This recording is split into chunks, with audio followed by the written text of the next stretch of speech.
Chapter 251, Tech Expo.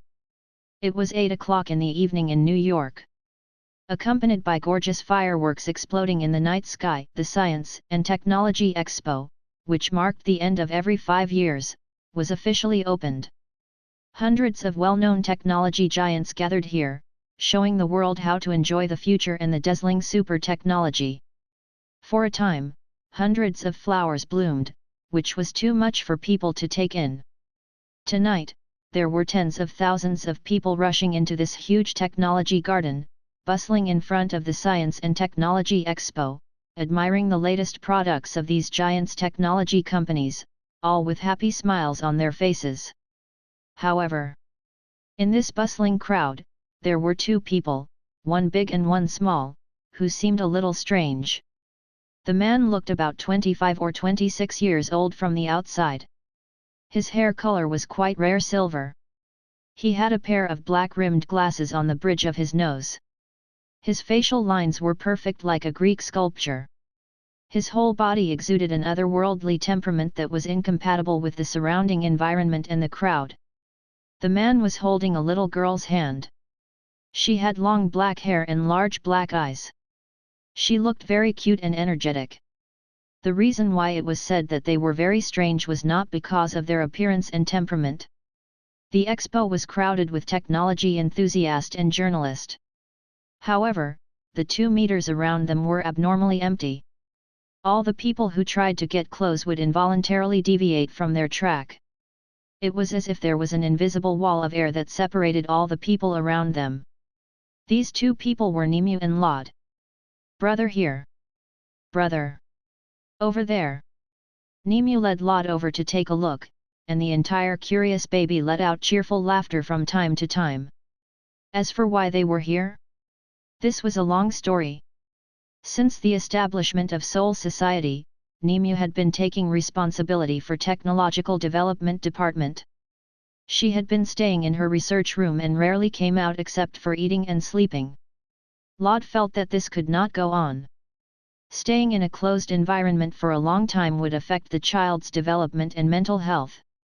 Therefore, taking advantage of the opening of this grand meeting, he proposed to take her out for a stroll.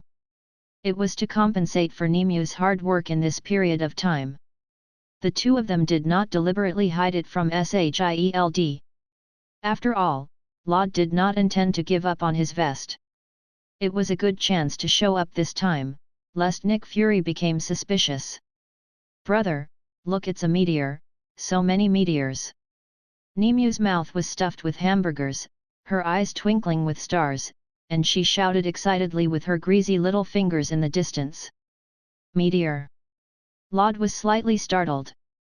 Then, he looked in the direction that Nimue had pointed. He saw hundreds of silver streaks of light streaking across the pitch-black night sky like threads, flying towards him at an astonishing speed. Nimue, that's not a meteor. It's a group of robots. Laud's eyesight was amazing. He saw through the bodies of those meteors at a glance. In fact, they were humanoid silver mecha armor, which looked like Tony Stark's steel armor. Ah! I thought it was a shooting star. I was ready to make a wish. Nimue pouted, her eyes full of disappointment and grievance. Ha ha ha. Laud smiled and touched Nimue's head. If Nimue really wants to make a wish, can Big Brother help you shoot a meteor next time? Okay, okay. Nimue's eyes lit up and she regained hope. Then we made an appointment. Brother, you must help me defeat the meteor. While the two of them were chatting and laughing, the silver light rays had already descended. Bang bang bang bang. The humanoid silver mecha suits landed on the main display platform in unison. The silver streamlined body, the strong and powerful metallic color, and the various kinds of ferocious and exaggerated weapons on it made the appearance of these mechs extremely oppressive, giving everyone a fierce and brutal aura. It was not hard to imagine. If this batch of mechs appeared on the battlefield in the future, what kind of fear would they cause to the enemy? Wow, come and look, it's Iron Man. Idiot, that is not Iron Man. This is a product of Hammer's military industry. So cool. Did you see that? These mechs are so cool. They are even more handsome than my Transformers. No wonder Justin Hammer dared to say such arrogant words. It turns out that he has found a way to replicate Iron Man. The hammer tech is awesome. Justin Hammer is the genius of this era. Tony Stark has fallen behind. The crowd was boiling, and there was an intense discussion. Everyone's eyes were instantly caught by the Hammer military, and they could no longer take half a step away from these cool mechs. Even more and more people were rushing over, wanting to see the glory of the mech army. The people sitting in the front row of the main display platform were either rich or noble. Among them were several military bigwigs of the United States. The moment they saw these robots, their turbid eyes burst out a bright light. As the saying went, the layman watched the show, while the expert saw the knack. Whether it was the smoothness of the landing movements, the speed of flying through the air, and those external weapons, all of them showed their ferocity. Gradually, the limelight of the entire Science and Technology Expo had all been taken away by the Hammer tech. That's right, that's right. Justin Hammer, who was supervising from the backstage, saw this scene and waved his fist in excitement. He said excitedly, "This is exactly what I want. It's amazing. I am the most outstanding genius in this era. Is this what you want?" A strong man with a toothpick in his mouth and tattoos all over his body, with disheveled hair, glanced at the excited Justin Hammer next to him and said in a disdainful tone, "Using this kind of child toy to fool this group of stupid people." Justin Hammer sneered in his heart. He tidied his suit and said, "Remember to listen to my command and let my babies move. Do you understand? Ivan Vanko." "Okay Ivan Vanko nodded and turned to look at the computer screen. "That's good. Don't forget our agreement. Otherwise, I can make you go back to the prison at any time." Justin Hammer arrogantly glanced at Ivan Vanko with a trace of disgust in his eyes. Then he quickly walked out of the backstage. Next, he had to go to the podium to give his speech. Regarding future technological applications and how to reduce the loss of the American Army. He believed that after tonight, the whole world would focus on the military industry of Hammer, and he, Justin Hammer, would become the founder of the new era. In Justin Hammer's eyes, his drone was the most perfect. After Tony Stark withdrew from the exhibition, the insignificant Osborn Group was not worth mentioning at all. Biological technology? Superhuman? No matter how powerful his development was, how could a human body compare to his perfect drone? Osborn Group. Norman Osborn stood in front of the waiting mirror. His face was as gloomy as water. His brown eyes flashed with an evil green light. "You forced me to do this." Chapter 252, Drones Assault.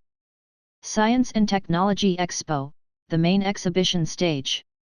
After the latest technological display, it was finally time for the Hammer military industry that everyone was looking forward to. First action.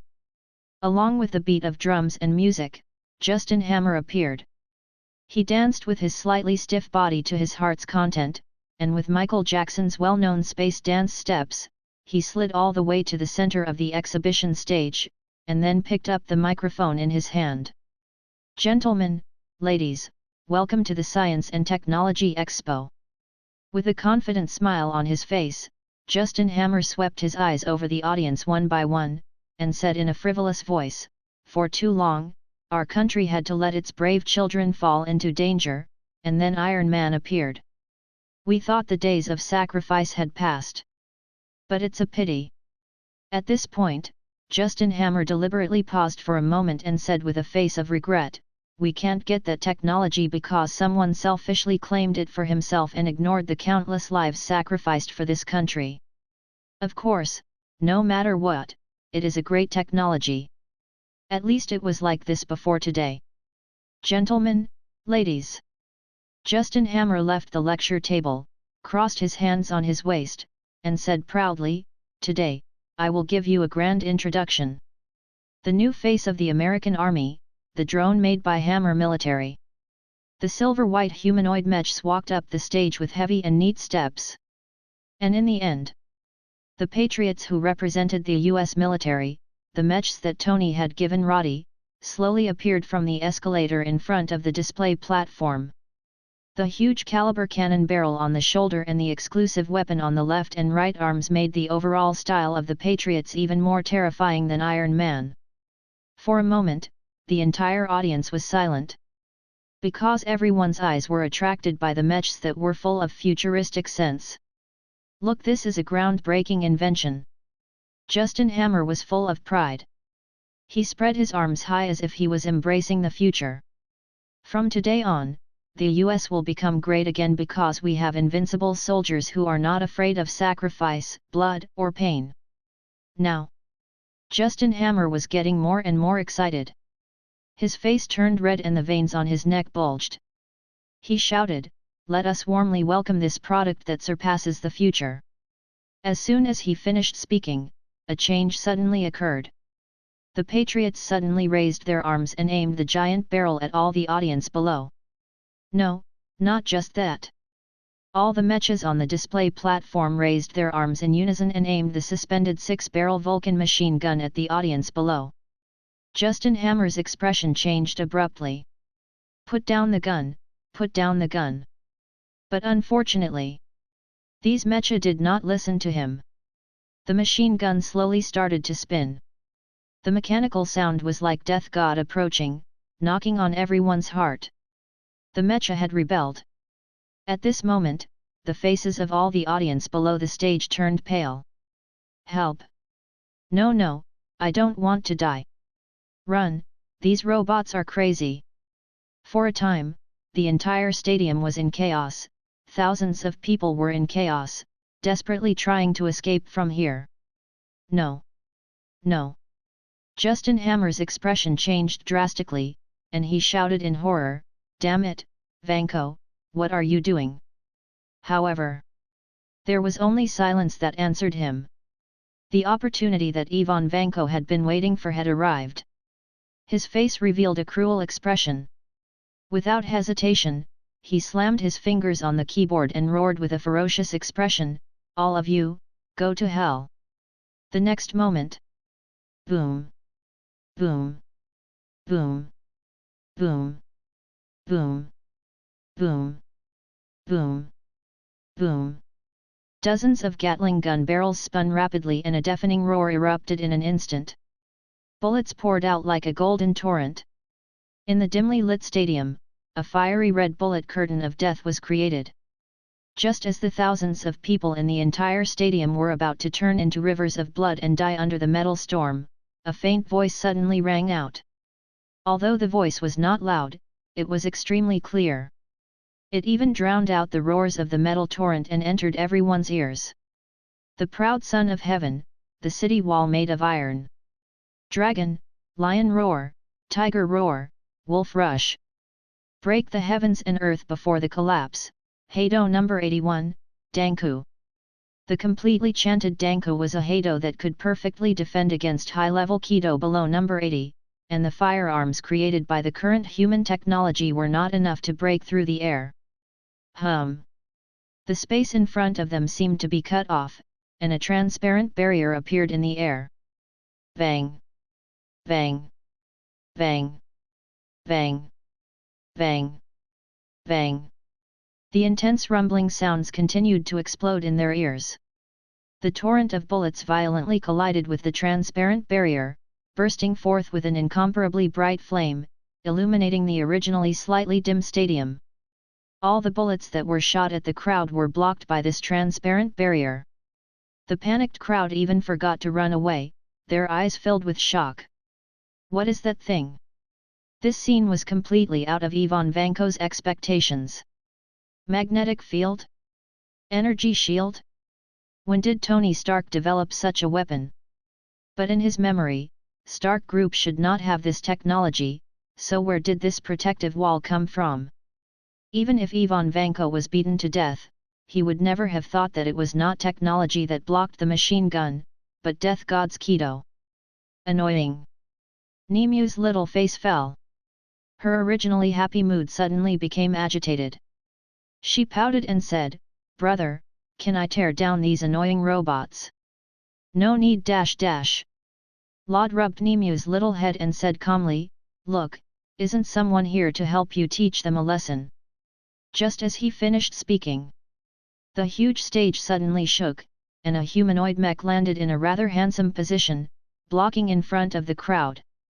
The outer coating of the mech was mainly gold and red in color, with the streamlined body that was attached to the human body structure, as well as the circular energy lamp on the chest. Iron Man Tony Stark. Ivan Vanko. Tony Stark yelled at the robots, "Didn't you want to avenge your father? Come out, I'm standing right here." Ivan Vanko, who was controlling the mecha backstage, saw the enemy he had been thinking about day and night and roared, "Tony Stark!" The next moment, hundreds of silver mecha broke through the air from under the display platform and charged madly at Tony Stark. Come with me." Tony Stark narrowed his eyes as white flames shot out from the solace of his mecha, transforming into a streak of light that shot into the sky. "Brother, are we not going to help?" Nemu tilted his head and looked at Tony, who was far away. He asked in a low voice. "No need." Lod shook his head and said meaningfully, "Let's wait a little longer. It is not the time for us to make a move yet." Chapter 253, Bad Timing. Jarvis. "I'm here, sir. How long can I hold on?"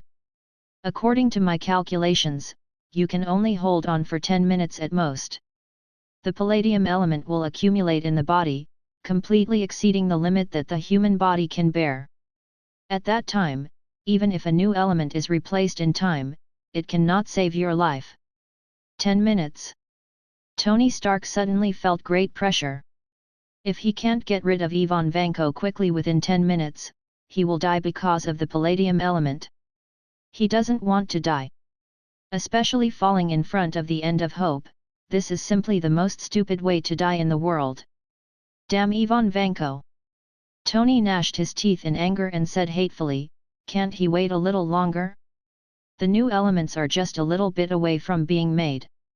Originally, he planned to create the new elements, replace the palladium arc reactor on his chest, and then come to the Science and Technology Expo to stop Ivan Vanko's conspiracy. But who knew that the plan could not catch up with the change? Just one step away from creating new elements, Jarvis suddenly told him that Ivan Vanko had made a move at the Science and Technology Expo, and dozens of drones poured bullets into the audience. This sudden grievous news was like a bolt out of the blue, suddenly exploding in Tony's brain, shocking him to the point that he was stunned. Little pepper pots. It just so happened to be on the invitation list, and it was the best position in the first row. Tony almost did not hesitate at all. He gave up on continuing to create new elements in the first place. He ignored Jarvis' warning and the threat of the palladium element in his body. He put on the Mk4 mech and rushed to the Science and Technology Expo at full speed. Fortunately, the location of the Science and Technology Expo was not far from the Stark building, so he could rush to the scene so quickly. After making sure that Potts was fine, Tony let out a long sigh of relief. In order to ensure the safety of Potts and the personnel in the venue, Tony chose to provoke Ivan Vanko directly after landing and took these drones to other places. The good news was that his plan had succeeded, and Potts and the people in the venue were out of danger. But the bad news was how he was going to deal with the large number of drones in 10 minutes. And the Ivan Vanko who was hiding behind the back and controlling them. 10 minutes. This is an impassable red line. Because once this time passes, the palladium element content in his body will be completely exceeded. At that time, not to mention changing the new elements, even if God himself takes action, I am afraid he can only be helpless. The irony was that, while the steel armor protected him, it was also slowly eroding his life. No, now is not the time to think about this. I have to lure Ivan Vanko out. Tony shook his head and threw these messy thoughts to the back of his mind, focusing on the battle in front of him. Dozens of drones caught up, the shoulder armor opened up, and a miniature missile the size of a cigar rose, aiming the infrared support device at Tony. "Sir, that is the X-Wife mini armor-piercing missile produced by the Korean military. It has the ability to track high heat energy, high mobility, and high explosive armor-piercing light. I suggest you choose to avoid it." As an artificial intelligence, Jarvis instantly scanned the models of the missiles and reported the results to Tony after estimating the destructive power and risk. "Ex-wife." Tony's expression changed slightly. "Hammer's naming sense is awful? It's as stupid as his brain." Although he looked down on Justin Hammer, in fact, Tony was a little afraid of Hammer Industry. It had to be known that Hammer's military could suppress other weapon giants with his own strength after Stark Group quit the weapon manufacturing industry and win a large number of orders from the American military, which was enough to prove that he was not an ordinary person. Whoosh whoosh whoosh. The tail of the miniature missile spewed out blazing flames, making a sharp sound that sounded like the vibration of a rattlesnake. It tore through the night sky at an extremely fast speed. "Jarvis, concentrate your energy on your hands and feet, open the waist and flank, and shoot the bait device." Tony's brain worked crazily, and he issued 3 orders in an instant. Puff! The mecha on both sides of the waist opened up and released the bait devices. The bait device that emitted high heat energy spread out like a pair of blazing white wings, spreading out in the night sky 100 meters above. The dozens of mini-missiles that had bitten Tony to death were now following the high heat energy released by the bait device and crashing into a huge blazing white. Boom!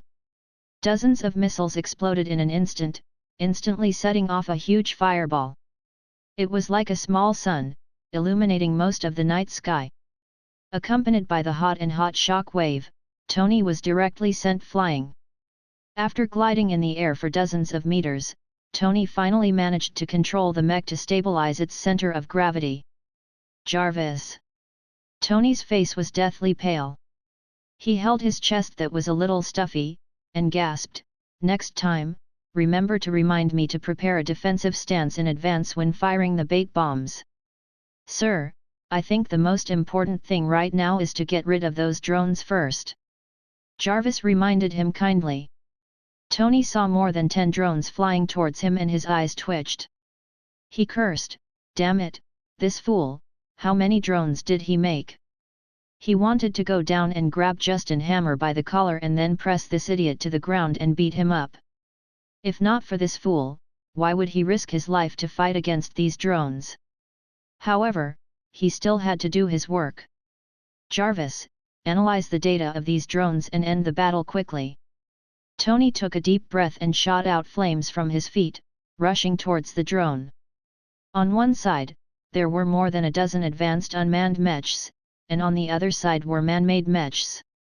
Was Justin Hammer's drone better, or was it because Tony Stark's steel mech was better? The crowd on the audience platform suddenly forgot to run for their lives. Instead, they raised their heads to pay attention to the battle. They all wanted to know the answer to this question. "Jarvis, speed up." Seeing that the distance between the two sides was getting closer and the drones were raising the machine gun hanging on their right arm, Tony's eyes suddenly flashed with a light. The auxiliary thrusters appeared on the legs and back of the mech. Bang! Blazing white flames shot out, pushing Iron Man's speed to increase by several levels. A huge ring of air visible to the naked eye burst out from behind him, erupting with an ear-piercing sonic boom. Supersonic flying. The golden red mech withstood the transparent sound barrier and instantly crossed a distance of dozens of meters. "Jarvis, laser cut." Tony suddenly rushed to the front of the drone, and then his 2 arms shot out a miniature laser device, shooting out 2 red laser beams as thick as fingers. Chi! The drone was instantly wiped. These drones that were manufactured in batches could not keep up with this terrifying speed at all and directly cut the 2 red laser beams at the waist. Never underestimate Stark Tech. Chapter 254, Bad Timing Part 2. "Jarvis, how much longer?" 8 minutes, sir." "Faster, I don't have time to waste with him."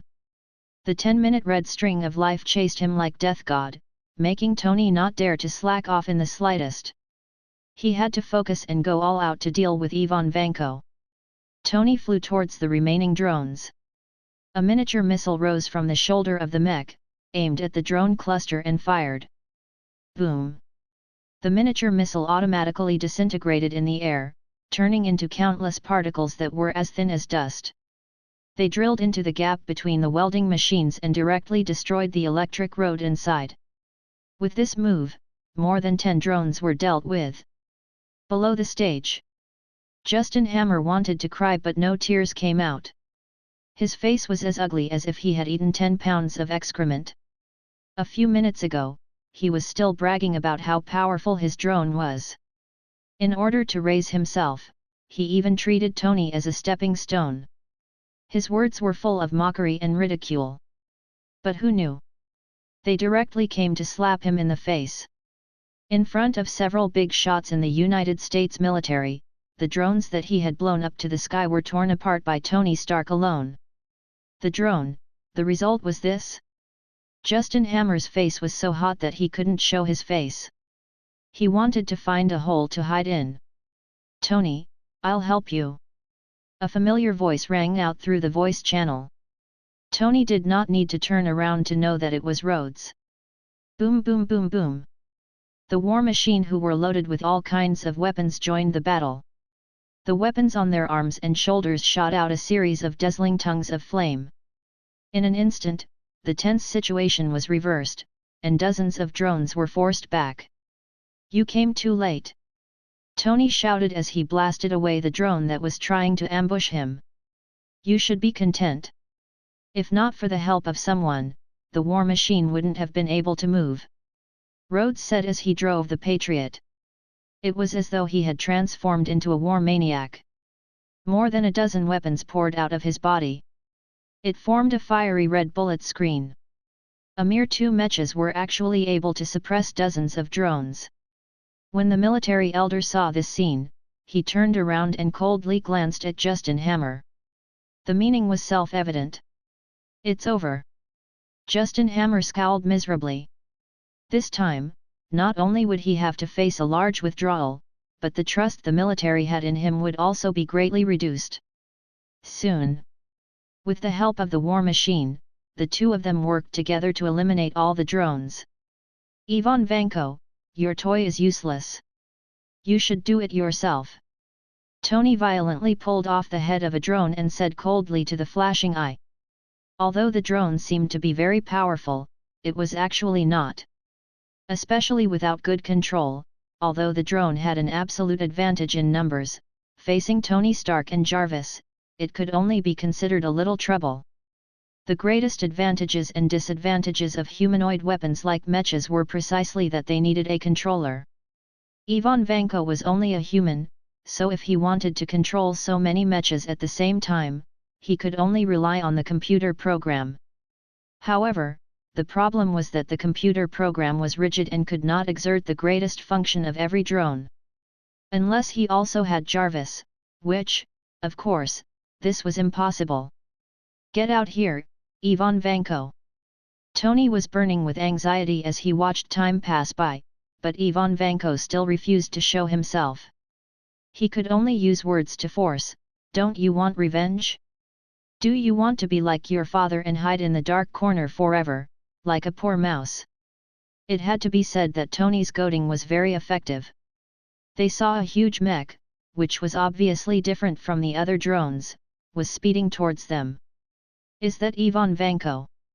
Rhodes glanced at his opponent's mech and then at his own mech. His heart suddenly felt a bit sour and he said, "What the hell?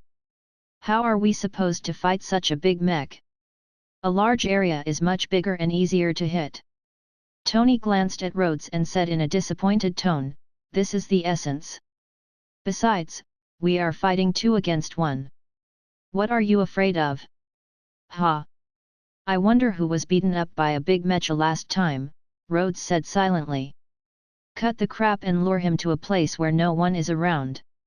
As Tony spoke, he planned to lure Ivan Vanko to the outskirts in order to avoid hurting the crowd below. "All right, No problem. Rhodes nodded his head. He had the same intention. However, to their surprise, Ivan Vanko did not fall for it. Instead, he landed at the Technology Expo below. Moreover, his goal was very clear, and he headed straight for Little Pepper Potts. Not good. Tony's expression immediately changed, and he forcefully changed directions and flew towards Ivan Vanko. Don't go, Tony, that is a trap. With his rich combat experience, Rhodes was able to tell at a glance that Ivan Vanko was doing this on purpose. His goal was to make Tony rush forward. However, his prompt was still a step too late. Tony completely threw the danger to the back of his mind and recklessly charged towards Ivan Vanko. Ha ha ha ha, you have been tricked, Tony. Ivan Vanko laughed maniacally, then raised his hand and waved a whip full of electric currents, directly hitting Tony who was coming at him. Zap! The whip wrapped in strong electric currents whistled over, smashing the surface armor of the mech. Sir, the mech is affected by strong electric currents, the system is in chaos. After being hit by the strong electric current, the mech was temporarily out of balance, causing Tony to lose his ability to control himself. He could only watch helplessly as he fell from the sky. Bang! After falling from a height of over 100 meters and smashing several steel bars, Tony crashed into the ground like a meteorite. This was really choking. Even though Mark IV had an amazing anti-shock system, he was still thrown into confusion, feeling like all the bones in his body were wailing. Die, Tony! Ivan Vanko did not give him a chance to breathe, he directly rushed towards Tony who was on the ground. Tony! Not far away, Potts saw this and his expression changed. He could not help but cry out in alarm. Get lost! Just as Tony was about to die, a silver mech sped up and collided with Ivan Vanko. The huge kinetic energy transformed into energy and sent the two of them flying dozens of meters away. It was Rhodes who had saved Tony in the nick of time. Damn it! Ivan Vanko, who had missed the opportunity, staggered to his feet and poured all his anger on the Patriots. All of you, go to hell! Whoosh! The two metal whips, which were covered in electric currents, lashed out with sharp, ear-piercing sounds and struck the Patriots. Bang! The two whips shattered the armor on the Patriot's chest. Strong electric currents invaded the interior of the mech and gave Rhodes a series of electrotherapy meals. Ah! Rhodes convulsed violently, foaming at the mouth. The originally 2-on-1 situation instantly turned into a 1-on-1 fight. The corners of Tony's mouth twitched. His eyes alternated between light and dark. It was unknown if he was worried for Rhodes or himself. Chapter 255, Bad Timing Part 3. 1-on-1, 1-on-1. The mask on Ivan Vanko's face opened, revealing an expression of victory. He tossed the unconscious Rhodes to the side and grinned. Are you ready to die? A thief from the Stark family. In fact, your father was the one who brought this upon himself. You cannot blame us. Tony retreated cautiously while frantically thinking about how to break through the situation. The defensive capabilities of the mech created by Ivan Vanko were obviously higher than theirs. Moreover, after taking the hit from Rhodes, it was able to quickly get up and counterattack. The built-in shock reduction system was probably better as well. Moreover, the two metal whips wrapped in strong electric currents were clearly weapons developed for him. Not only could they break through his external armor with a single strike, but the strong electric current would also interfere with the normal operation of the system. As such, it was impossible to fight Ivan Vanko head-on. He had to think of a way to defeat Ivan Vanko from the side. Sir, I have to remind you that there are only 3 minutes left before you reach your limit. Jarvis' voice sounded like the sound of a bell. We can't drag this on any longer. We have to finish this quickly. Tony made up his mind and decided to end the battle as soon as possible. Boom! Hot flames spewed out from Tony's feet, uprooting all the vegetation in the surrounding grass. With a strong force of propulsion, his entire body rushed forward. He actually chose to break through head-on. A trace of surprise appeared on Ivan Vanko's face, and then it turned into a sneer. He raised his right hand and waved. "Since you want to die, then I'll grant your wish." Who? A metal whip wrapped in intense electric currents swung out. Dazzling electricity crackled in the air. Coupled with the terrifying strength of the mech, when the end of the whip sliced through the air, it even emitted a sharp and ear-piercing explosion. If this whip were to hit a human body, it would probably explode into a cloud of blood mist on the spot. "It's now, Jarvis." Tony looked calm and collected, aiming at the trajectory of the whip, his hands shooting flames downwards. Mark IV's powerful mobility was once again displayed to the fullest. When he was only a few centimeters away from the whip, Tony forcefully stopped the charging momentum and flew upwards. If Rhodes was still awake, he would probably be stunned. This was because of Tony's actions. It was very similar to the well-known rattlesnake in the fighter jet. "Do you think I didn't guess?" Ivan Vanko roared, his left hand swung out another whip and smashed into the air. "Jarvis, speed up!" Tony turned around and accelerated.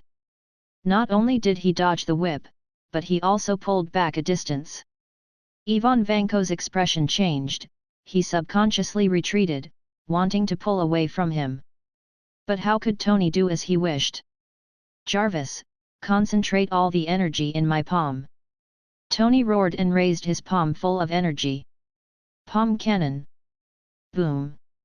A beam of energy as thick as an arm burst out with a burning hot and destructive aura and shot straight at Ivan Vanko. No. Ivan Vanko had a frightened look on his face and wanted to desperately twist his body to avoid the energy beam. Unfortunately, it was too late. The speed of this energy beam was too fast, leaving no time for him to react. Moreover, the distance between the two of them was less than 5 meters, which was simply a blink of an eye for the light. Ivan Vanko's retina was blinded by the white light, and then he felt that his chest was pierced by a hot energy. His internal organs seemed to be boiling, and his whole body seemed to be thrown into flames. Intense pain occupied his brain nerves. In just an instant, his organs were burned to ashes by the laser, and even his blood was evaporated. Ugh! I can't accept this. Ivan Vanko's eyes were filled with unwillingness and resentment. He stared at Tony Stark, but in the end, he gradually dimmed. His whole body fell to the ground like a golden mountain falling on a jade pillar. Ivan Vanko was dead. There was only one reason for his defeat, and that was to underestimate Jarvis and Tony's guts. Without Jarvis' analysis and assistance, it would have been impossible for a human brain to continuously change the direction of their body in just a dozen seconds and make the most correct decision to attack. Bang dash! Tony directly lay on the lawn. Hucky! The continuous change in direction caused Tony to feel like his blood vessels were about to burst. His lungs were like bellows, and he let out heavy panting sounds. Large beads of sweat dripped down his temples, and a large part of his body was drenched in sweat. Although that set of movements just now was very cool, in fact, the backlash he had to bear was great. The muscles of his forelimbs clearly showed signs of spasming. In a short period of time, it was difficult for him to even stand up. "Jarvis, have I exceeded the time limit?" Tony asked, panting. "No, sir." Jarvis said, "You dealt with Ivan Vanko very quickly." "Is that so? I'm so tired." Tony opened his mask and breathed in the slightly burnt air. He let out a long sigh of relief. He finally managed to solve the big problem of Ivan Vanko before the red line of life. "I'm so tired. I've never been this tired before. I feel even more tired than dealing with 10 models." Tony grumbled as he rested. "Jarvis, bring me a cheesecake when you call Potts over. Oh, let her bring 2 bottles of fine wine as well." "Wait, sir." Jarvis suddenly interrupted Tony and said quickly, "There is a huge energy source in the north. It is approaching the Science and Technology Expo at an extremely fast speed. What? Tony was shocked and hurriedly looked in the direction of the Science and Technology Expo. Just as Jarvis had said, a green stream of light was speeding towards the Science and Technology Exposition at an extremely fast speed. F***CK, Jarvis, what is that thing? Tony was both shocked and angry and shouted, immediately hack into the surveillance cameras along the way and send its image over. Wait a moment, sir. Jarvis used his enormous computational ability to directly hack into the system of Shield's Heavenly Eye. Then, he used all the surveillance and equipment along the way to capture the true face of the green stream of light and send it to Mark IV's mask. The green stream of light was actually a person. He was wearing a green battle armor that looked like a ferocious demon. He was standing on a flying device that looked like a pair of demonic wings. His eyes were emitting an orange and strange light. His entire body exuded a strong aura of a villain. What an advanced vertical flying device! Where did this guy come from? Tony was a little surprised, because he had never seen this person before. Sir, I think that compared to this, you should pay more attention to what he is going to do at the Science and Technology Expo. Jarvis gave a kind reminder. Although he should not judge a person by their appearance, but who asked that guy to dress up like this, he was too villain. Chapter 256, I Am Iron Man. Just as Jarvis had said. A green armor that had suddenly appeared, as well as a vertical propeller that resembled the wings of a demon, and its target was the Science and Technology Expo. Combined with the above 3 points, no matter how he thought about it, he felt that something was wrong. No, I have to hurry over. Tony's expression changed slightly, and a bad premonition arose in his heart. He quickly got up from the ground, intending to follow and take a look. At this time, Jarvis suddenly opened his mouth. Sir, the palladium element in your body has reached its limit. You can't continue to use Mark IV. When this was said, Tony was completely stunned. Yes. The palladium element accumulation in his body has reached its limit. If he continues to use his suit, even if God comes, it will be impossible to save his life. There are only 2 roads in front of him now. First, give up the little pepper pots, go back to the villa to develop new elements and replace the time bomb in front of his chest. Secondly, if he braced himself to go to the Science and Technology Expo, he might not even be able to save pepper pots before he die of palladium poisoning. Going forward meant death. Not going meant living. This seemingly simple choice question made Tony fall into a dilemma. If he had been as selfish as before, perhaps he would not have been so entangled and would have chosen to save his life. But, it was different now. After the kidnapping incident, he deeply understood the feeling of being powerless to resist and his life being held in the hands of others. It was so powerless, angry, and desperate. When he was desperate and even wanted to give up, it was Yinsen who saved his life. While his life was hanging by a thread, it was Yinsen who used his body to block the guns of the terrorists, buying him the most precious time to assemble. Yinsen was a hero. He had completely changed Tony's selfish personality. Now, it's my turn. Tony took a deep breath. He made up his mind and said in a low voice, Jarvis, how long do I have left? Not only for pepper pots, but also for the ordinary people in the Science and Technology Expo. Didn't he create this steel armor to protect those who were unarmed in the face of life threats? 1 minute. Sir, have you really decided to do this? As an artificial intelligence, Jarvis was unable to stop Tony's actions. He could only confirm it repeatedly. 1 minute, that's enough. Tony's eyes were firm as he resolutely rushed into the night sky. Right at this moment, a dim meteor streaked across the night sky, as if it were for a sign of life that was about to fall. Technology Expo, in front of the main booth. After experiencing the terrorist attack, the chaotic crowd finally calmed down. Just as they were about to leave this troublesome place, they heard a mad and cold laugh from far away. Boom! A strong gust of wind suddenly blew over. A vertical flying transport shaped like the wings of a demon slowly hovered in front of the main exhibition platform of the Science and Technology Expo. "Gentlemen, ladies!" Green Goblin laughed sinisterly at the frightened crowd below. "Welcome to the Science and Technology Exposition. I am the last exhibit, Green Goblin." There was no doubt.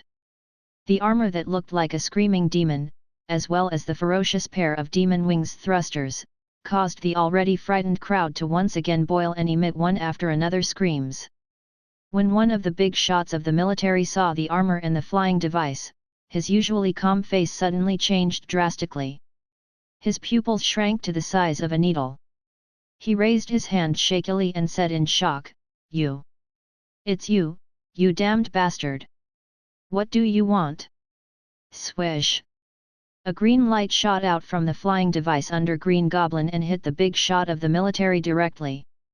"Ah!" The military veteran let out a painful scream, and his whole body was instantly melted into a pool of liquid. Hiss! The other military elders turned pale instantly. How could they have imagined that this strange person would actually attack without saying a word, and his target was actually a military big shot with real power? sh. Green Goblin raised a finger to his lips and laughed strangely. "You guys are really too noisy, so I hope that everyone will be quiet. Is that okay?" Silence. In an instant, everyone shut their mouths. The entire exhibition hall fell into a strange silence. Even a needle could be heard when it fell to the ground. Under the threat of death, no one was willing to touch this strange person's bad luck.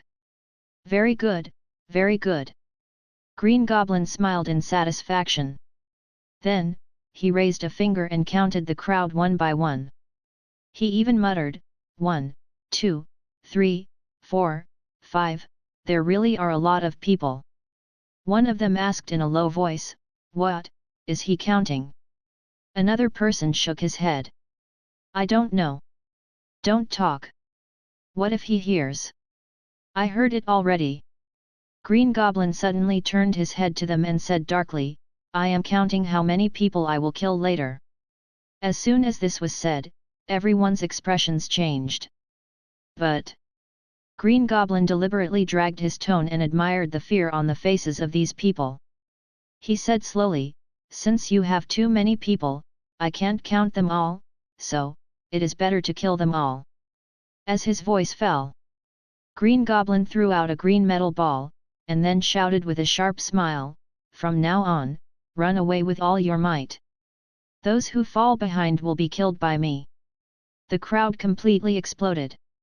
They scrambled to run towards the exhibition stage. In order to survive, some people even displayed their most ugly side. "Run! Damn it, get out of my way! I am the boss of XX company.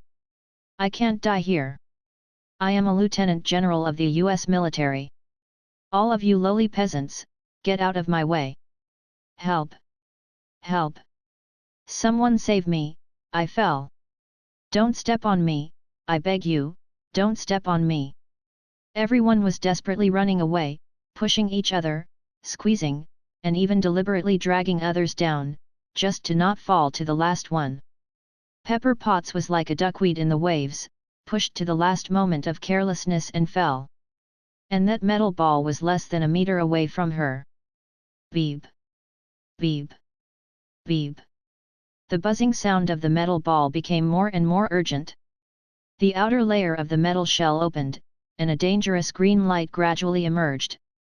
Pepper Potts revealed a look of despair as she cried out, "Tony!" Just as the bomb was about to explode, a golden red meteor streaked across the sky. "Iron Man is here!" He descended like a savior, bringing hope to the desperate crowd. "Stop!" Tony's eyes almost popped out of their sockets as he accelerated at all costs. The golden red body was surrounded by a transparent sound barrier that dragged along a long wave of air, creating a series of ear-piercing explosions that sounded like thunder. In the next second, Tony finally arrived in front of Little Pepper Potts a second before the explosion. Then, He took a deep look at Pepper Potts before turning around and holding the bomb in his arms. Boom! Chapter 257, I Love You. I am Iron Man. Saving unarmed people is a responsibility that I must shoulder. This is the belief that Yinsen entrusted to me. With the last bit of faith, Tony held the bomb in his arms and chose to use his own body to protect those unarmed people. He would die. Tony was very clear about this point, but he did not regret it. There was even a trace of relief. Perhaps this was his fate. This life that had been saved by others would eventually be sacrificed in order to save others. In fact, from the first day he wore Mark the First armor, he had already made preparations in his heart. One day in the future, he might sacrifice his life for something. However, what he did not expect was that this day came too early and too suddenly. He did not even have the time to tell Potts that he really loved her. If not for the bomb being too close to the fleeing crowd, he would never have chosen to use this method to stop the bomb from exploding. Unfortunately, he did not have time to think. He had to make a decision in a few seconds. According to Jarvis analysis, the range of the explosion will spread to 20 meters around, and it will be detected that there is a strong corrosive substance inside. Once the bomb explodes, its power will melt dozens of people into a pool of blood in an instant, which naturally includes little Chili Pepper Potts. He did not want to see this tragedy happen. Little Chili Pepper Potts was the only woman in his life who was willing to give up her true love and give her life for him. In that short few seconds, Tony wanted to say a lot, but in the end, he couldn't say it. He just looked at Potts through the steel mask, full of farewell, and a look of reluctance. Potts seemed to have a mind of his own and felt Tony's affectionate and reluctant eyes under the steel mask. No, Tony. Little Chili Pepper Potts's pupils contracted as she let out a scream of despair. Boom!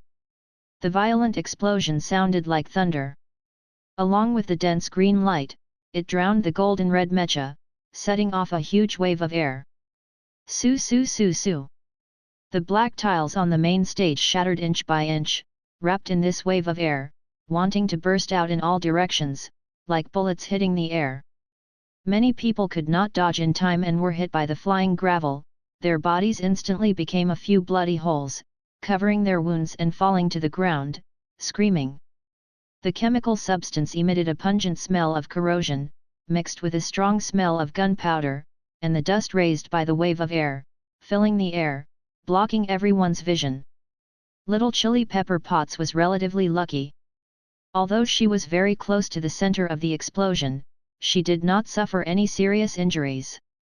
She was only sent flying a few meters away by the blast wave, and her limbs were a little torn. Tony! Tony, where are you? Tony, answer me! Potts's eyes were red, and he stumbled into the smoke and dust, looking for the man frantically. The high-heeled shoes had been thrown off a long time ago, and even the expensive dress worth $100,000 was torn apart by Potts without hesitation. She ran barefoot on the gravel ground.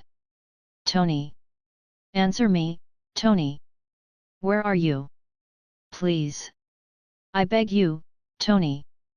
Please don't let anything happen to you!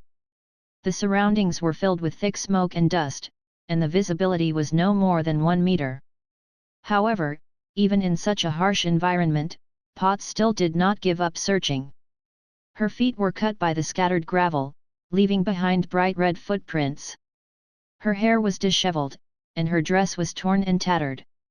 She was simply like a madman, without any charm of the CEO of Stark Group. After running for an unknown period of time, Potts finally stopped. From the thick smoke and dust, she saw a familiar golden red armor. Tony! Potts was immediately overjoyed. She pushed aside the smoke and dust in front of her, went through the collapsed ruins, stepped over the ground full of sharp stones, and ran there regardless of her demeanor. However, when Potts approached Tony, the happy expression on her face gradually disappeared. Even though it was night and the temperature of the summer was not low, she could still clearly feel that her limbs and even her heart were gradually turning cold. Tony buried his head deeply and knelt on the ground. His arms crossed and circled around him as he held the bomb in his arms. As for the familiar golden red mecha, it was as if it had been picked up from a pile of garbage. Only pieces of tattered armor remained, deeply embedded into the man's flesh. Blood. A large amount of blood sprayed out, splashing around the man. He used this hugging method to suppress the destructive power of the bomb to the minimum. 2. Tony. Pot's mind went blank, and only her instinctive reaction was left. She moved her frozen limbs and slowly approached the man. She walked closer. Potts finally couldn't hold it in and subconsciously covered her mouth. Tears poured out of her eyes like a dam, and her heart seemed to be cramping. Receiving such impact on a point-blank range, even the mecha that should have protected Tony was deeply embedded in his body after it shattered. Almost half of his body became bloody. The energy lamp that symbolized Tony's life also began to flicker, as if it was signaling to her that the life of this man in front of her was about to reach its end. No, no. Potts was overcome with sorrow as she hugged Tony and cried, "Tony, I beg you, don't leave me. Wake up quickly, okay?" Pepper. Tony opened his eyes and looked at the blurry figure in front of him. His cracked and bloody lips forced out a smile. It's okay, you are fine. No, no, no. Tony, don't die, I beg you, don't die." Potts hugged Tony and cried, begging him not to die. Potts, who had never had any faith, was now praying for a miracle. "God, Jesus, Christ, I beg you, please save him." Potts hugged Tony tightly, feeling the man's breathing becoming weaker and weaker, tears filling her entire face. "He is a good person. He saved the lives of many people. I beg you to save him, no matter who it is. I beg you. I love you." As his consciousness gradually turned dark, Tony's cracked lips moved slightly and he said this in the ear of Pepper Potts. "Pata." His hand fell down powerlessly. Tony closed his eyes, and his heart completely stopped beating. Without a doubt, he was dead. "No." Potts sobbed as she hugged Tony and burst into tears. She felt as if her heart had been torn into two. This was the first time Tony Stark personally said the words "I love you" to her, but it was also the last time. The proud and arrogant playboy, with himself as the center, sacrificed his life in order to protect the unarmed. Tony Stark was dead. But the only one who died was only the body, and he reappeared next to his lifeless body in the form of the soul. "Am I not dead?" Tony, who appeared in the form of a soul, looked at the familiar environment with a confused face, as well as Potts, who was hugging him and crying on the corpse. Chapter 258, Become Death God, Tony. It had to be said. This was the first time he had observed his dead body from a bystander's point of view. His bloody appearance was completely unlike his usual demeanor, and there was even a trace of nausea. It felt very strange. Tony felt that there was always a strange feeling that he could not say. He opened his mouth. The soul of a human, is it actually real? As a super genius who graduated from MIT and had a doctorate, Tony always thought that the world was made of matter and scoffed at the so-called soul theory. But everything that happened today completely broke his view. The soul really existed. This meant that most of the current theories would be completely overturned. Wait a minute. Tony's expression suddenly changed, and he suddenly had a bad feeling. Since the soul is confirmed to be a substance that exists in reality, does that mean the hell and heaven that the myths speak of also exists in reality? Step, step, step. A series of footsteps that were neither light nor heavy slowly came from the distance. Tony turned around stiffly, his slightly trembling eyes looking towards the source of the voice. It was a person. He wore a loose black robe and a white belt. He had short silver hair and deep blue eyes. He wore a pair of black-rimmed glasses on the bridge of his nose. He exuded a refreshing aura. Tony Stark. Laud's deep eyes were extremely calm. It was as if they contained a gentle ocean as he spoke slowly. Yes. I am. Tony Stark took a deep breath, swallowed his saliva, and asked a little nervously, Who are you? In the words of you humans. Laud paused for a moment, then smiled. Death God, this word might make it easier for you to understand. Death God? Tony had some guesses in his heart.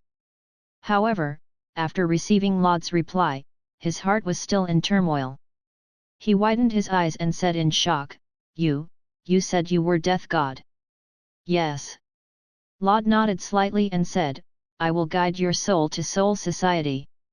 Soul Society. Hearing this unfamiliar word, Tony's face changed slightly. Is this place you are talking about hell? Of course not.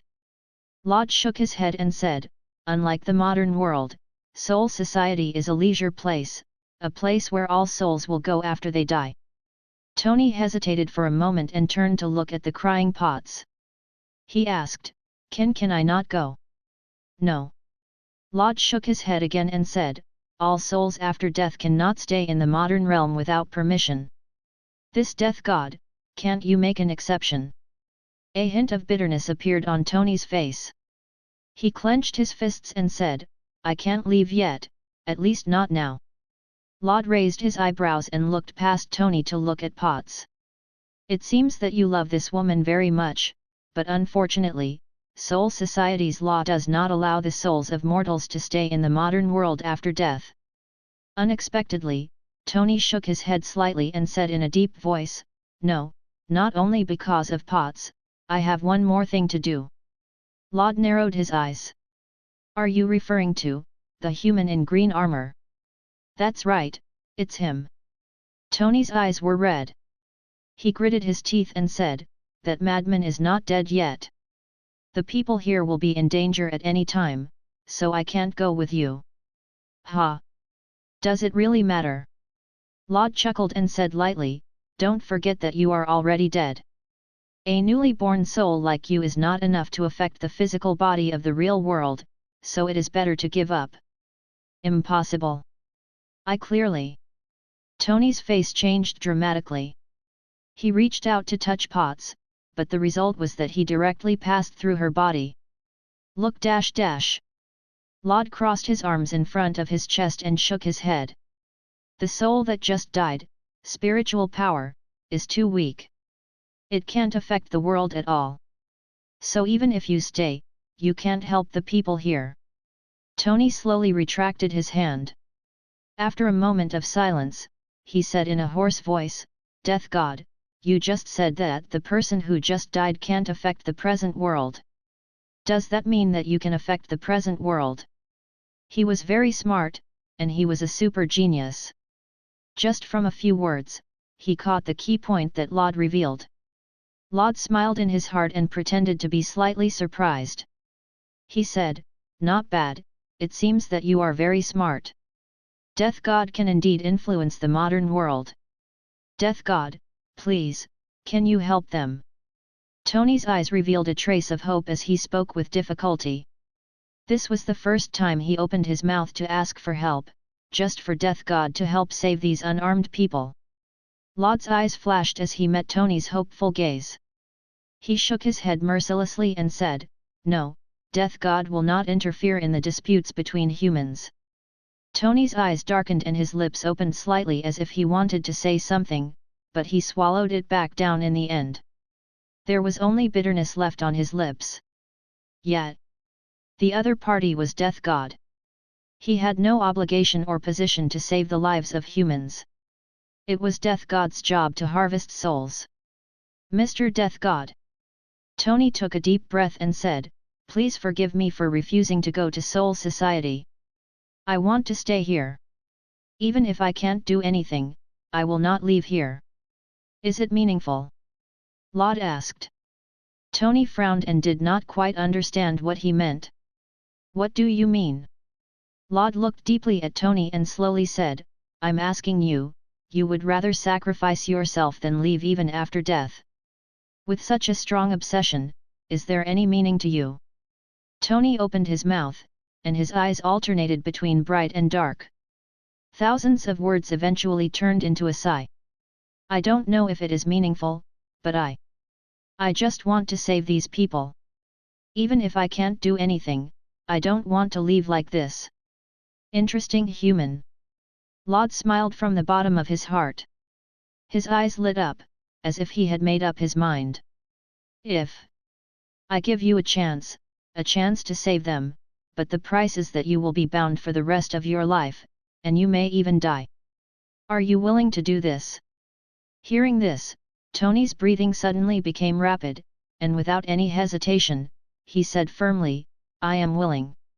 Even if he is bound for the rest of his life? Even if he might die? Yes.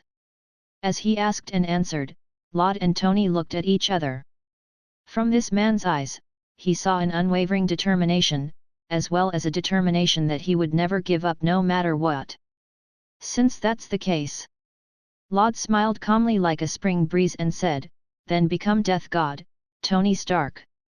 The next moment, a long sword, whose entire body was suffused with a light blue brilliance, was caught off guard and pierced into Tony's chest. Survive. Then, turn into Death God, Tony Stark. This was the last sound that entered Tony's ears, and then he felt like he was drowned by a storm. Chapter 259, Tony's Inner World. Hot. So hot. It felt like it was about to melt, forcing Tony, who was unconscious, to open his eyes and jump up from the hot ground. He looked around in confusion. The scene that came into view shocked him so much that his jaw almost dislocated. Flames. The entire sky and the earth were like a huge bronze furnace. The interior was filled with raging flames, emitting a terrifying high temperature. His skin became cracked due to the high temperature. The saliva in his mouth was evaporated, and sweat continued to ooze out of his pores. Maybe in a few minutes.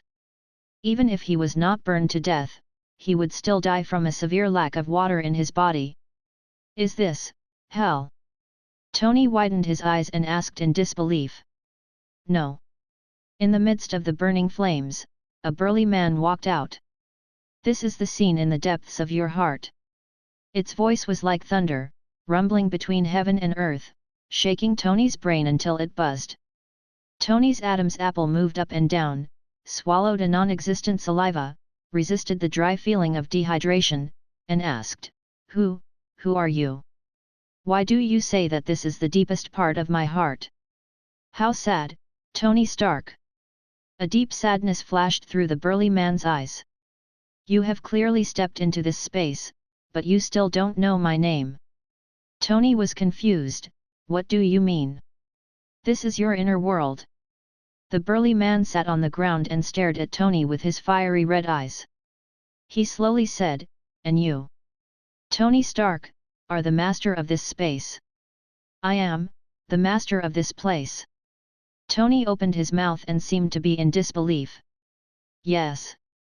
The burly man nodded slightly and said, If you can understand it, this place is equivalent to a world of self built in the depths of your subconscious. I understand. A hint of enlightenment flashed through Tony's heart, but then he looked at the burly man and asked doubtfully, But, since this is my subconscious, who are you? Why are you here? Ha ha. The burly man suddenly let out a thunderous laugh. That's why I said it was sad, Tony Stark. Hey, don't think that I'm afraid of you just because you're tall. Tony frowned and said unhappily, I've been going around since just now. Tell me clearly what is so sad about me. The burly man supported his face with one hand and said indifferently, You don't even know my name. Isn't that sad? Tony was angry and mocked, I'm really sorry. I've seen too many people.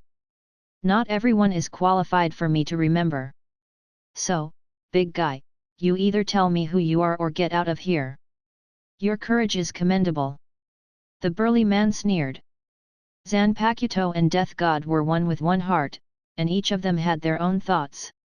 What Death God needed to do was to communicate with them, and in the process of deepening their soul connection, he would obtain Zanpakuto's real name to liberate his battle. Obviously, Tony had violated Zanpakuto's taboo. Of course, men of the Stark family never lack the courage to face them head-on. Tony Stark's old habit flared up again. He arrogantly said, "Hurry up and tell me who you are and why I came here." "All right, I'll tell you." The burly man slowly got up and said coldly, "Don't you want to have Death God's power? It's very simple. As long as you can conquer me, you can become the real Death God." "Wait a minute. I'm a little confused." Tony raised his head and looked at the burly man who was 3 or 4 meters tall. He suddenly felt his brain was in chaos. "What is the necessary connection between me becoming Death God and conquering you?" Of course it has something to do with you." The burly man was expressionless. "Every Death God has his own Zanpakuto.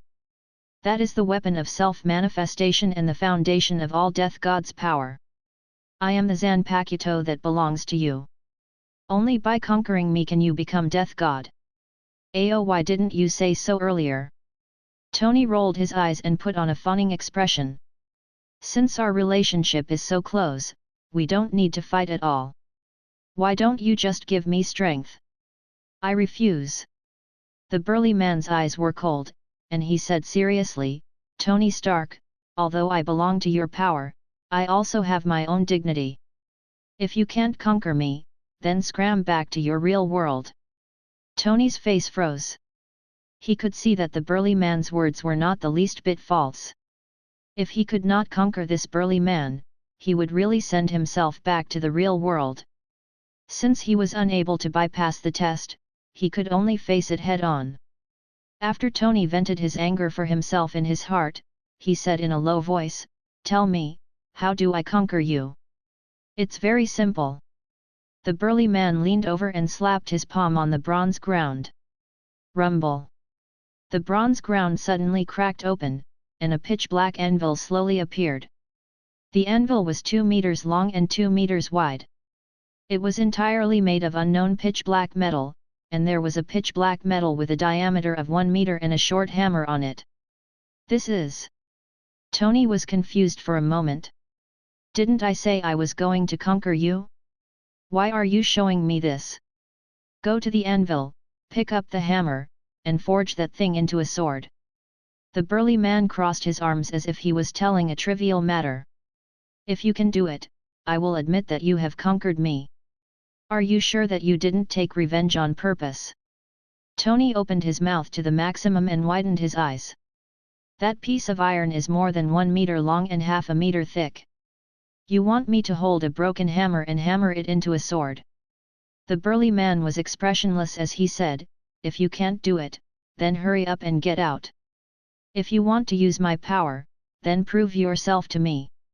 Tony was stunned once again as his gaze fell on the anvil with difficulty.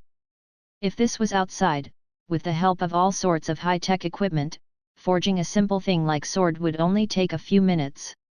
He could even secretly make a cup of coffee during the forging period and then leisurely wait for the forging to end. But here, using such a simple and tattered prop to forge a huge piece of pig iron and to forge it into a piece of sword was simply a fantasy. "You can refuse." The burly man mocked from the side, "After all, you are a great scientist, a playboy, a billionaire. You don't have to be like a blacksmith here. Why do I want to refuse?" Tony calmly walked to the anvil, then slowly picked up the hammer and said lightly, "Since you are hiding in my subconscious, you should know how Mark the First was born." The burly man grinned. "I'll wait and see." Who dash? Tony's eyes were firm as he raised his hammer high up and heavily smashed it down. Chapter 260, 11 million times. Tony riveted all the strength in his body and smashed down dozens of times in a row. The huge reaction force was transmitted along the hammer, causing the space between his thumb and index finger to crack, and his entire arm was aching. He looked down again, and the flames that had just ignited in his heart were instantly extinguished by more than half. The iron bricks on the chopping block did not shrink at all, but the surface was still flat. He only needed to make a simple estimate. If he wanted to hammer this iron brick into shape, it would take at least tens of millions of hammer strikes. This hardness, it can't be iron. Tony threw down the hammer and turned to glare at the burly man. The burly man sat on the ground and said with a smile that was not a smile, "When did I say that it was iron? You." Tony was about to retort, but the words were swallowed back down. Indeed. He never said that the material on the cutting platform was iron. Then can you at least tell me what this thing is, and what is the melting point? Tony glared at the burly man and said, "Don't tell me that you don't know how to forge metal. You need to melt it first." "No need." The burly man shook his head and said, "It doesn't need to melt, nor does it have a melting point. The method of forging it is very simple. All you need to do is to keep swinging the hammer." Tony gritted his teeth in hatred. "This is not in line with science." The burly man smiled and asked, "Then, is it in line with science for you to appear here?" Tony was speechless. "If you want to give up, you can at any time." The burly man grinned as if he was trying to persuade Tony to give up. "Sorry." This sentence aroused Tony's resistance. He picked up the hammer that fell to the ground and said word by word, "It seems that I don't know enough. I, Tony Stark, know everything, but I won't give up." The burly man sneered and said, "The premise of this sentence is that, you can persevere." Tony turned around and stopped arguing with him, because it was meaningless. He only needed to focus on the thing in front of him and beat this iron brick into shape, then he would be able to completely block that guy's mouth. Clang! Clang! Clang! Sparks flew and metal clashed. The crisp and heavy sound of metal colliding was like an impassioned melody, echoing in this world that was like a furnace. Raising the hammer, he smashed down. Lifting the hammer, smashing down. Lifting the hammer, smashing down. This kind of meaningless action, Tony did not know how many times he had repeated it. Again and again, he swung the hammer like a machine, hitting the hard iron brick in front of him. At the beginning, Tony could still think of what angle to swing the hammer from, which could save more strength and speed. But later on, Tony had completely given up on thinking, because no matter what he thought of, he could not speed up or shorten the forging progress. The hardness of this unknown material had completely exceeded the scope of his understanding of materials. Even Tony suspected that the shield created by his father was not as hard as this material. At least it would not have been smashed thousands of times without a dent. There was no shortcut. There was no shortcut. The only way was to persevere. Just as the burly man had said, if one wanted to forge this iron brick into a shape, it would only require a persevere. It was a simple word, but when it was put into practice, Tony knew how difficult it was. 10 strikes. 100 strikes. 1,000 strikes. 10,000 strikes. 100,000 strikes. In the end, he could no longer count how many strikes he had used. Every time he raised his arm, it would affect the muscles all over his body, making him feel like he was being torn apart. The right hand holding the hammer had long been cracked. The overflowing blood mixed with the splashing sparks fell on this black iron brick, and was heavily smashed into it. As for the abnormally hard iron brick, under the hammering and smashing of the hammer, the area became smaller and smaller. Hope was right in front of his eyes. Dang! Dang! Dang! Every once in a while, the sound of a hammer hitting could be heard, just like the speed of a turtle. At this moment, Tony's consciousness was almost completely lost, only the instinct of his body was still persisting. One hammer, another hammer. The pitch-black iron billet finally began to change. The originally irregular and ugly appearance of the iron billet gradually changed into the appearance of a long sword. Finally, as it appeared, the change of the iron billet was seen by the burly man, and his tone contained an uncontrollable excitement. That's right. That's it. Refine your soul, into a shape, Tony Stark. The dark material was actually not metal. It was the manifestation of Tony Stark's soul, and also the original appearance of ZANPAKUTOU. Only by forging it into shape could it carry Death God's power. Now, it is about to take shape. Clang! As the last hammer fell, the iron blank completely faded the original darkness and burst out a dazzling golden light. Sword, took shape. I succeeded. Tony stared blankly at sword, as if he couldn't believe that he had actually formed that iron brick. Congratulations, Tony Stark. The burly man's eyes flashed. I admit that you have conquered me, but before that, I want to ask your heart, what are you pursuing? Why did you raise this sword, and why did you become Death God? There was a long silence. Tony slowly raised his head, and his eyes were filled with a light that had never been seen before.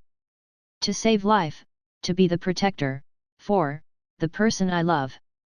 Humph, the will to protect. The burly man spread his arms and laughed like thunder.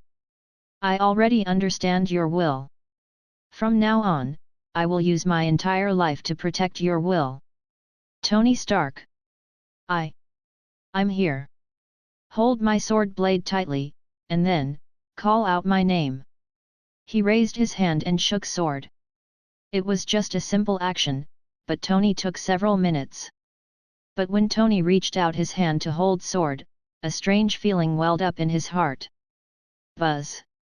The terrifying spiritual power completely engulfed the space, setting off a huge storm visible to the naked eye. In the real world, a strong hurricane suddenly swept up, blowing away the smoke and dust that filled the surroundings. Green Goblin, who was chasing after the fleeing crowd, stopped laughing because a man in a black robe suddenly appeared in front of him. Tony Stark? You are not dead yet. After Green Goblin saw the man's appearance, his pupils shrank slightly and he said in horror, "This is impossible. I clearly saw you die. I am dead, but I came back from hell again." Tony's eyes were blazing like fire, and spiritual power gushed out from his body, creating waves of wind and waves in the air. An invisible pressure came straight at him, and the Green Goblin couldn't help but distance himself from him. It's time to end it, Green Goblin. Tony slowly pulled out the long sword at his waist and inserted it into the ground. Bring the world into the palm of your hand and analyze the truth of all things. Shikai, Hephaestus. Chapter 261, Hephaestus.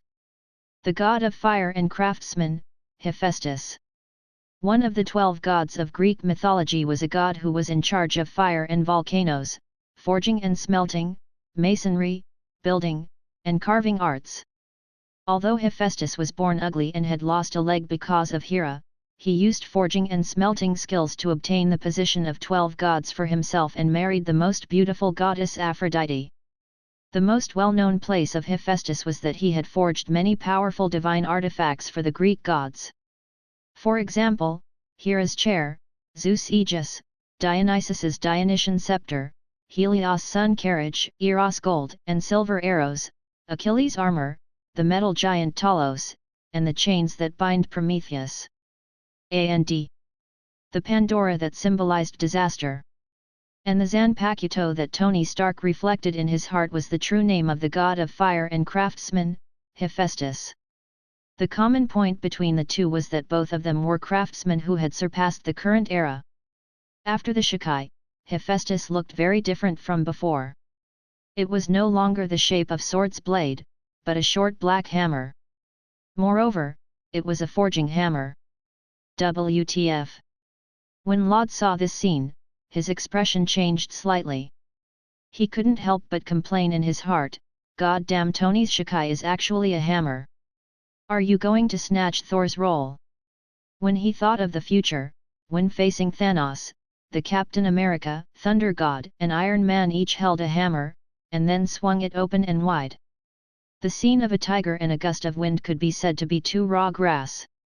However, although he complained, Laud was actually quite curious in his heart.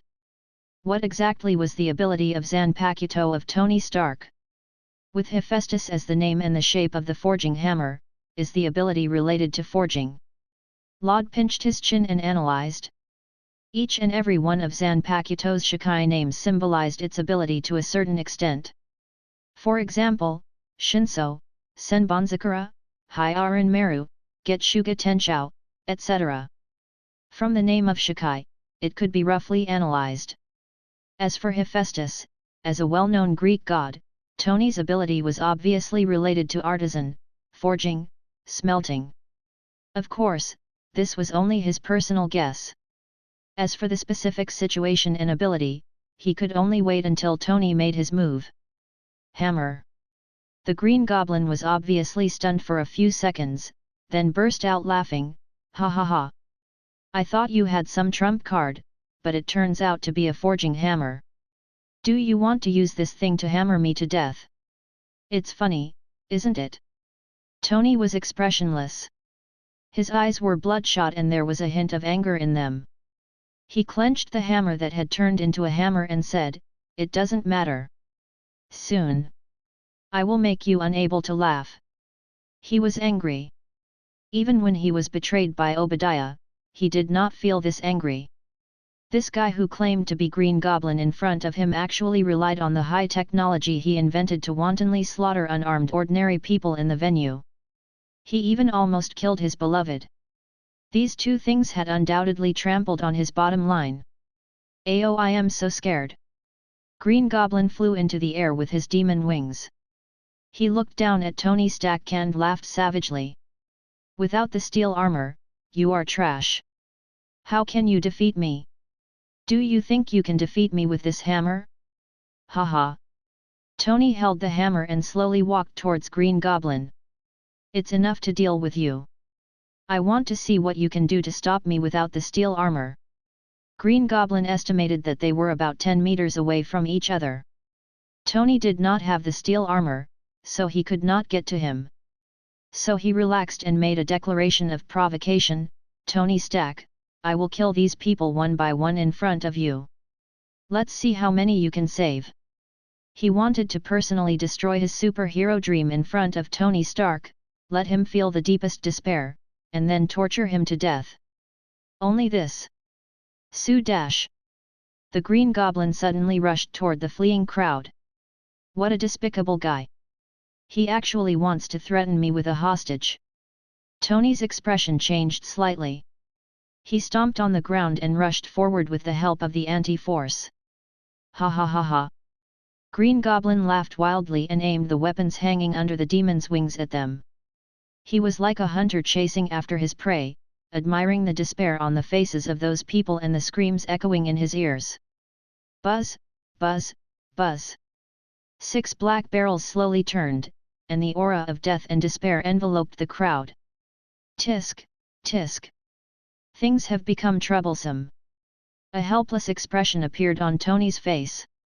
His Zanpakuto was not a direct attack type, and because he had just become Death God, he was not very familiar with the use of spiritual energy, so he could not catch up with the Green Goblin flying device. But this did not mean that he had no way to stop the Green Goblin. Phew, I can only use that move. A look of determination flashed across Tony's face. He exhaled and said in a low voice, "Let him experience your strength, Hephaestus." Tony raised the pitch-black forging hammer high up in the air, and then it drew a beautiful arc in the air, bringing with it a violent sound of wind breaking down. It smashed into the ground in front of him like a hot knife through butter. The hard ground suddenly cracked under the hammer, and the violent force sent countless pieces of gravel flying. In the name of Hephaestus, melt, reconstruction. Boom! The entire stadium shook violently, and scorching flames spewed out from the cracks in the ground. Almost half of the dark night sky was dyed red by the flames. Just as Green Goblin was still shocked by this sudden change, he found a shocking scene. The flames that shot out from the ground melted the ruins of the arena under Tony's guidance. In less than a breath of time, they rebuilt it into a huge metal eggshell, protecting all the fleeing people. Boom boom boom boom. The bullets turned into a torrent and poured out, all of them landing on the metal eggshell. However, what surprised the green demon was that other than the countless dazzling sparks and deafening roars, it was impossible to penetrate its defense. It's useless, Green Goblin. Tony held the pitch-black forging hammer and slowly walked towards the Green Goblin like a fire god. This defensive wall has 13 types of rare metals, and it also has a special anti-vibration and isolation power. It is impossible for bullets to penetrate it. This is impossible. Green Goblin's pupils shrank slightly. What did you do? Don't you understand?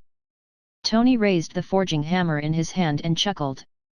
I only smelted the metals nearby and reconstructed them. That's all.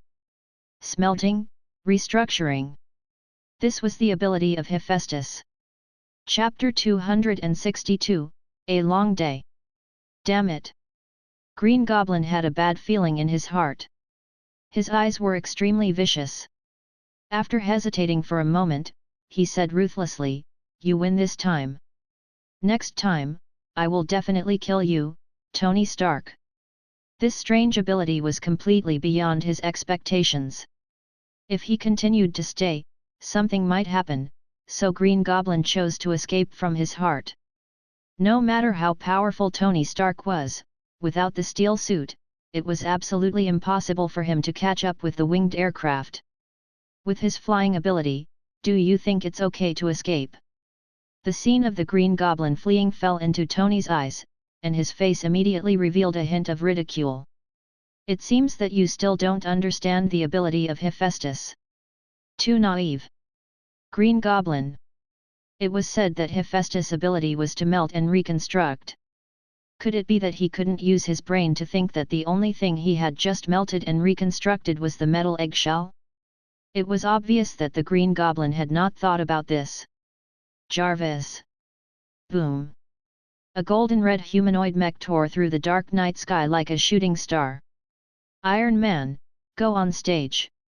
Other than the metal eggshell that was melted by Hephaestus, there was also the damaged Mk4 mech. After being reconstructed by Hephaestus, Mk4 had become a brand new armor. Not only was it no different from before, but it was also slightly enhanced in all aspects of its function. And most importantly, after being transformed by Mark IV, it became a new type of mecha that could be worn by spirits. Tony strode into the interior of the mecha. As the various data on the mecha gradually lit up, a familiar voice was heard. I'm very happy to see you again, Mr. Stack. Jarvis said happily. Tony was filled with emotion for a moment and sighed, Me too. I'm very happy to see you again, Jarvis. Although I'm not sure what happened to you. But, welcome back. Jarvis was sincerely happy for Tony. It's time to take revenge, Jarvis. Tony's gaze penetrated through the mech's mask and landed on the fleeing Green Goblin. I want that guy to know what the consequences of daring to lay a hand on Potts are. Yes, sir. Boom. The golden-red mech spewed out flames and turned into a comet, dragging a long trail of flames as it charged straight into the night sky. In the night sky of New York. Damn Tony Stark! Green Goblin recalled that he was forced away, and his heart was full of resentment. He cursed, he is clearly dead, why did he suddenly revive? Damn! Damn! Damn! If not for Tony Stack, all those damn bastards would have died. Originally, he wanted to kill all those damn shareholders and take the opportunity to take over the Osborne Group. However, he did not expect Tony to interfere and save several major shareholders. This completely disrupted his plan. Next time, I must kill them. Green Goblin growled in his heart, his eyes flashing with madness. Rumble. An intense air-breaking sound rang out, as if some sort of object was rapidly approaching. Hey! Green Goblin suddenly heard a sound coming from behind him, and subconsciously turned around to take a look. He saw a golden-red mecha, carrying an explosive wave, crash out a transparent sound barrier. Like a burning comet, it was speeding towards him at an extremely fast speed. 2. Tony Stark. Green Goblin's pupils suddenly widened, and he was so scared that he almost fell. He shouted in horror, This is impossible. Hasn't his mech been destroyed by me? If Tony Stark came back to life, it could be that he was mistaken. In that case, there was no way he could have seen wrongly about the steel mech being completely destroyed. He had seen with his own eyes that the mech had been torn into pieces. But why? This mech that was supposed to be destroyed had actually revived again. Could it be? Green Goblin's pupils contracted slightly. Thinking back to Tony's method of creating something out of thin air, he had a faint guess in his heart. Did he use that ability just now to repair the mech? Green Goblin! The angry roar came from behind like a clap of thunder, interrupting the Green Goblin's thoughts. No, not good. The Green Goblin looked at Tony, who was gradually approaching, and his face instantly turned ashen. His entire body was shrouded in a cold aura. Compared to Mark IV, the Devil Wings were not enough. One had to know that Mark IV's maximum speed was 2,691 km per hour, which was more than twice the speed of sound. If he still did not understand, then he could simply convert it.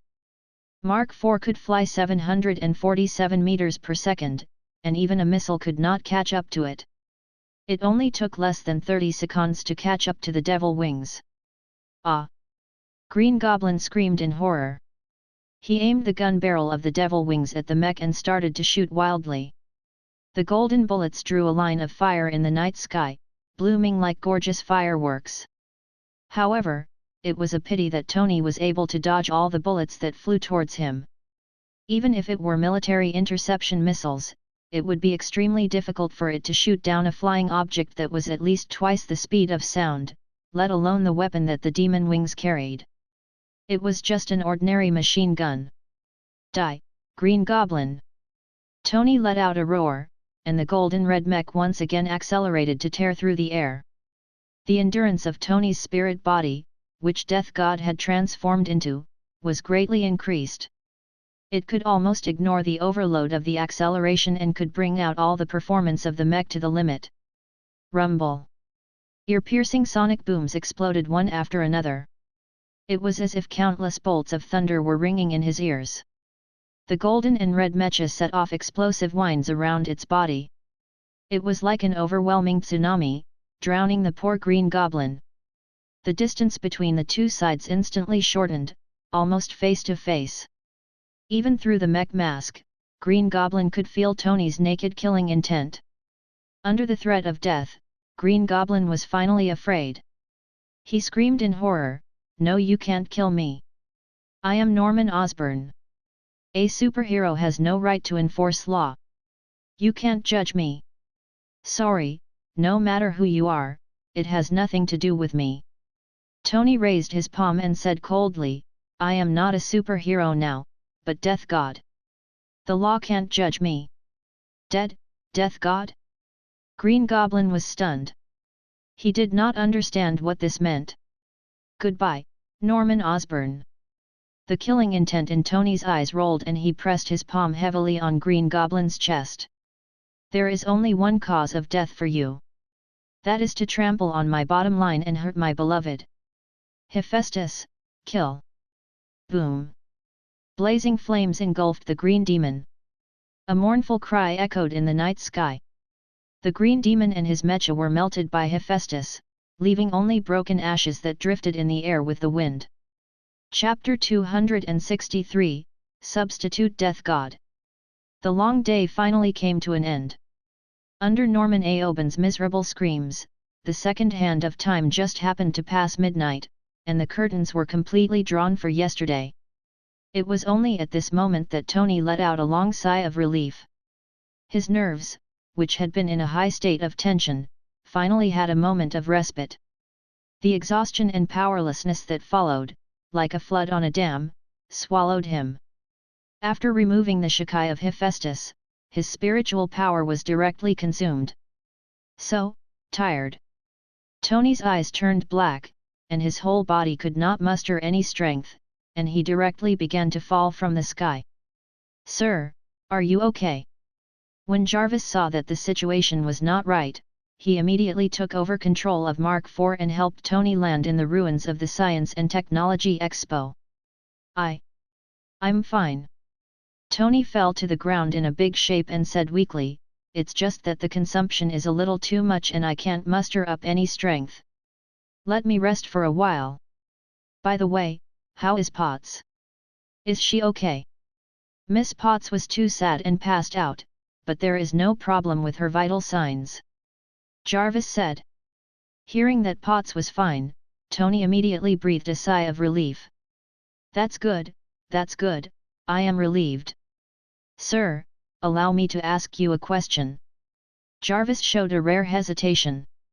Your current state seems a little strange. Why can't I detect any signs of your existence? Although the modified Mark IV could be worn by spirits, Jarvis, who was an artificial intelligence, could not detect Tony Stark inside. So from the perspective of ordinary people and Jarvis, Mark IV was like a ghost mecha. Of course you can't detect it. Tony's eyes dimmed slightly as he said bitterly, because I am in a soul state, the physical detection method can't find me. Sir, you mean, soul? Jarvis did not doubt Tony's words. There was a hint of surprise in his mechanical voice. This is unbelievable, the soul actually exists. It is indeed incredible. Tony nodded in agreement, then continued, but what is even more incredible is that I actually became Death God. Sir? What do you mean by Death God? Jarvis was silent for a few seconds after searching the database. He suddenly felt that he could not keep up with his master's thoughts.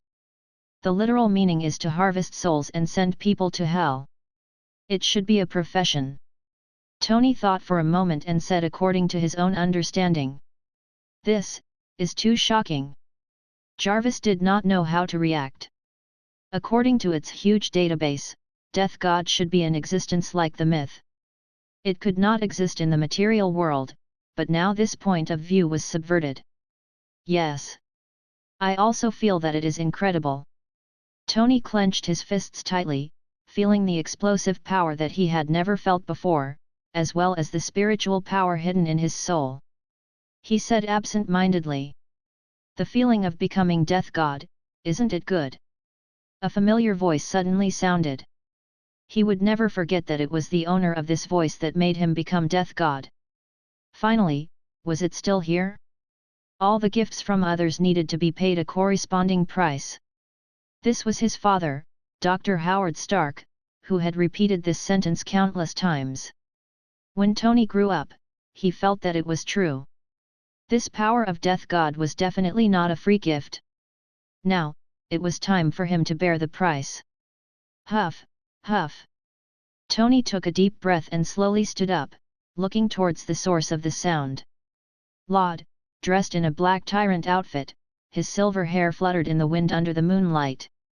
His pair of azure blue eyes were as tranquil as the sea, and the corners of his lips curled into a faint smile. You saw it all. Tony raised his eyebrows slightly. For some reason, he felt that his smile was a bit annoying. I saw it. You did a good job.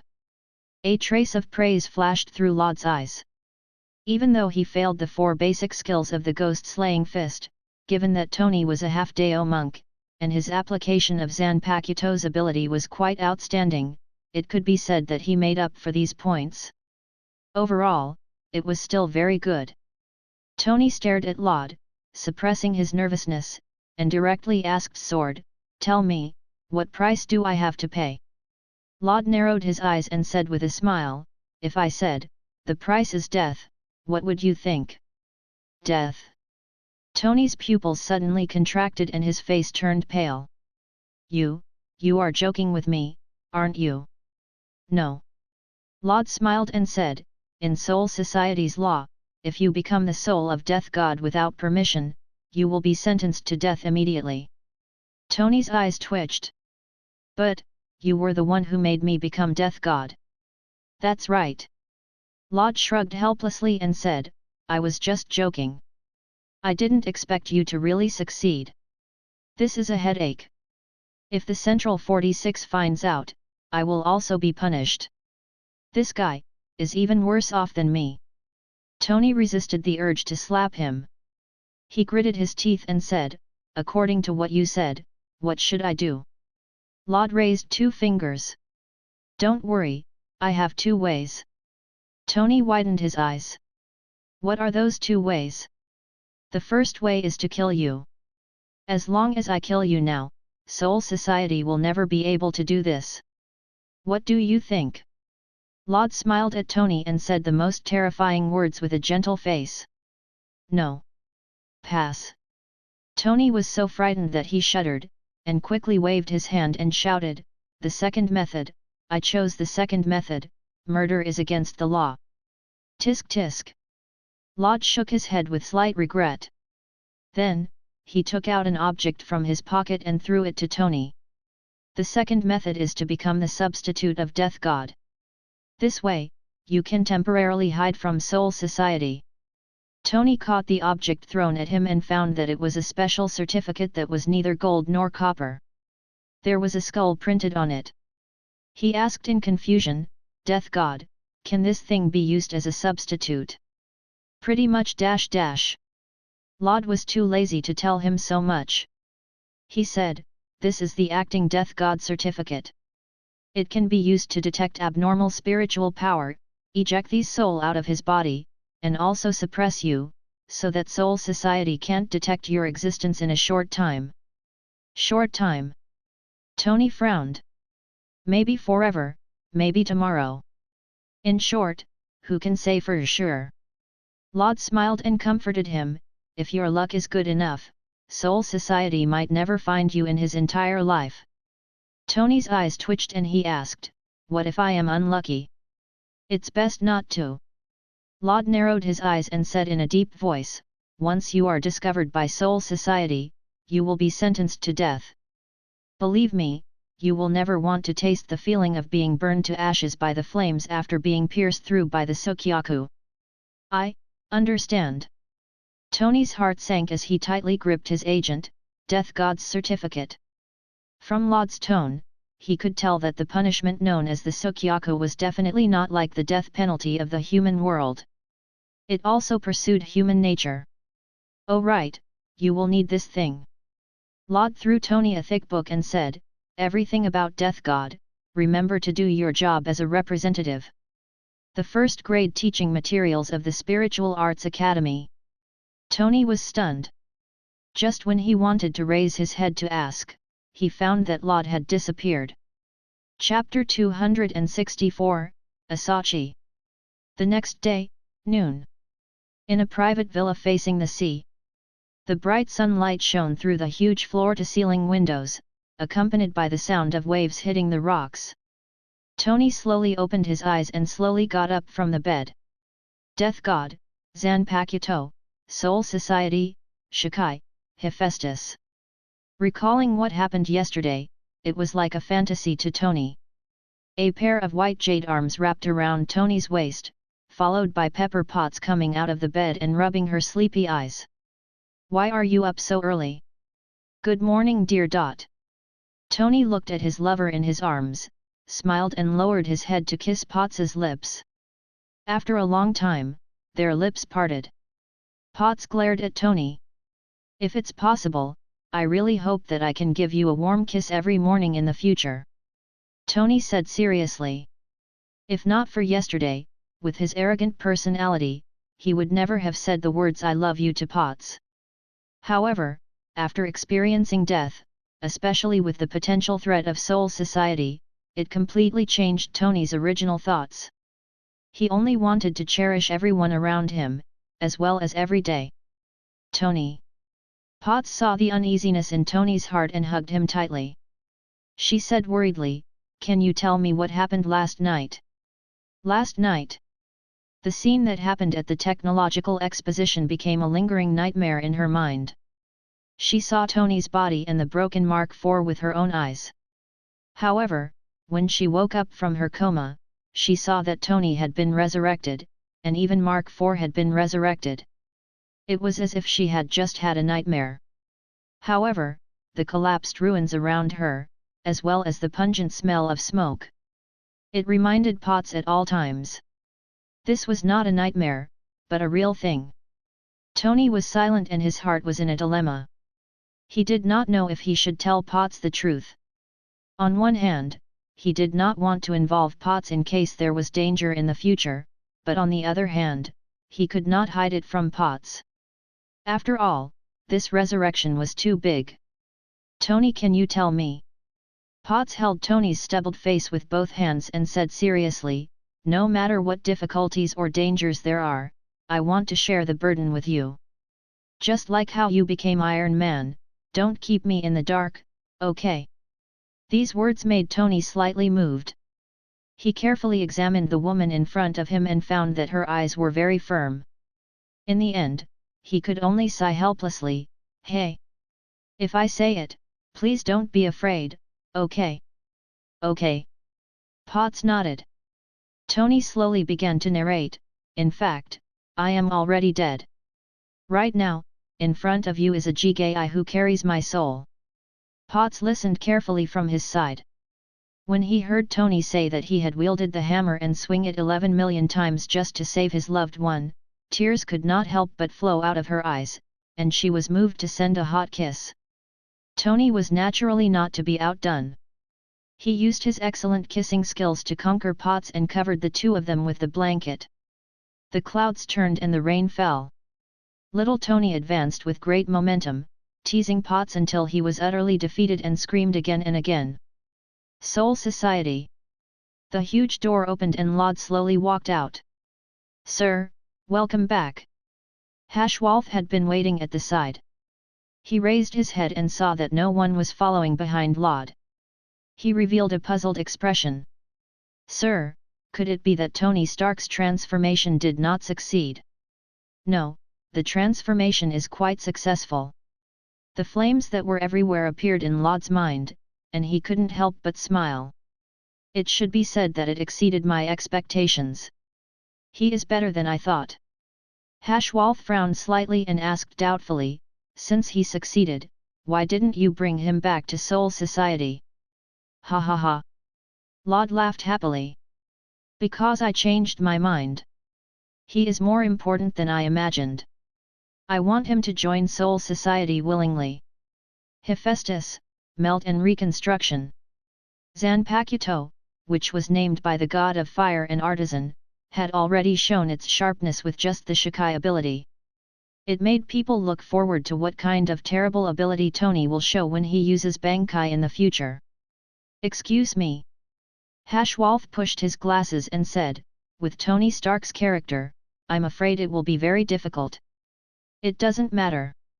Laud's eyes were deep, and he said with a faint smile, the script has been prepared for him. It seems that Sir is determined to get it. Hashwalth believed in Laud, so he smiled and said, what script did Sir prepare for him? What do you think, the invasion of the calamity? Laud looked at Seireitei in the distance and said, we can take this opportunity to let Soul Society officially appear in front of everyone. Hashwalth said thoughtfully, it seems that you have found the right actor for this act. No hurry. Laud smiled and waved his hand. There are still a few left. Let him be free for a while. Hashwalth nodded slightly and then asked the question in his heart, Sir, I want to know, why do you think so highly of Tony Stark? Because of Asachi. Laud took a deep look at Hashwalth and said, the number of Death God now is still small, and I have personally transformed them, so there is no need to worry about ZANPAKUTOU. But in the future, once the number of Death God rises, it will be a problem. I see. Hashwalth suddenly realized. Not every Death God was born to be able to forge spiritual power into ZANPAKUTOU. Most of Death God used the standard weapons provided by Seireitei before graduation, and with the help of years of grinding and study, finally transformed the Asachi into the ZANPAKUTOU that belonged to themselves. However, the problem they were about to face was that they could not provide standard weapons such as Asachi to the graduated Death God. All the Asachi in the original work were forged by sword, Uratsu Nimeya. They were handed over to the Central 46 and sent to every student of the Spiritual Arts Academy as the initial tool to communicate with Zanpakuto. Then the problem was, what if there was no Urtsunemeya in Laud's soul society? Asachi seemed to be very simple, however, after Laud asked Nimue, he knew that the forging difficulty of this thing could be said to be breaking through the sky. It must be known that Urtsunemeya successfully entered Zero Division with the credit of forging Asachi. Originally, Laud did not hold any expectations and planned to spend money in the future to draw Urtsunemeya. But until today, when he saw Tony's Zanpakuto, he suddenly changed his mind. Since Urtsunemeya could forge an Asachi, then there should be no reason for the genius inventor of Stark Industry to not be able to forge a new Asachi. Moreover, even if Tony Stark couldn't do it alone, with Kuratsuka Mayuri and Kisuke Urahara, wouldn't that be enough? Chapter 265, Deal with the Hydra. The Hand Building. A black Mercedes stopped in front of the door, and 3 men in suits got out of the car. One of the men was tall and sturdy, and his eyes were like that of a wild beast. Even if he wore a high-end suit, it would not be able to hide his iron-blooded aura. Moreover, one of his hands was always on his waist, and his gaze was vigilant as he searched the surroundings. "Take it easy, Brock Rumlow." The other bald man with a suitcase pushed the frame of his glasses on the bridge of his nose and gazed at the building in front of him. He said calmly, "Don't forget our purpose this time. We are not here to fight." "I know what to do, Sitwell." The man known as Rumlow sneered. His hawk-like sharp eyes flashed. "My mission is only to protect you. I won't do anything unless it is absolutely necessary." Brock Rumlow's code name was Crossbones. On the surface, his identity was SHIELD's quick response to the captain of the Special Forces. In fact, he was one of the members of the Hydra organization and one of the future enemies of the Captain America.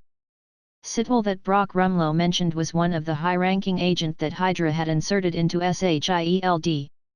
He was usually responsible for the experiments. In fact, he was the bald man with glasses in the elevator of the Captain America 2. Although in the movie, Sitwell was a nobody and there were few cameras, in fact, he had a lot of power in the Hydra, SHIELD. He was even quite trusted by Alexander Pierce. When Alexander Pierce gnawed on the Space Stone, such an important task was handed over to Sitwell. It was enough to see that his status was actually not low. At least, it was much higher than agent like Crossbones. "I hope so." Sitwell looked at Rumlow with fear, then walked to the hand building with his suitcase. Rumlow looked at Sitwell's back with disdain in his eyes. If not for the fact that this mission was so important, he wouldn't want to protect this sinister guy. After silently cursing for a while, Rumlow followed Sitwell and walked into the hand building. It was strange.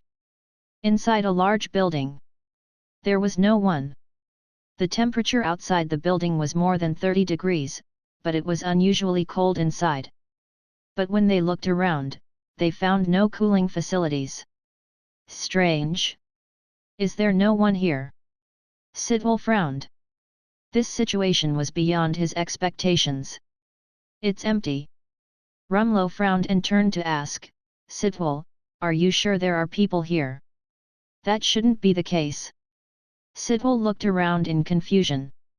According to the information, after the hand was destroyed, it was Jessica Jones who took over this building and power. Did they move? When the two of them were puzzled by this, they suddenly felt the hair on the back of their necks stand up all of a sudden. An indescribable strange feeling, as if there were countless eyes around them, silently observing them in the shadows, accompanied by a chill that gradually spread to their limbs and bones. "Be careful, something is wrong here." Rumlow pulled out his pistol and reminded Sitwell beside him. Perhaps because he had been wandering on the edge of death all year round, he was very sensitive to danger.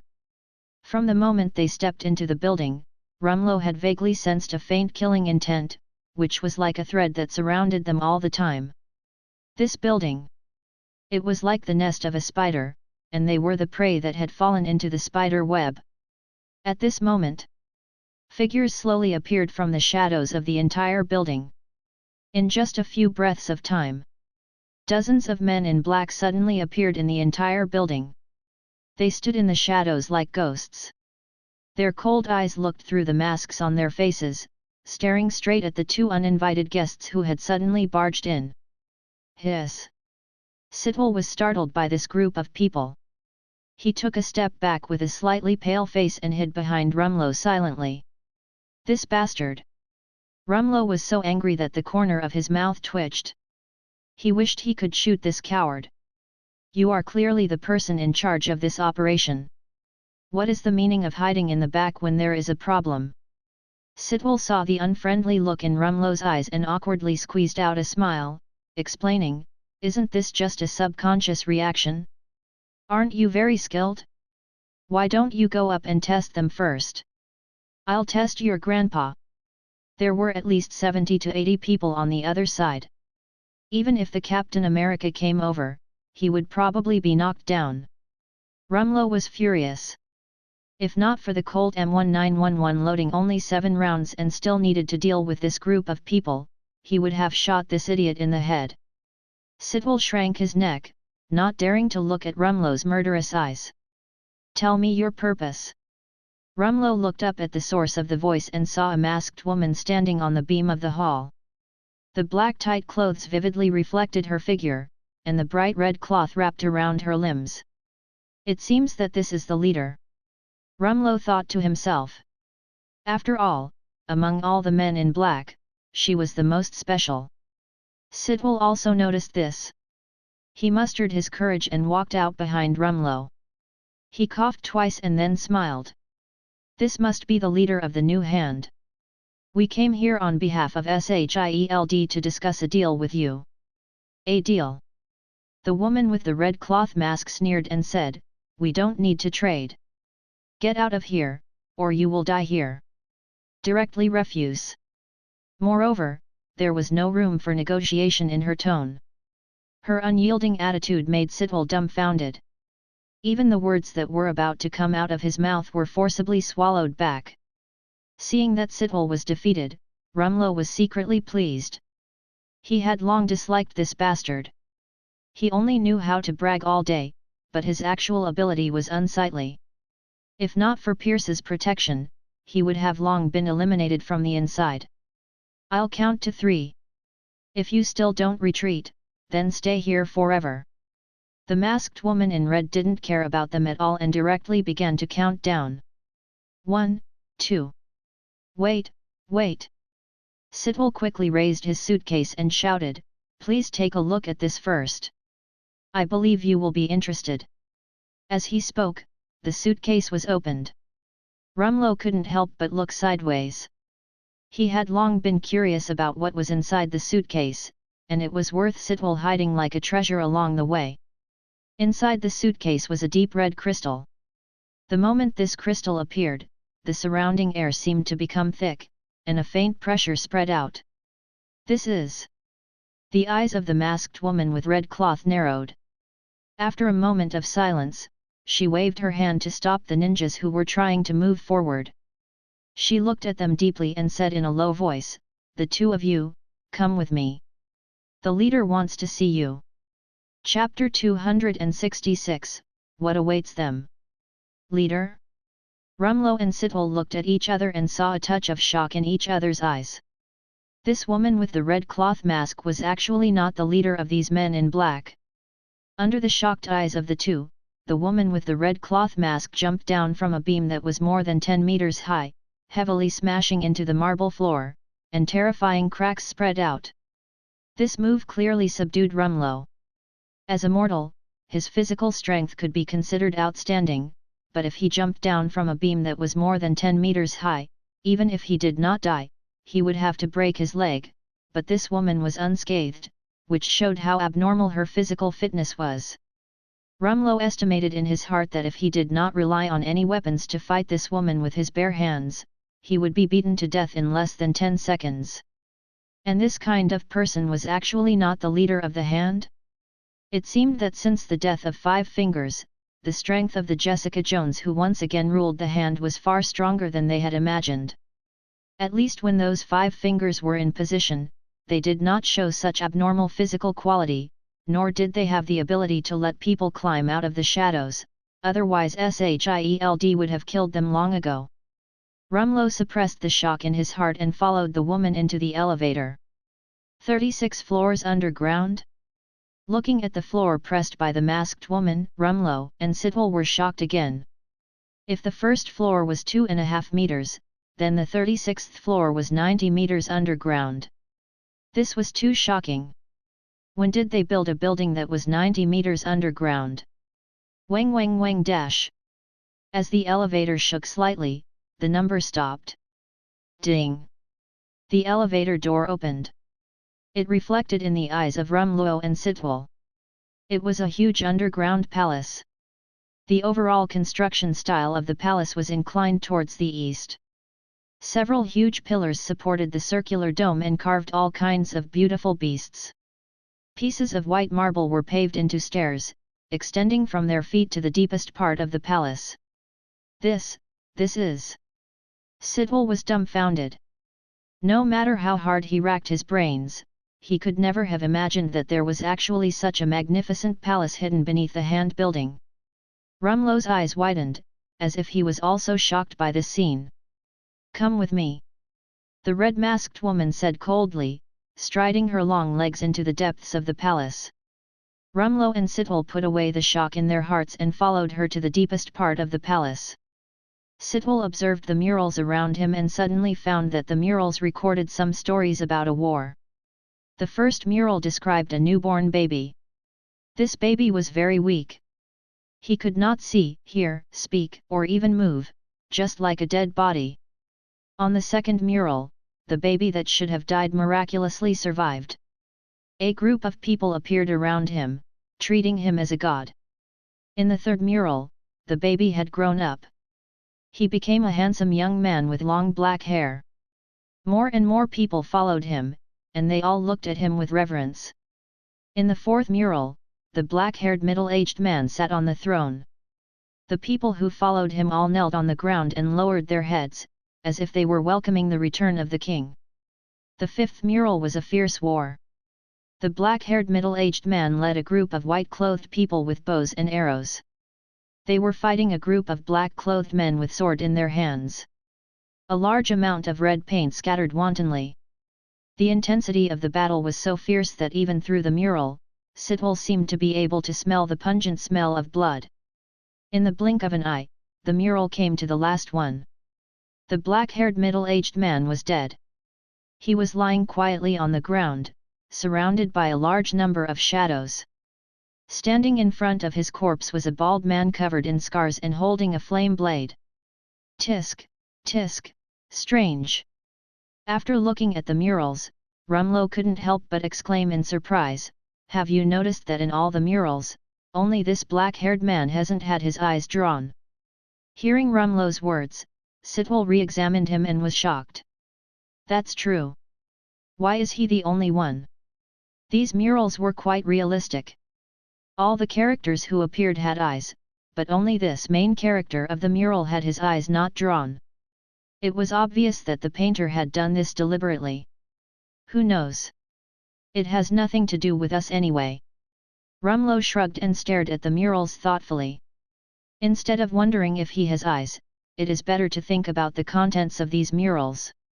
What exactly does it mean? I seem to have seen them before. Sitwell stared at the mural with a sense of familiarity in his heart. Especially the scene of the battle between the men in black and the men in white.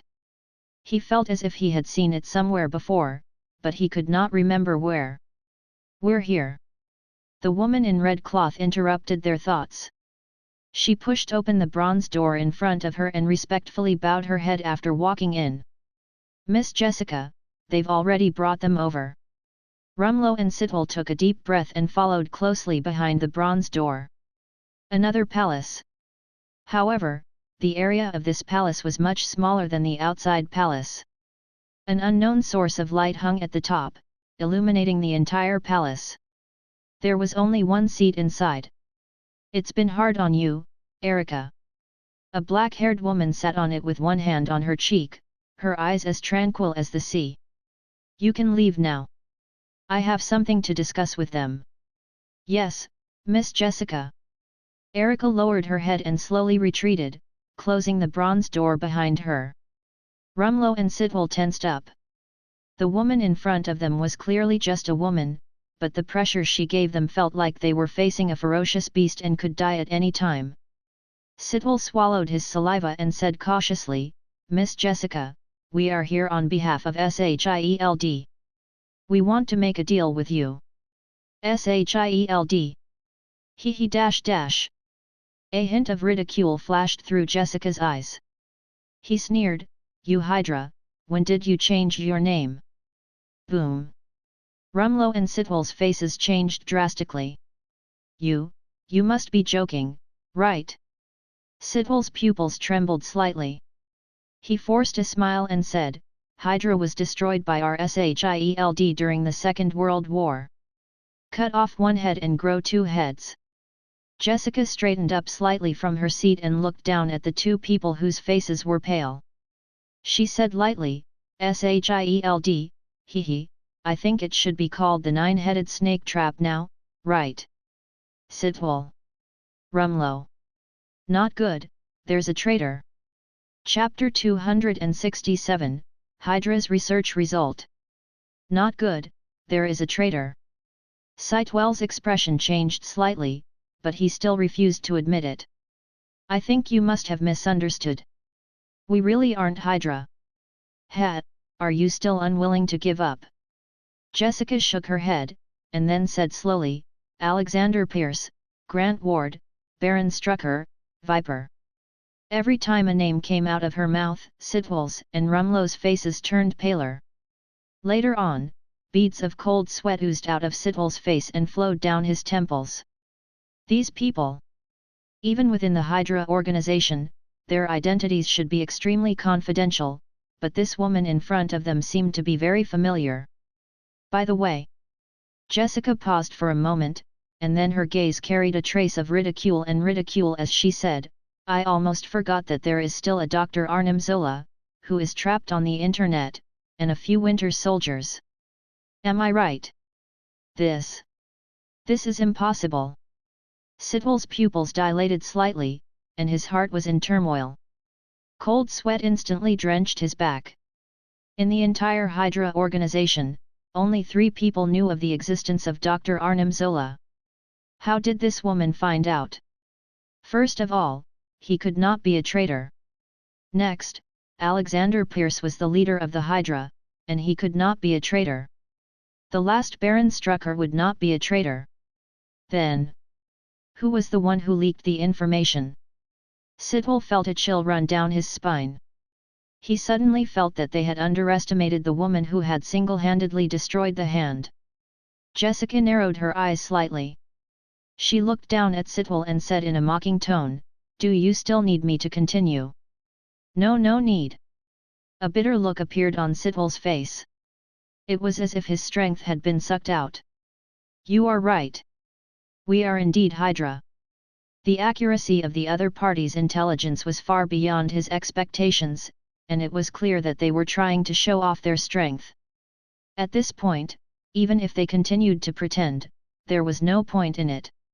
It was better to admit it openly and see what she wanted to do. After figuring out the key points, Sitwell calmed down. He was not as flustered as he was in the beginning. Since the other party already knew the identity of their Hydra, but they were still willing to meet them. From the side, it showed that the other party actually did not care about the identity of Hydra. My dear Lady Jessica -- Sitwell cleared his throat and tidied up his messy suit sleeves. Then, he calmly said the words he had prepared, in fact, I think that whether it is Hydra or SHIELD, these titles are not important, and they have no practical meaning. Oh! Jessica slightly raised her eyelids, sizing up Sitwell, and said, Then tell me, what is important to me and what is meaningful? Benefit. Value. Sitwell did not avoid the gaze that was cast at him. Instead, he straightened his back and said firmly, those who can bring you benefits are the most important to you, aren't they? Rumlow looked at Sitwell strangely, as if he had recognized this little white face he had always looked down on. If he didn't even have such thoughts and methods, he would have long been removed from the inside. After all, Hydra was not a charity organization. You are interesting. Jessica raised her eyebrows slightly, interested in him. Then what benefits can you bring me? What about its value? Have you ever heard of Super Soldier Serum? A mysterious smile appeared on Xitewell's face. I've heard of it. Jessica leaned back in her seat, her index finger lightly tapping on the armrest as she slowly said, I'm sure there is no one who doesn't know about the famous Captain America, right? Yes. Sitwell smiled even more brightly. At the same time, he raised the suitcase to his chest, patted it, and said, Please allow me to solemnly introduce you to the latest invention of the Hydra, the second generation of Super Soldier Serum. It is based on the serum research and development of the last generation. The second generation serum not only has various abilities that are far beyond the first generation, but it can also make humans evolve to a higher level. You may not be able to imagine how terrifying a human fighting in the form of a soul is. He is simply like a ghost. Super Soldier Serum Second Generation. When Rumlow heard this name, his whole body trembled uncontrollably. He looked at the suitcase with a strong sense of greed. It was this serum. It made the originally thin and weak chicken become Captain America who had exceeded the limits of human body. Rumlow admitted that he was no worse than that weak chicken. If he got this tube of serum, he would definitely be more powerful than Captain America. Hucky. Hucky. Rumlow's breathing became rapid. His eyes were red as he stared at the box. His hands were clenched and relaxed at times, and terrifying blue veins popped up on his neck. Brock Rumlow. Sitwell noticed his abnormality and quickly hugged his suitcase tightly. He stared at him vigilantly and threatened, Don't think about what you shouldn't have. You know the tricks of Hydra. As soon as this was said, Rumlow's expression changed slightly and he instantly calmed down. It was as if a basin of cold water had splashed on his head, extinguishing the fire of greed burning in his heart. Don't worry, I know what I'm doing. Rumlow took a deep breath and moved his eyes away from the suitcase with great difficulty. Sitwell heaved a sigh of relief. If Rumlow really wanted to rob him, he really couldn't do anything about it. Sitwell turned his eyes to Jessica and said, Now, what do you think the value of this serum is? Just this. Jessica sneered, her eyes full of contempt. If it is only at this level, it seems that there is no need for us to cooperate. Wait, Miss Jessica. Sitwell's expression changed slightly. He had not expected that the serum he was proud of was not attractive to Jessica at all. You may not understand the value of the second generation of Super Soldier Serum. Is it hollow? The mocking expression on Jessica's face grew even stronger. Your so-called Super Soldier Serum should be a medicine developed based on Hollow's blood, right? As if struck by lightning, Sitwell's face turned pale.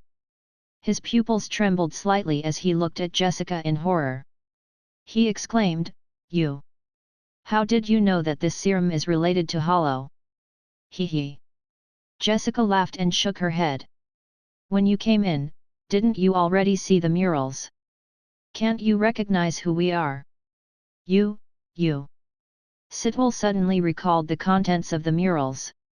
It was a group of people in white with bows and arrows. Bow and arrow. White clothes. I got it. Sitwell's pupils suddenly shrank to the tip of a needle, and he could not help taking a few steps back. You are Quincy. Chapter 268, Dragon Bones. Confidentiality, Top Secret, Level 8. Code, Quincy. Sex, Male. Age, Unknown. Appearance features, long blonde hair, emerald green eyes, white military uniform, visually Anglo-Saxon, with high-definition camera image. Character, Unknown. Special ability, bow and arrow, detonate flames, instant movement, suspected to be able to control some special energy. Evaluation, although it has a similar appearance and body shape as a human, it must not be regarded as a human. The target individual has the terrifying power to threaten a country. It is recommended to be closely monitored. Note 1, the target and death god are natural enemies. They once fought for 1,000 years due to an unknown reason. After failing, most of them were slaughtered. Currently, they are only one body. Note 2, the target once contacted a captain of Death God. After a difficult victory, the two talked for a while. The specific content is unknown, but the captain of Death God should give up the mission afterwards. The information about the Quincy and Death God was extremely confidential in the whole of SHIELD. Only Agent, who was above level 8, could access them. And Sidwell was the assistant of Pierce, so he could read these information that were extremely confidential. However, he had never calculated that he would see the Quincy in this place. Now that I think about it, what those murals described is undoubtedly the origin of the Quincy race. Too lucky. Thank God for his mercy. Sidwell wanted to laugh out loud. This was really not a waste of effort. Ever since Nick Fury made contact with Death God, many secret bases had been established. Even their Hydra did not know what these secret bases were researching. Thus, Alexander Pierce decisively ordered, have them find traces of the Quincy at all costs and establish a cooperative relationship with them. Unfortunately, they searched for more than half a year, but they did not find any trace of the Quincy. They seemed to have disappeared into thin air. To this end, Pierce was furious and even ordered them to find the Quincy. Unexpectedly, in a trade mission, he caught this big fish.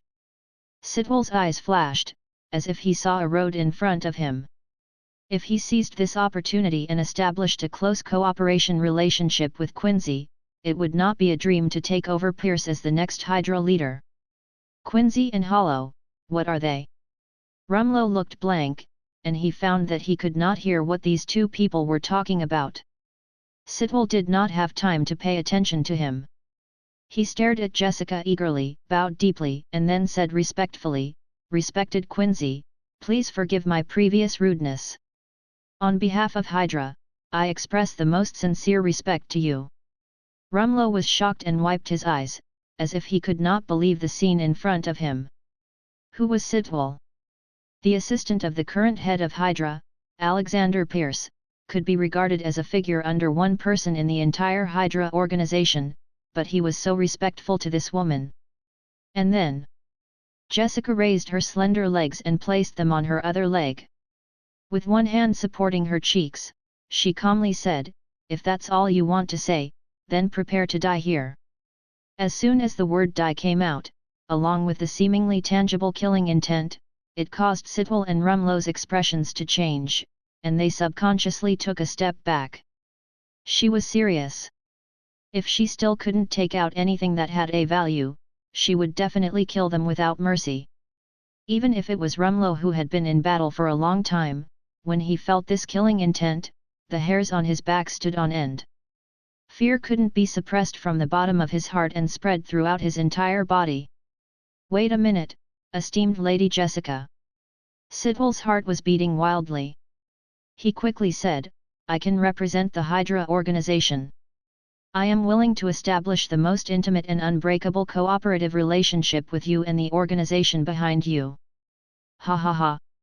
Hearing this, Jessica let out a sneer and said with disdain, "The basis of cooperation is based on the equality between the two sides and strength. May I ask why I want to cooperate with the weak you?" Sidwell knew that this was his last chance. He wiped the sweat from his forehead and raised his suitcase. "Miss Jessica, you only know one thing, but you do not know the other. This tube of serum is a special blood purified from the body of a special hollow." Jessica asked, "How special is it?" "This hollow is very special. Its blood can cause other hollow to have some kind of mutation effect." When he said this, his face was full of pride. And this hollow was created by the Hydra organization with all its strength. Created? After hearing this word, Jessica's expression finally changed slightly. No wonder. Lord Hashwolf would personally send a sound transmission to let her contact these two people and establish a cooperative relationship. It turned out that it was because they had already grasped the method to create hollow, and it was a special body that could allow other hollow to evolve. This news was no less than a heavy bomb, exploding in Jessica's heart, setting off a tempestuous storm. The special hollow.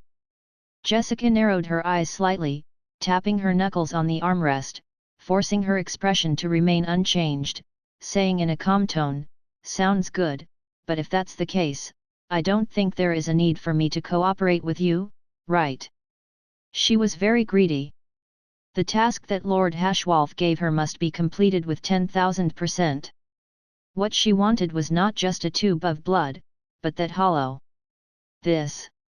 Sitwell wiped the sweat on his forehead, swallowed his saliva, and desperately searched through the thoughts in his mind.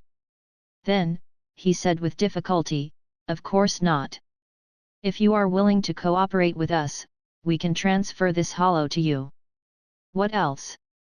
Jessica was like a demon, greedily begging to squeeze out all the value of the Hydra. This. Sitwell's nervous face was covered in sweat. He wiped it with his suit sleeve and said, "I'm not too sure. What else do you want?" Hee. Jessica smiled but did not answer the question. Instead, she asked, "Let's talk about you first. What do you want from me?" There was nothing to hide about this. Sitwell said bluntly, "It's like this. We originally wanted to use this serum to exchange for the right to use the hand's dragon bones." Dragon bones? Jessica recalled for a moment before remembering that there was such a thing. She couldn't help but laugh. "What do you want that thing for?" The hand's dragon bone was actually a mysterious bone from the East Kunlun. It had the effect of longevity and giving special energy. However, for the Quincy, the dragon bone was useless, so it was thrown in a corner. If Hydra hadn't mentioned it, she would have forgotten that there was this thing. Sitwell showed a troubled expression. "This? I don't know. I only know that this is an order from Chief Pierce." "I understand." Jessica nodded slightly and then said lightly, "The dragon bone can be given to you, but you have to tell me that hollow is for me." Chapter 269, Pierce's Brilliance. Using that hollow to exchange for the dragon bone? Even though Sitwell, who had already been mentally prepared and had been extorted, could not control his facial expression and his face twitched violently when he heard the request of Jessica, who was almost like a lion opening its mouth to speak. To put it bluntly, no matter how powerful this dragon bone fossil was, its value was absolutely not comparable to that of hollow. Because the existence of that hollow itself meant the highest technology crystal of the Hydra. Just the research and development process, the funds spent on the experiment, and the huge manpower invested in it were enough for Nick Fury to build several hundred secret bases. This. I'm afraid it won't work. Sitwell wiped the sweat off his face. He said carefully, "Honorable Lady Jessica, you should understand in your heart how valuable that hollow is. It is definitely not something a dragon bone can compare to. Don't misunderstand." Jessica leaned lazily against the seat, her two beautiful legs folded together, a hint of mockery in her eyes. "I'm not negotiating with you. I'm telling you, I want that hollow. Do you understand?" This meant that she was planning to rob him openly. This, respected Lady Jessica, that hollow is a precious research material that belongs to our nine-headed snake." Sitwell was sweating profusely. He was both angry and helpless. It had always been their Hydra that threatened others. When had it ever been their turn to be threatened? Jessica said indifferently, "What has it got to do with me?" Zeitwell was speechless. A wave of anger and frustration surged in his heart. The status of negotiations between the two sides was completely not on the same level. Without any strength foundation to support it, even if he was angry and sullen, what could he do? Not to mention the destructive power that the Quincy showed in the New York War, just the fact that the other party was familiar with all the information of Hydra's top executives was enough to make the whole Hydra feel fear. Not agree? Sitwell suspected that if he dared to refuse the next day, Alexander Pierce's head would probably be hung on the door of the triangular building. At that time, he might even see the heads of the other higher UPS hanging up together. However, he did not have the authority to do so. "My esteemed lady, my authority is not enough to make such a decision. Can you allow me to contact Chief Pierce?" Sitwell said as he wiped his sweat. "Up to you." Jessica waved her hand casually and said, "But I don't like to wait, so I will only give you 1 minute." "Yes, yes." Sitwell breathed a sigh of relief as if he had been granted amnesty. At the same time, he quickly took out his mobile phone from his pocket and dialed Alexander Pierce. A moment later, the communicator projected a blond old man in a suit and tie. His hair was grey and his face was full of wrinkles. His eyes were not angry but full of majesty. It was the former director of SHIELD, the current leader of Hydra, Alexander Pierce. Pierce frowned and his eyes showed a trace of impatience. "You shouldn't have contacted me." "What happened?" "Director, there is a problem with the deal. The specific situation is like this." Due to the limited time, Sitwell spoke very quickly and described what happened in the most concise and brief sentence. When he heard quicker, Pierce's expression changed slightly, and there was a slight change, and there was a sudden burst of light in those turbid eyes, which made Sitwell and Rumlow feel that their hearts were almost completely broken. Even though Alexander Pierce was only an old man now, without the strength to truss a chicken, but when he was serious, the aura he exuded, even through the communicator, made Rumlow and Sitwell tremble in fear. "Ha ha ha!" To their surprise, not only did Pierce not get angry after hearing it, he even laughed. Sitwell was uneasy. He nervously wiped the sweat from his forehead and lowered his head deeply. He did not dare to look at the old man's eyes.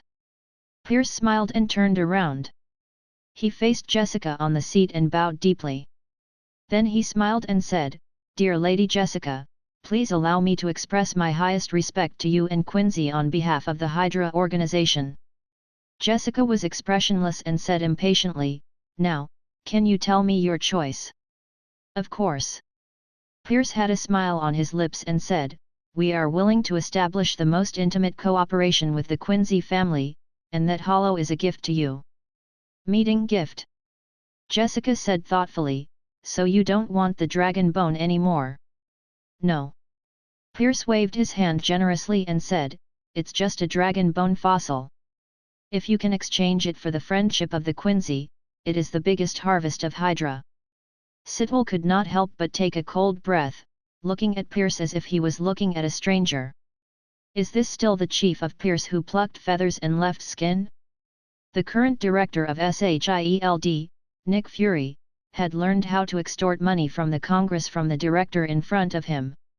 Otherwise, how do you think the Hydra organization, which suffered a crushing defeat during the Second World War, could rise up so quickly when they were poor and had nothing to ask for?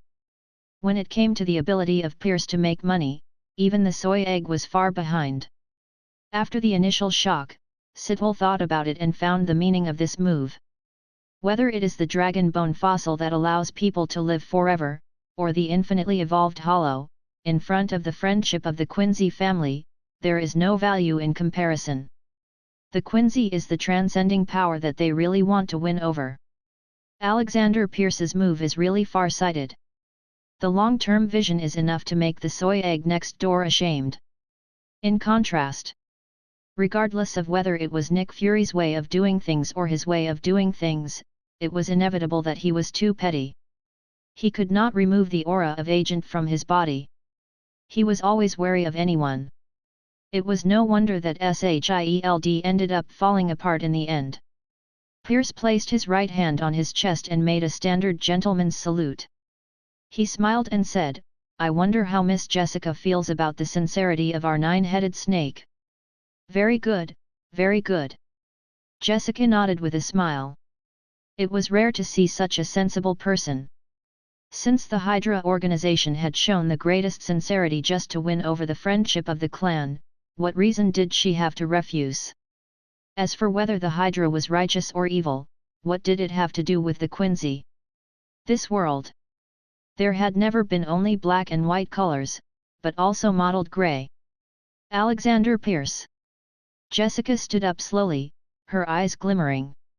Congratulations, you have won the friendship of the Wandenreich. I can't thank you enough. Pierce got what he wanted and said with a smile, please wait for a few days, Miss Jessica. We will escort that hollow here. At the same time, we will also have a few other small things. Just treat it as a small gift for you and the Wandenreich. Please accept our sincerity. Too sensible. Jessica was quite satisfied with his performance. She smiled faintly and said, since you have shown your respect, the Wandenreich will naturally not treat you unfairly. The dragon bone fossil is given to you. Pierce was a little surprised and laughed, thank you, Miss Jessica. I believe this will be a good start for our cooperation. The deal was over. Both sides had obtained what they wanted the most. Chapter 270, Winter Plan. Greenland. It was located in the largest island in the Arctic Circle, sandwiched between the Arctic Ocean and the Atlantic Ocean. More than 80 of the island's land was covered in ice. The climate was cold all year round. The lowest temperature could reach -86 degrees. It was one of the coldest regions in the world. On this island, one could see countless icebergs and glaciers. It could be said to be a great marvel. Thule, north of Greenland, is one of the northernmost towns on Earth. Due to the cold weather all year round and the weather at 90 degrees below zero, all food and water sources were very short. Even survival had become very difficult. Only a few dozen people still lived here. Going north along Thule town was a white desert. Thick layers of ice covered the earth, and blue icebergs floated on the surface of the water. The 100-meter-long glaciers of various forms could not help but make people sigh with emotion. Boom! Along with the roar of the engine, the tail of a carrier aircraft shot out flames and flew across the sky at an extremely fast speed, landing on this deserted white desert. If one looked carefully, one could find the place where the carrier aircraft landed. Behind it was a huge mysterious base covered in white camouflage, almost merging with the glacier. The cabin door opened. Carlson, who was about to face a bald crisis, walked out of the cabin, wrapped in thick winter clothes. Damn, this place is actually so cold. Carlson stomped his feet and rubbed his hands. He breathed out white gas as if he regretted coming to this place. Don't complain, aren't you meeting your idol? Following behind Carlson was Melinda, agent, who was also wrapped in a thick winter coat.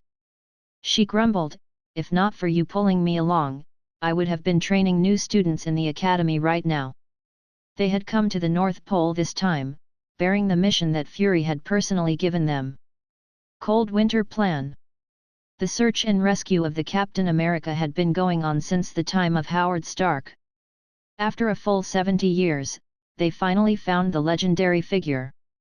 He was also the leader that could lead the Avengers. Carlson smiled. He joked, there's nothing we can do about it. After all, we are the only ones left in the station. Melinda glanced at him, don't we still have Barton and Natasha? They have another mission. I heard that there was a problem in Italy. The fossil suddenly swallowed several living people. Carlson shrugged his shoulders and shrugged helplessly. Is it the fossil that carved 3 men? Melinda knew about this thing. In St. Christine's Cathedral in Italy, there was a world-famous mouth of landscape truth and an ancient fossil.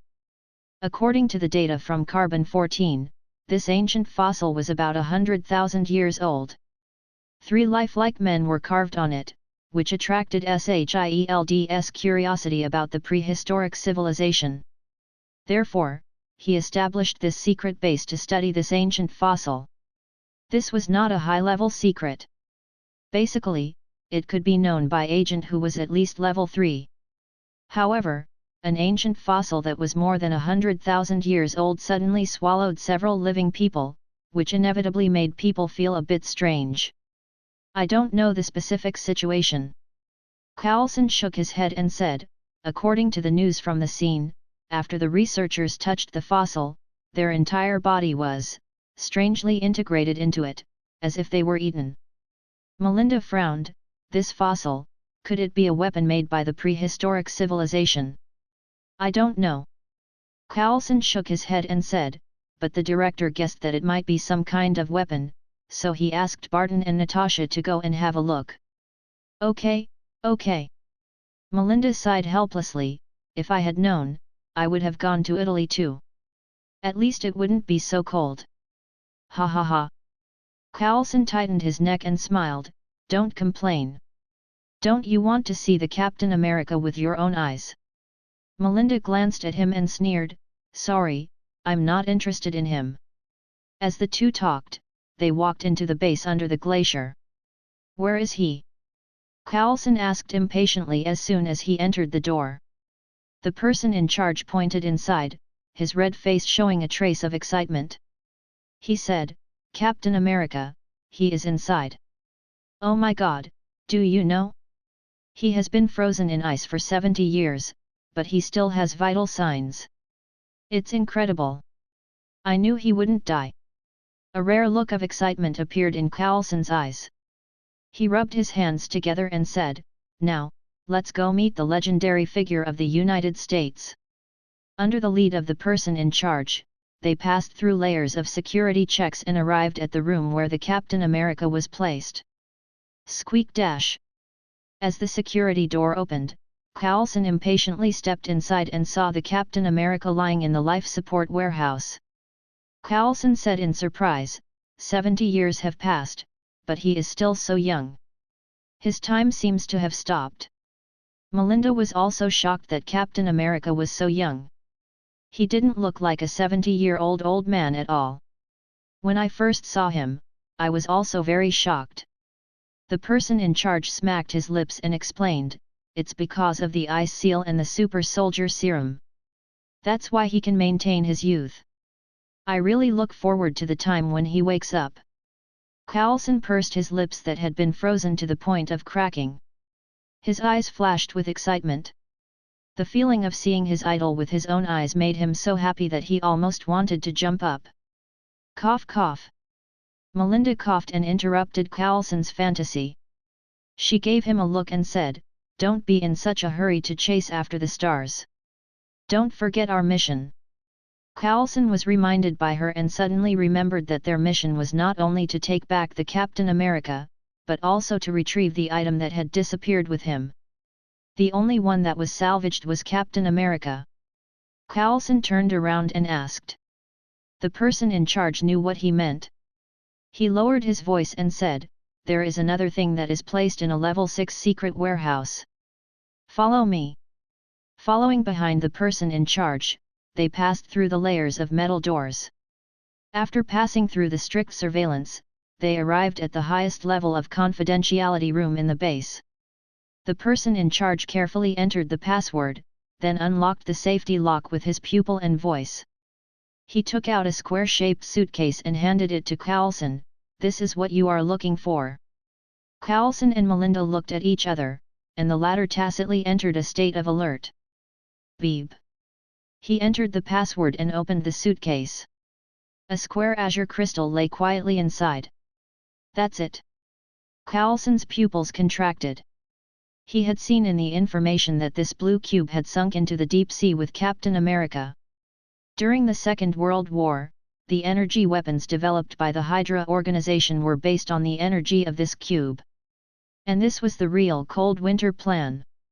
Chapter 271, Welcome to 21st Century. New York, Brooklyn. The overall architectural style and furnishings in the sanatorium were modeled after the end of the Second Battle of the last century, full of nostalgia of the era.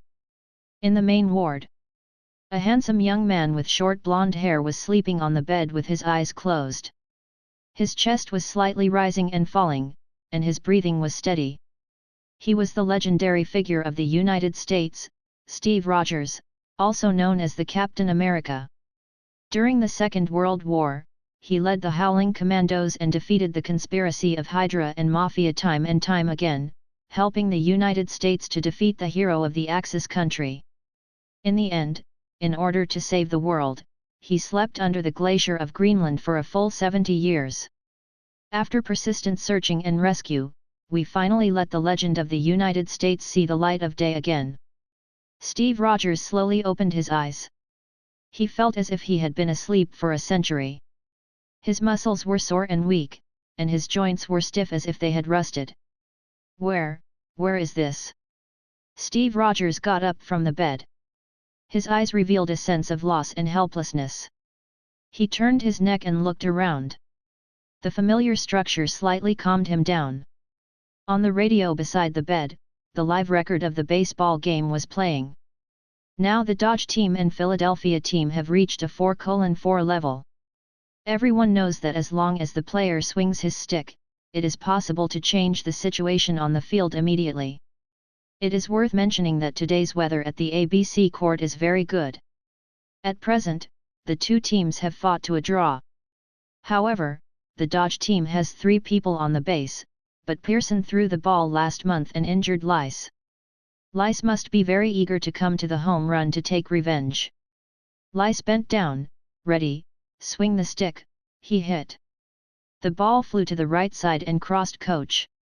I guess it will get 3 points. The coach wanted him to run back to the base. The ball was thrown back to the base, but Lyle was not eliminated. He still had a chance. The voice in the radio was excited and high, accompanied by the enthusiastic cheers of the audience. But Steve Rogers' pupils shrank slightly. His originally calm and stable heart suddenly rippled violently. At this moment, the door of the ward was pushed open. A beautiful blonde woman dressed in the costume of a nurse from the last century walked in. When she saw Steve, who had woken up and was sitting beside the bed, a hint of joy appeared on her face. "Good morning, Captain." Steve Rogers frowned and said calmly, "What is this place?" The nurse smiled and replied, "This is the sanatorium of the New York City Hospital." The baseball game in the broadcast was still playing. Steve glanced out of the window and asked again with a frown, "Where exactly is this place?" The blonde nurse was stunned and squeezed out a formal smile. "Sorry, I don't quite understand what you mean." Steve Rogers stared into her eyes and said word by word, "The game in the radio is a play in May of 1941, and I was there." The blonde nurse froze. She had not expected such a big mistake. Steve Rogers slowly got up from the bed. His eyes were fixed on the nurse. Step by step, he walked to the nurse who was obviously avoiding his eyes and said in a low voice, "I will ask you again, where is this place?" "Captain Rogers, please calm down." The blonde nurse's expression changed slightly as she tried to explain. At the same time, her right hand, which was behind her back, pressed a button in an extremely secretive position. "Who are you?" Steve Rogers' eyes were full of vigilance as he questioned her loudly. But the next moment, 2 fully armed soldiers walked in from outside the ward. The black armor worn by the 2 soldiers and the unknown weapon held in their hands made Steve Rogers alert and think of something else. Hydra. In just a second, Steve Rogers thought of several possibilities. When he was unconscious, SHIELD did not find him. Instead, he was found by the dead Hydra organization and deliberately created such an environment to confuse or even imprison him. The blonde woman saw the fierce light in Steve's eyes and quickly tried to explain, "Captain Rogers." Unfortunately, it was too late. Before the woman could finish her sentence, Steve suddenly jumped up, his muscles tensed up like a cheetah, and his fists smashed into the chests of the 2 soldiers. Bang! Bang! The 2 soldiers seemed to have been hit by a car, and they were instantly sent flying, crashing into the fragile white wall. Steve finally saw that outside the ward, it was Hollow, who looked like a film studio. "Captain Rogers, wait!" The woman was shocked and tried to stop Steve from running away. However, Steve was already very wary of them. He even thought that this was the base of Hydra, so he did not listen to her at all and ran straight along the passage. The woman looked at the back of the captain and took out her walkie-talkie helplessly. "Attention, number 13 patient. Captain Rogers has escaped. Stop him." Steve ran along the passage. After pushing open a door, he found that the hall was full of people in suits and suits. Everyone's eyes were focused on him. "He is there. Stop him. Don't let him run out.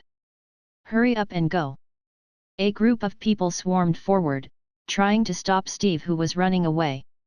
However, even the well-trained agent was no different from an ordinary person in front of this super soldier. Steve charged through the crowd like a land tank, knocking down all the people who tried to get close to him in 2 or 3 moves. Then, amidst a scream of pain, he rushed out of the building where the imprisoned was located. However, the moment he rushed out of the building, the steel buildings, the bustling streets, and the heavy traffic undoubtedly shocked the old man from 70 years ago. He ran all the way along the wide and bustling streets until he arrived at the Times Square. Steve was like a lonely person isolated from the world. He looked at the familiar yet strange scene in a daze. There were people coming and going on the huge cross streets, flashing with neon lights of various colors and countless bustling shops. Who am I? Where am I? What am I doing? All of a sudden, countless mysteries and questions flooded Steve's mind. Beep, beep, beep. Black cars drove directly into the square and surrounded Steve. Countless men in black came down from above and separated the crowd from them. "Relax, warrior." Just as Steve clenched his fists and made an attack posture, he suddenly heard a familiar voice behind him. Steve looked at the source of the voice. When he saw the man's appearance, the nervous expression on his face relaxed and he slowly loosened his fist. Nick Fury put his hands in his pockets and looked at the captain's old face. He grinned and said, "Long time no see. Are you okay?" Chapter 272, 1 million years old fossil. Let me formally introduce it. Nick Fury had joined the Howling Commandos team in the second battle and had been injected with unlimited formulas, so he had a very long lifespan. After the end of the Second War, Nick Fury had joined the Central Intelligence Bureau and served as the commander of many secret spy organizations.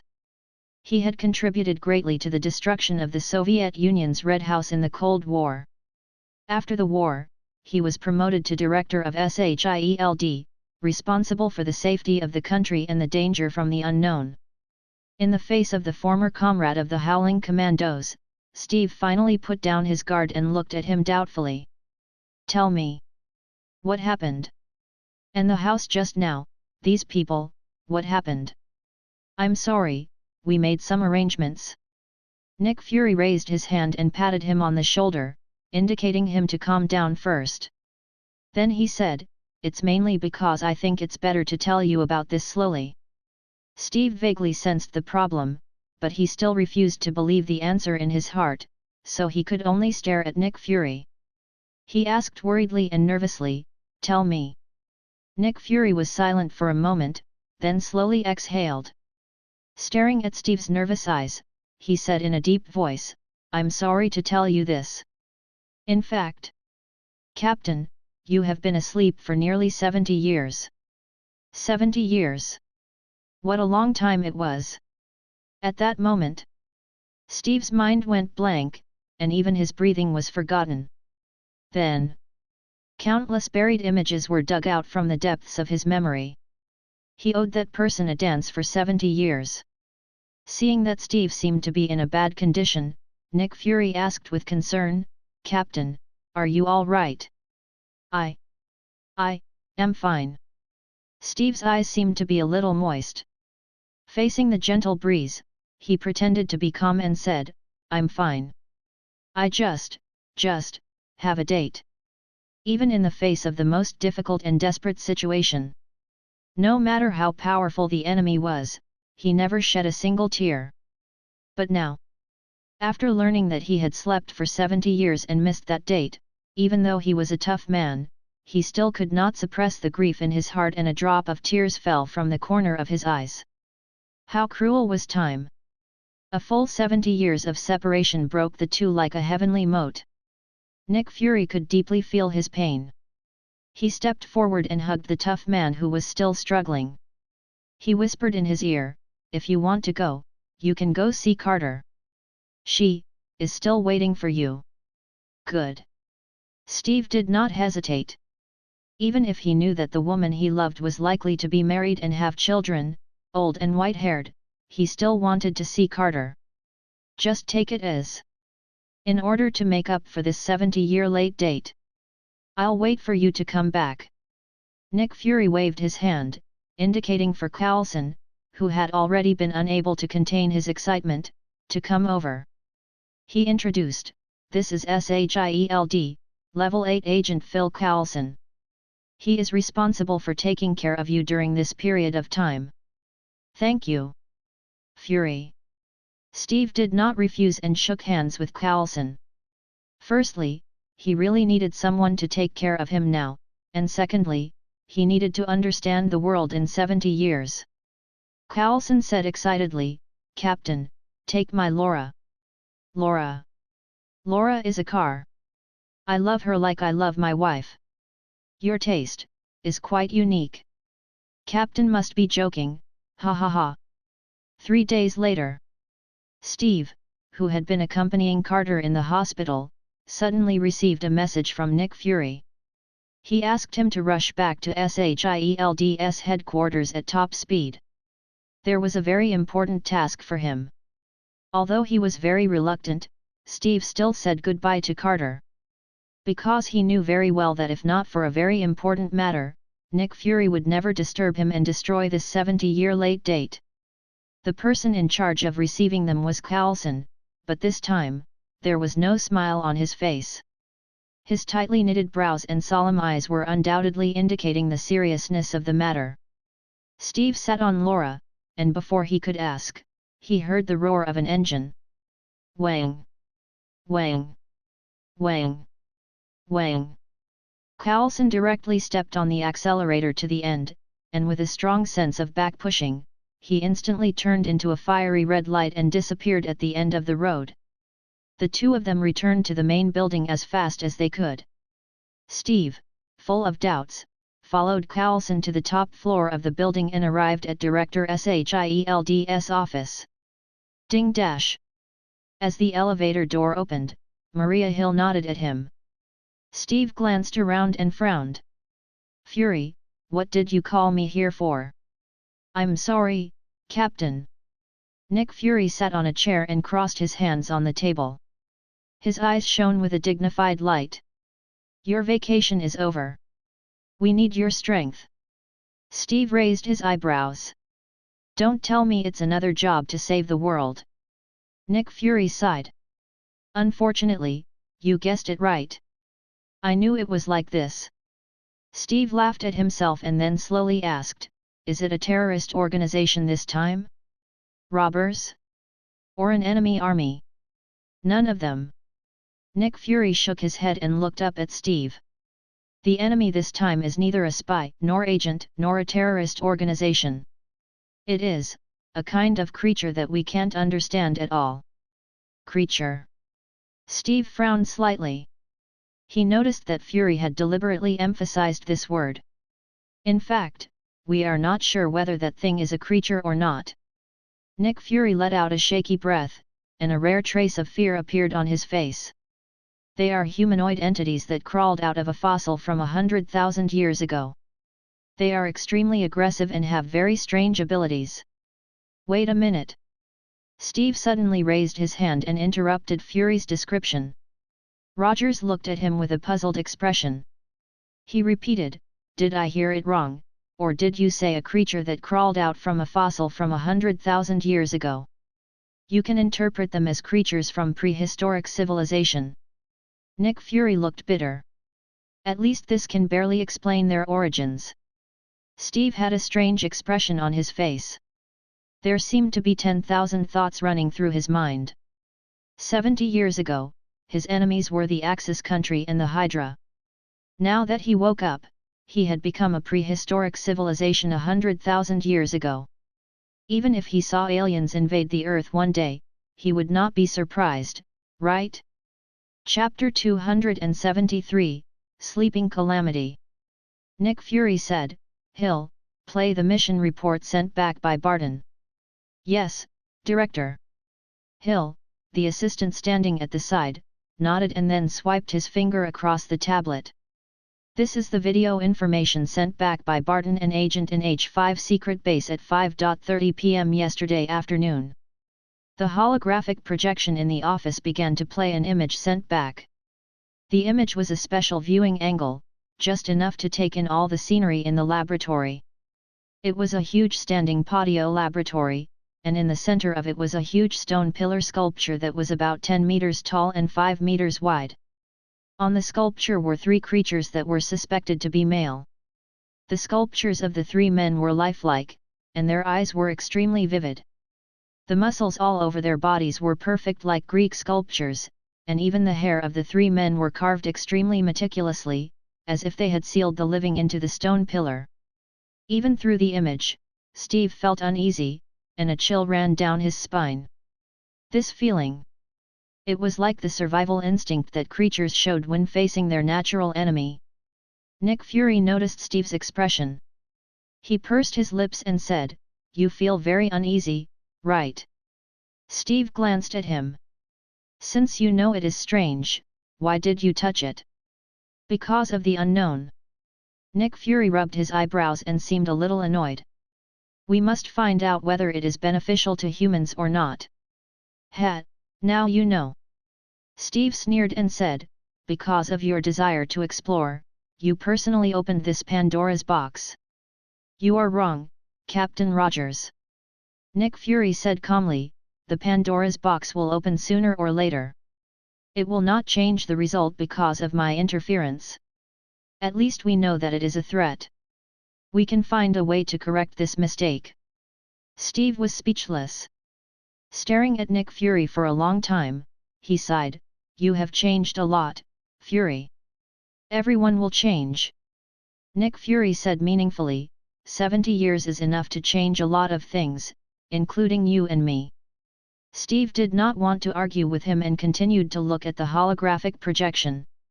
2 researchers in white were preparing the experiment project by the stone pillar. The experiment record is 00-3. Experimental staff, Meln Moten. Monitoring staff, Warden Hans. Experiment content, analysis of fossil composition and increase the drop of blood. After Shield found the stone pillar from 100,000 years ago, he had been trying all kinds of research methods. During a certain experiment, after an experimental subject was devoured by the stone pillar due to improper operation, they discovered that this ancient stone pillar could actually absorb the blood and tissues of living creatures. In the previous experiment, they had always used a small amount of blood of living creatures to test if there would be any changes to the stone pillar. It was a pity that there seemed to be too few of them, so the stone pillar had never changed. After the agreement of this base's highest level of responsibility. In the previous experiments, they found that the stone pillars absorbed human blood very quickly, but they were slower to absorb other non-human blood, and there were even signs of rejection. So the researchers thought that if they wanted to activate the stone pillars, they needed a lot of human blood. With everything ready, the experiment officially began.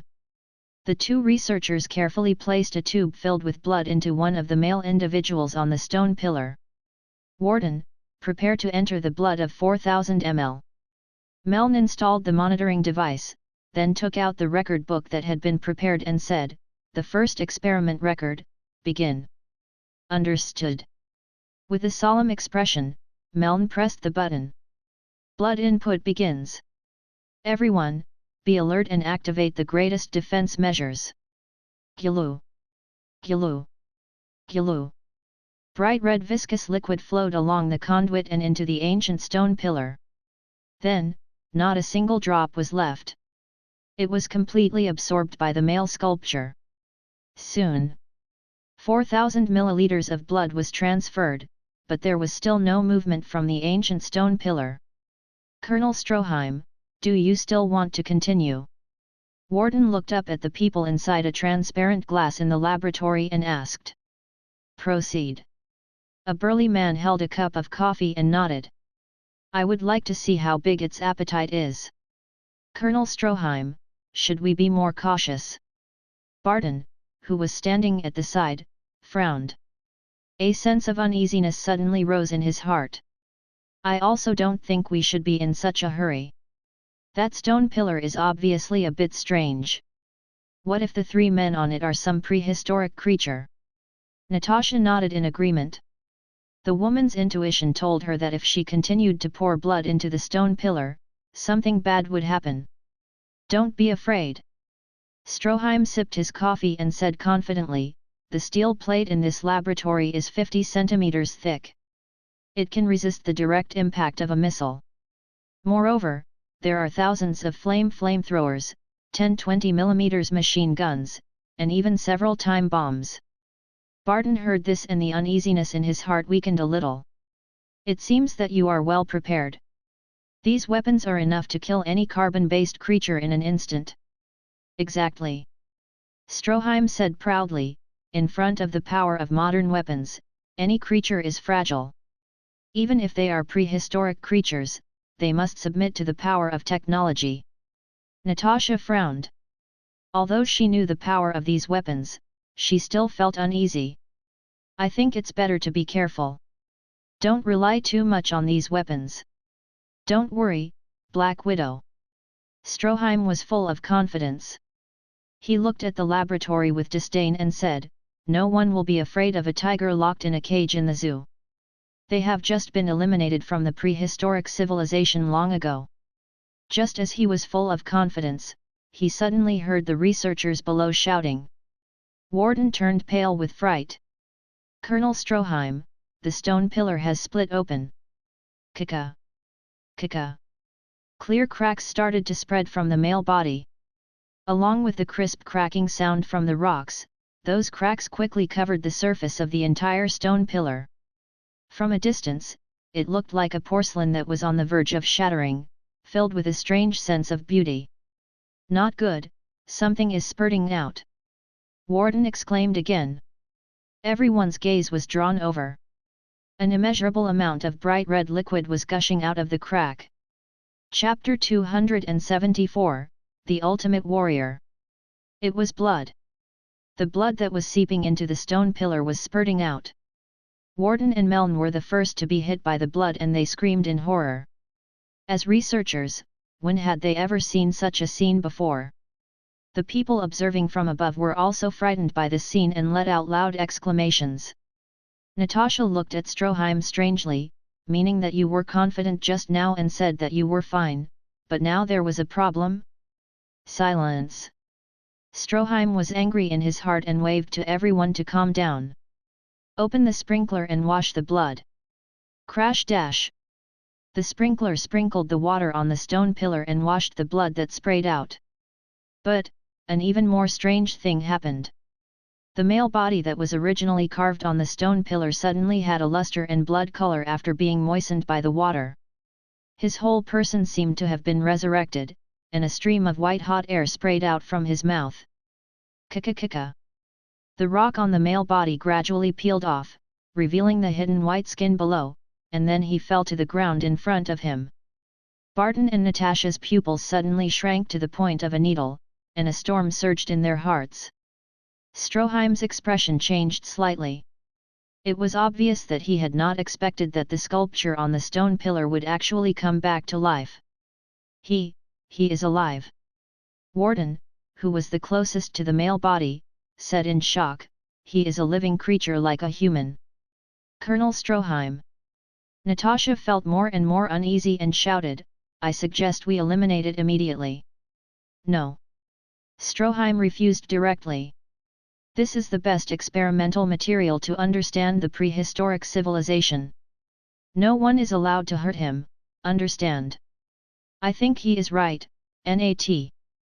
Barton also agreed with Stroheim's opinion and said, this is a living prehistoric civilization creature, which for both humans and Shield were precious experimental materials. Seeing that both of them said so, Natasha was helpless. She took a deep breath and said in a deep voice, "I hope you won't regret it."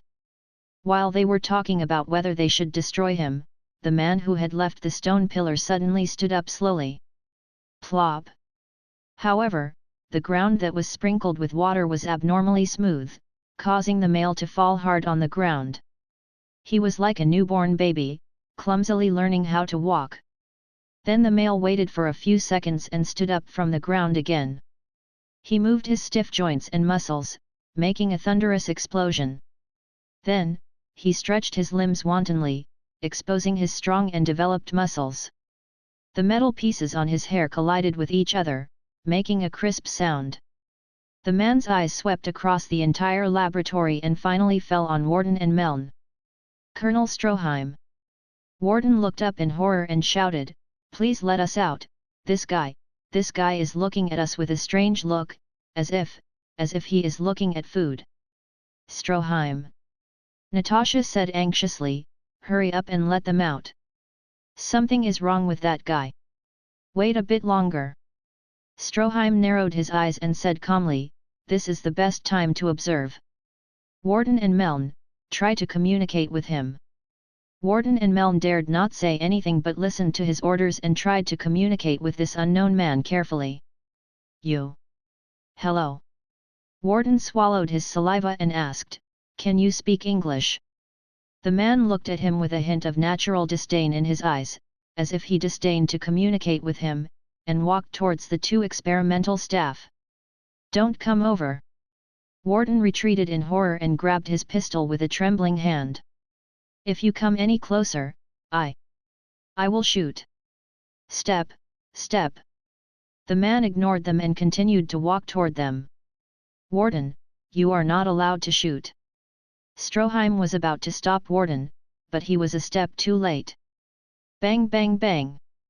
Warden, who was in a state of extreme horror, subconsciously pulled the trigger and poured the bullets on the man.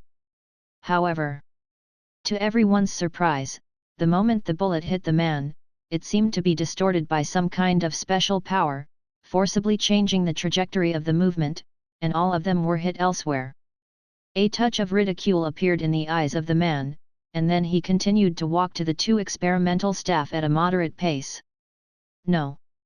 Don't come over!" Warden and Meln huddled in the corner, shivering as they watched the man gradually approach.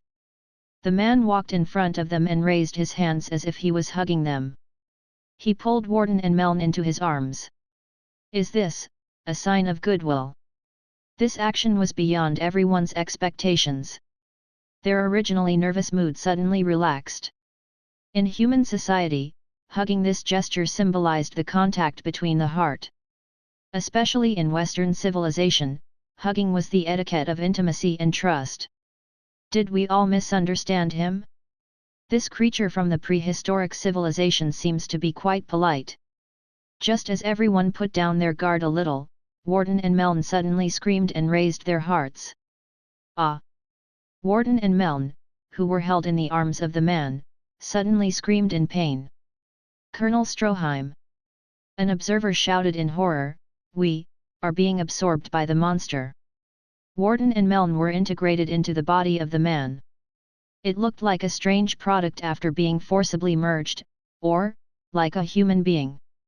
Such a horrible scene made everyone present shudder. "Stroheim!" Natasha felt more uneasy and shouted at him, "I order you to shoot immediately and stop that monster." "It's too late." It was unknown who said this, but the screams of the two people stopped abruptly. "Chila!" Warden and Meln's bodies were forcibly torn apart, and the missing part of their flesh and blood was coincidentally part of the male absorption. Blood gushed out like a fountain. The male grabbed onto Warden and Meln's incomplete bodies and threw the blood that had sprayed out onto the ancient stone pillar. Kika. Amidst a series of heart-shaking rock-shattering sounds, the other two sculptures also came to life. Wamayu!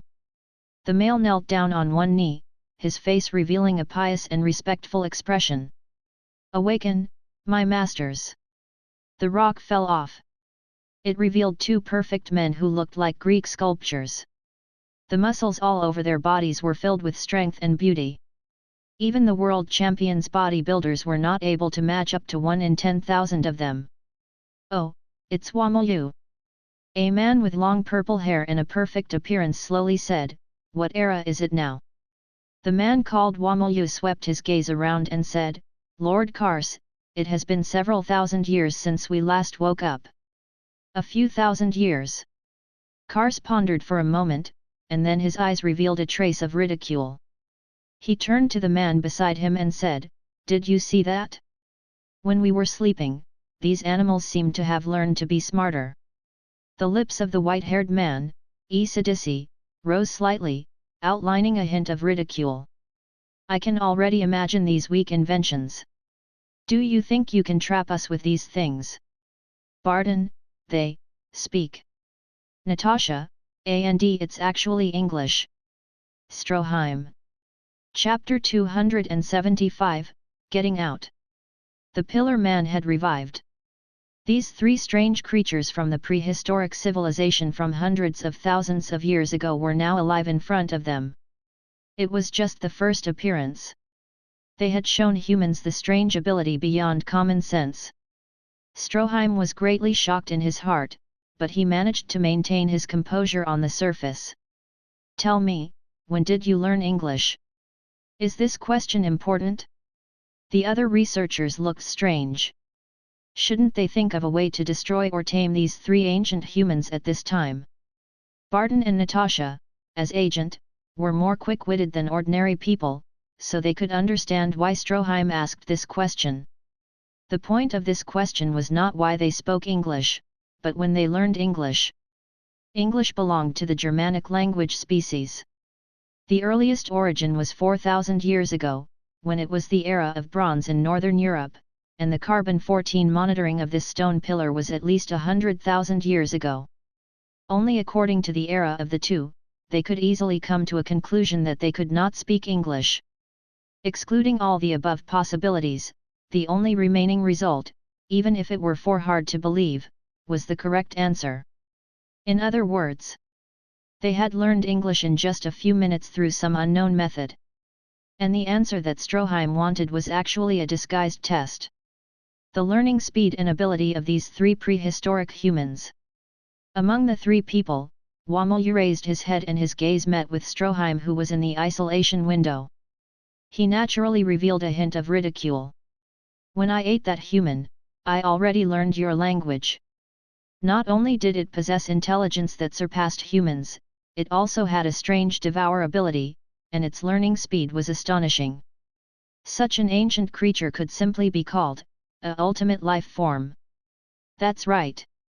That's right."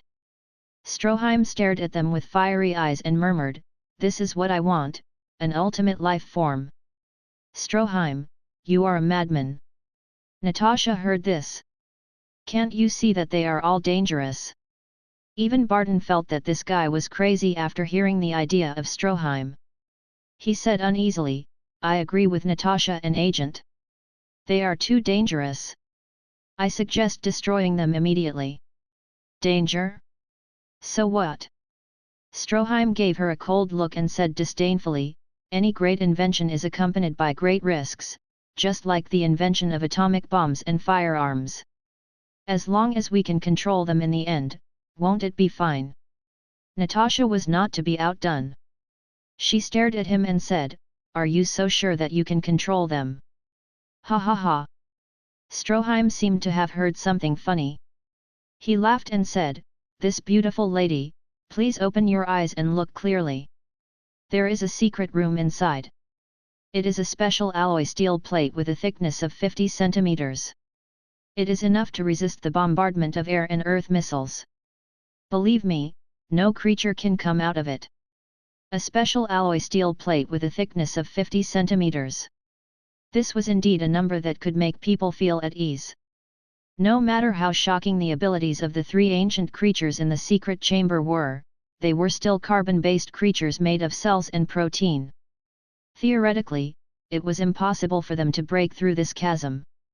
But, there were always accidents.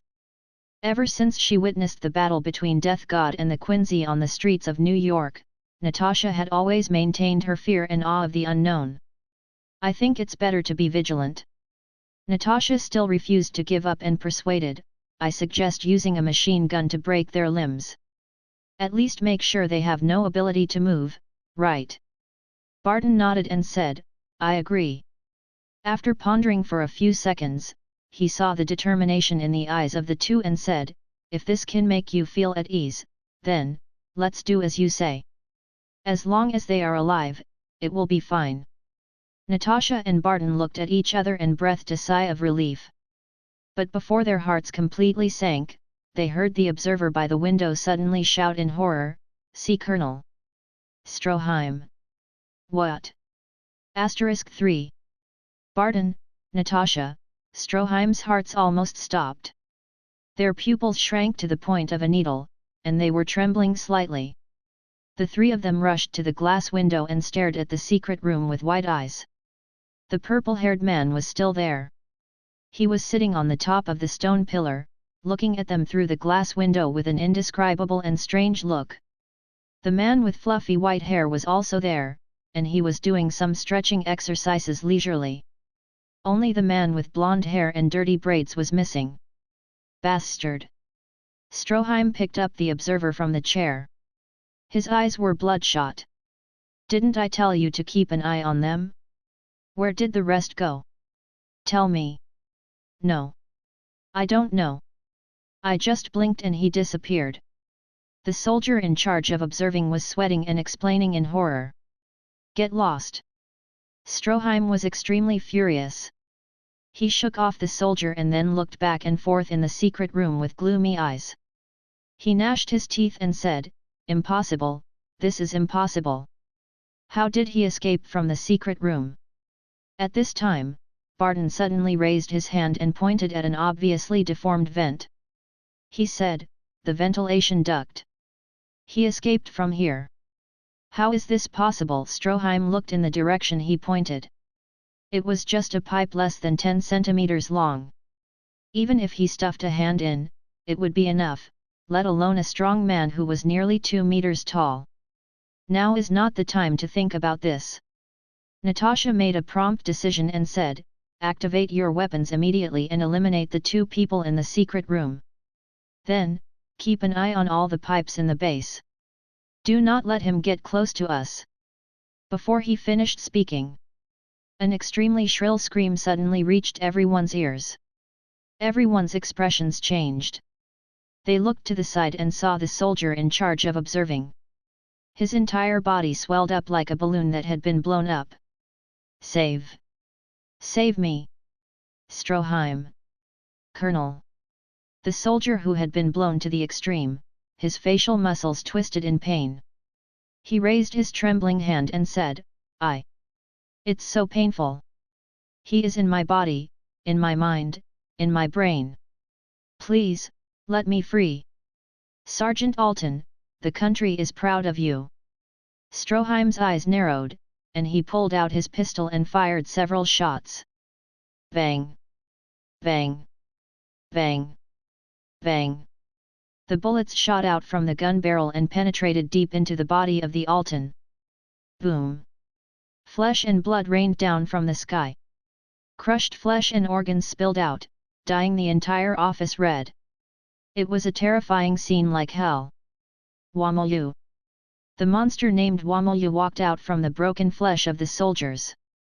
He swung the golden braids behind his head and stuck out his tongue to wipe away the minced meat and blood on the corner of his lips.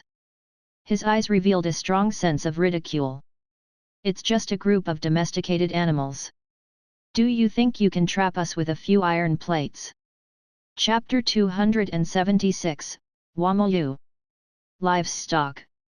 When they heard this adjective, everyone surprisingly did not feel angry.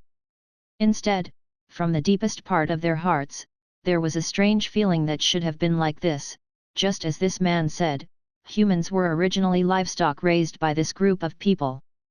There were a few drops of sweat on the face of Stroheim. He had long regretted not listening to the advice of the two people. He looked down on these monsters from the ancient times too much. Unexpectedly, just a 10-centimeter ventilation tube was enough to become the exit to escape the secret chamber. It was too late now. This group of monsters from ancient times who fed on humans had escaped. If such a terrifying person were to run outside, who knows how many ordinary people would become their food. Stroheim simply couldn't imagine what kind of great damage it would cause to human society if he let out these monsters from the past because of one mistake. He had to stop them. Even at all costs, he had to bury them again. Before he could turn his thoughts into actual action, two people were already one step ahead of him. It was Hawkeye Barton and Black Widow Natasha. Barton drew the bow and shot the two special explosive arrows in one go, aiming straight at the face of Wamolyu. Natasha followed closely behind. She pulled out the electric gun at her waist and shot two ropes with 30,000 volts and high-voltage electric current at Wamolyu's legs. The two had cooperated with each other for many years, so they were already quite familiar with each other's routine. If Wamolyu dodged the explosive arrows on it, he would definitely be killed by the high-voltage electric rope. On the other hand, if he wanted to avoid the high-pressure rope, he would definitely be killed by the explosive arrow. No matter which of the two, they could easily take the lives of any carbon-based creature. However, they had clearly underestimated the strong physical body of the Pillar Men. In front of Barton and Natasha's horrified eyes, a bone-chilling sound was heard as it compressed itself into a ball of flesh. This time, everyone knew. How did this man named Wamolyu escape from the ventilation duct? Boom! Boom! The two explosive arrows collided with the glass behind Wamolyu. The violent explosion immediately set off a cloud of dust, blocking everyone's line of sight. Kaka! A crisp shattering sound caused the expressions of everyone in the room to change. No, not good! Stroheim shouted in horror, that glass can only bear the impact of the outside, but it can't bear the impact of the inside. They are coming out. The so-called good intention to do bad things might be referring to this situation. One super ancient monster was enough to give them a headache, and now they released the other two. This was simply adding insult to injury. Barton's face was quite ugly. He took out 3 more arrows from the quiver and put them on the bowstring. His eyes were surging with cold light. He gritted his teeth and said, "Nat, this time you are in charge of the main attack. I will support you." Natasha shook off the electric gun, grabbed the submachine gun of the soldiers next to her, aimed at the smoke, and shouted, "Colonel Stroheim, now is not the time to be in a daze. We must stop them here." "Yes, you are right." Stroheim snapped out of his daze. He picked up the walkie-talkie and called, "Everyone, pay attention. The base has entered the highest alert state. All soldiers gather at the entrance of the laboratory and kill the 3 ancient humans who have escaped." Crash! More than a dozen well-trained soldiers loaded their guns and aimed at the 3 figures in the smoke. "I'll leave it to you." The purple-haired man glanced at them and said indifferently, "Don't waste time. We still have things to do." "Yes, Master Kars." Wamolyu knelt on the ground and lowered his head respectfully. "Shoot!" With the order of Stroheim, the hot bullets drew a dazzling line of fire in the room. Accompanied by the roar of death, it turned into a flood that covered the sky and covered the 3 people in the smoke. Boom, boom, boom, boom. No one knew how many shots had been fired. The hot shells fell to the ground and made a crisp sound. The dark room had been lit up by the flames coming out of the muzzle, as bright as day. The depths of everyone's eyes were filled with dense fear, and they let out hysterical roars of anger. It was as if this was the only way to cover up the fear in the deepest depths of their hearts. Firearms. The greatest killing weapon in modern warfare was roaring wantonly, releasing bullets of death. Ka! Only when everyone's gun barrels were red did they stop their crazy attacks. Hucky! Hucky! Everyone was panting heavily, letting sweat drip down from their eyes. They stared at the smoke and dust with wide eyes. "Dead, dead!" Stroheim gulped and asked nervously. Not a bad weapon. In the smoke and dust, a burly man walked out. It was none other than the blonde-haired Wamolyu. He was covered in blood, and the surface of his skin was covered with countless bullet holes. He looked like a hornet's nest, but the strange thing was that the bullets were stuck on the surface of his muscles and did not go deep inside. Just as everyone was so shocked that they couldn't speak, they saw that Wamolyu controlled his muscles to move slightly, squeezing out all the bullets and causing them to fall to the ground with a crisp sound. It's time to end this. Wamolyu's arrogant gaze swept past everyone and then slowly raised his arms. For the sake of providing us with blood, I, Wamolyu, have decided to let you die under this move. Wang. His left hand and joints rotated counterclockwise, while his right hand and joints rotated clockwise. The violent wind pressure created by Wamolyu's hands, which were spinning at a super high speed, swept up all the air nearby, forming a vacuum space with great destructive power. It was like a giant meat grinder. Fighting technique, divine sandstorm. Boom! Boom! Boom! In an instant, the wind pressure came roaring. Under the strong wind pressure, the steel ground under their feet was cut inch by inch like a rag. The structure beam that supported the underground base, as well as the walls in the room, all things were crying out in pain. Everyone was sucked into the terrifying tornado, and their bodies were torn apart like fragile tofu. Blood and organs splashed out like a storm. Zii. The scene ended. It's over. This is the last scene that was sent back. Nick Fury looked serious and said slowly, now tell me your opinion, Captain Rogers. The corners of Steve's mouth twitched. Thought? What he thought was that Nick Fury wanted him dead. Chapter 277, Bloody Marathon. Under the Italian Church, the creatures that were revived in the ancient stone pillars were officially named by Seild as the Pillar Man. This was a group of terrifying creatures from the ancient times who had extraordinary bodily functions and regarded humans as livestock. The only thing that Seild could rely on to eliminate the Pillar Man was the newly revived Captain America. In fact, there was still the Iron Man who was entrusted, but Tony was busy with something recently and kept refusing to pick up Seild's call. Therefore, Nick Fury could only pin his hopes on this legendary figure who had saved the United States several times. I need support. After a long silence, Steve finally broke the strange silence. He raised his head and looked straight at Nick Fury. His gaze was extremely oppressive as he said, in the face of such an ancient monster, I alone cannot stop them. Of course. Seeing that the Captain America had agreed, Nick Fury's tense expression eased slightly. He nodded and said, I've already prepared for support. It's an elite special operation team. Coulson and Melinda, 2 high-level agent, what else do you need? Weapons, information. Steve's eyes were unusually serious. He said in a low voice, I need a more powerful weapon, as well as all the information about the Pillar Man. You can't hide anything from me. No problem, I can satisfy all your requests. Nick Fury crossed his arms in front of his chest and said lightly, and I only have one request, and that is to bring back the body of the Pillar Man's. You haven't given up yet. Steve frowned and looked a little unhappy. He said, do you still insist on doing this kind of dangerous research after seeing that tragedy? Captain Rogers. Nick Fury looked at him deeply and said meaningfully, the human world is not as safe as you think. The Pillar Man is not the first, nor will he be the last. All we can do is protect the human race at all costs. Do you understand?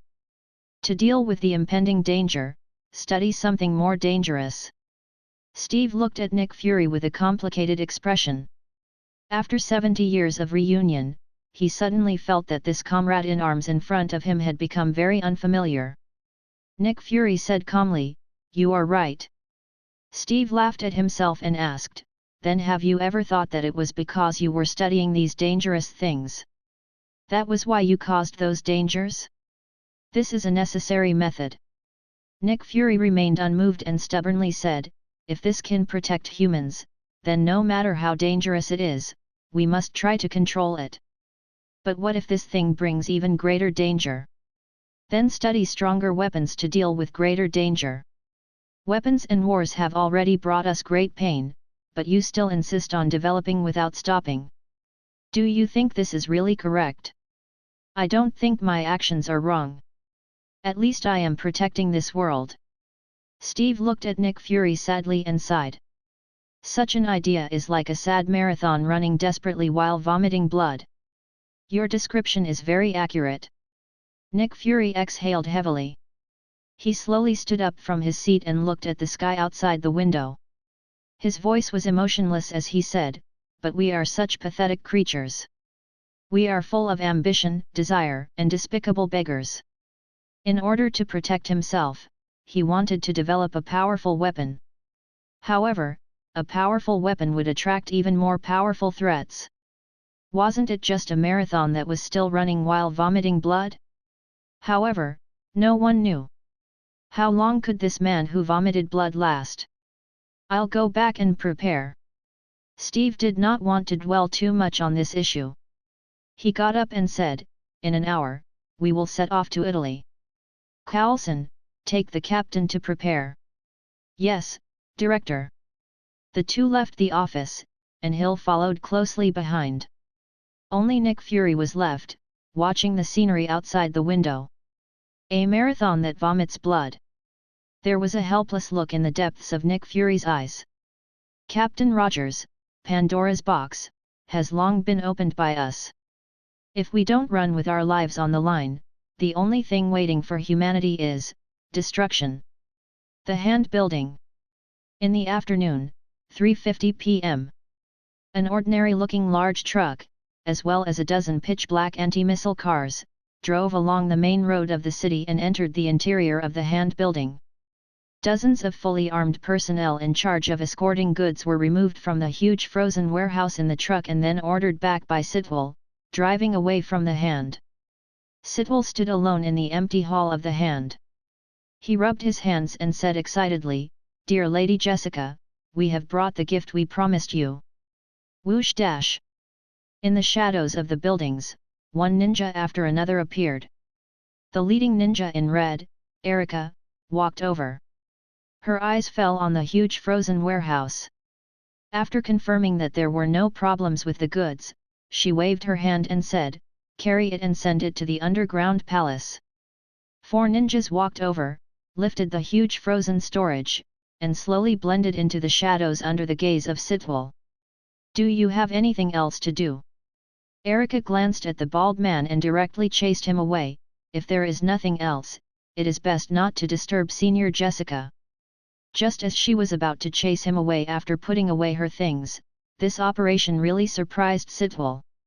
He had to wipe the sweat on his forehead and carefully said, Ms. Erica, Director Pierce still has a few gifts for me to personally hand to Ms. Jess."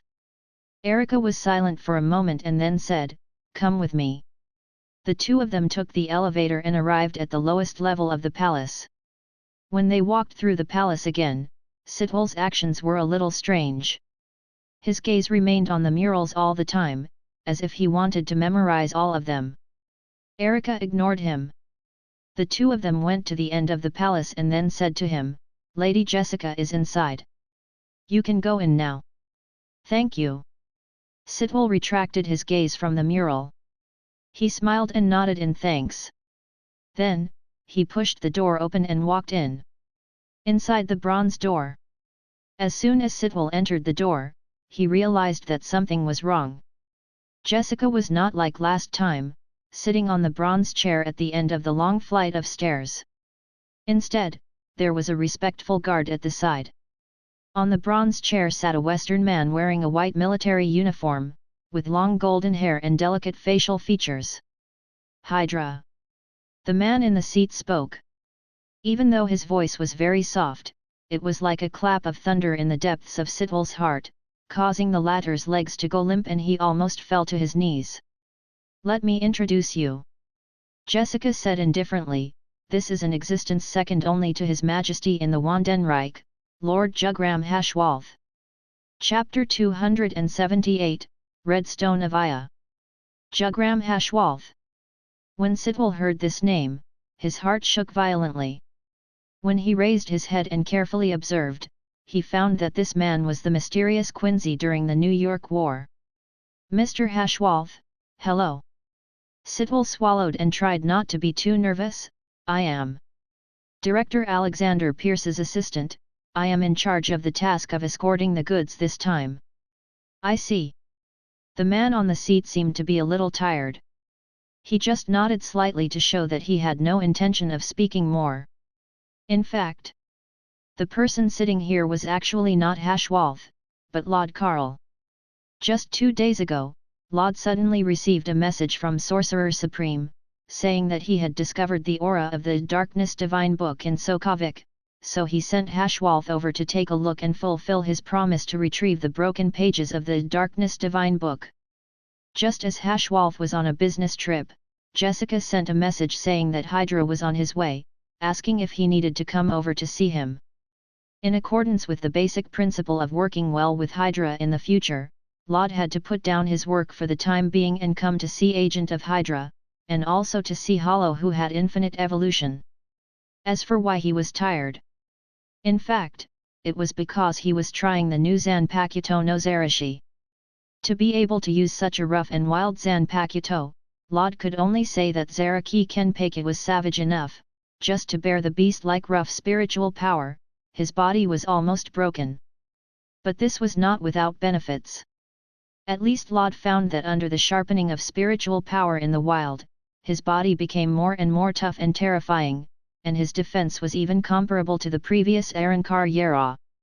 I really don't know in the original work, how big of a cheat did Kurosaki Ichigo open to defeat Seireitei Kenpeki, this monster. Perhaps the one who really defeated Seireitei Kenpeki was not Kurosaki Ichigo, but Waiwak, who was hidden in his body. Jessica looked slightly sideways. I was keenly aware that Hashwalth seemed to be a little tired, and immediately issued a message to Sitwell. We have received the gift, and now you can leave here. Please wait a moment, Ms. Jessica. Sitwell calmly lifted the box in his hand, opened it and presented it to the two of them. He smiled and said, "This is a precious ruby we found in the ruins of the Aztec civilization in Mexico. Take it back." Jessica frowned and said with dissatisfaction, "We don't need this kind of thing. Perhaps in the eyes of the outside world humans, the value of a ruby is very high, but in the eyes of Quincy, it is worthless." No, no, no. Miss Jessica, you misunderstood, it is different from other gems. Sitwell hurriedly explained. This gem has no trace of impurity. It is the purest ruby that only has one in the world.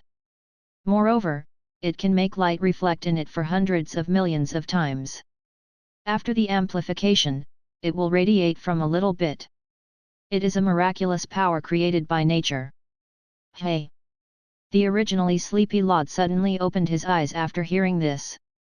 When his gaze landed on the ruby that was as pure as blood in the suitcase, his pair of green eyes that were as tranquil as the sea suddenly trembled slightly. This thing! Isn't it a red stone of Aya? The corners of Lod's lips twitched slightly. He thought to himself, the nine-headed snake really knows how to give things. He even found this thing. Sitwell did not notice this. He was still introducing himself. Originally, we planned to use this gem to create high-end laser weapons. However, Chief Pierce could not bear to see such a beautiful gem become a weapon, so he wanted to give it to a beautiful lady like you. Because only a perfect woman like you can be worthy of having this one, the unique ruby of nature. Although Sitwell's flattery was good, it was a pity that Jessica did not enjoy it because she did not care about the ruby. Gemstone? No matter how precious this thing was, it was nothing in her eyes. Hashwalth praised her. No need. Jessica's eyes were slightly cold. She said, "Take your things and get out of here. Lord Hashwalth is tired." Sitwell's face suddenly stiffened. Obviously, he did not expect that there was a woman in the world who was not interested in this perfect ruby. This was a gift that Alexander Pierce had carefully selected just to please the Quincy family. But now it seems there seemed to be something wrong with the direction they were trying to curry favor with. The other party did not like this kind of flashy thing. Since that's the case, then I will take my leave first. Honorable Lady Jessica, Mr. Hashwalth. Sitwell expressed some regret and intended to put away the gem and leave. Wait. Laud suddenly opened his mouth and said, "This gem, I want it." Why did he suddenly change his mind? Sitwell was stunned for a moment. It was only when Jessica suddenly appeared in front of him and took the suitcase with the gem that he reacted.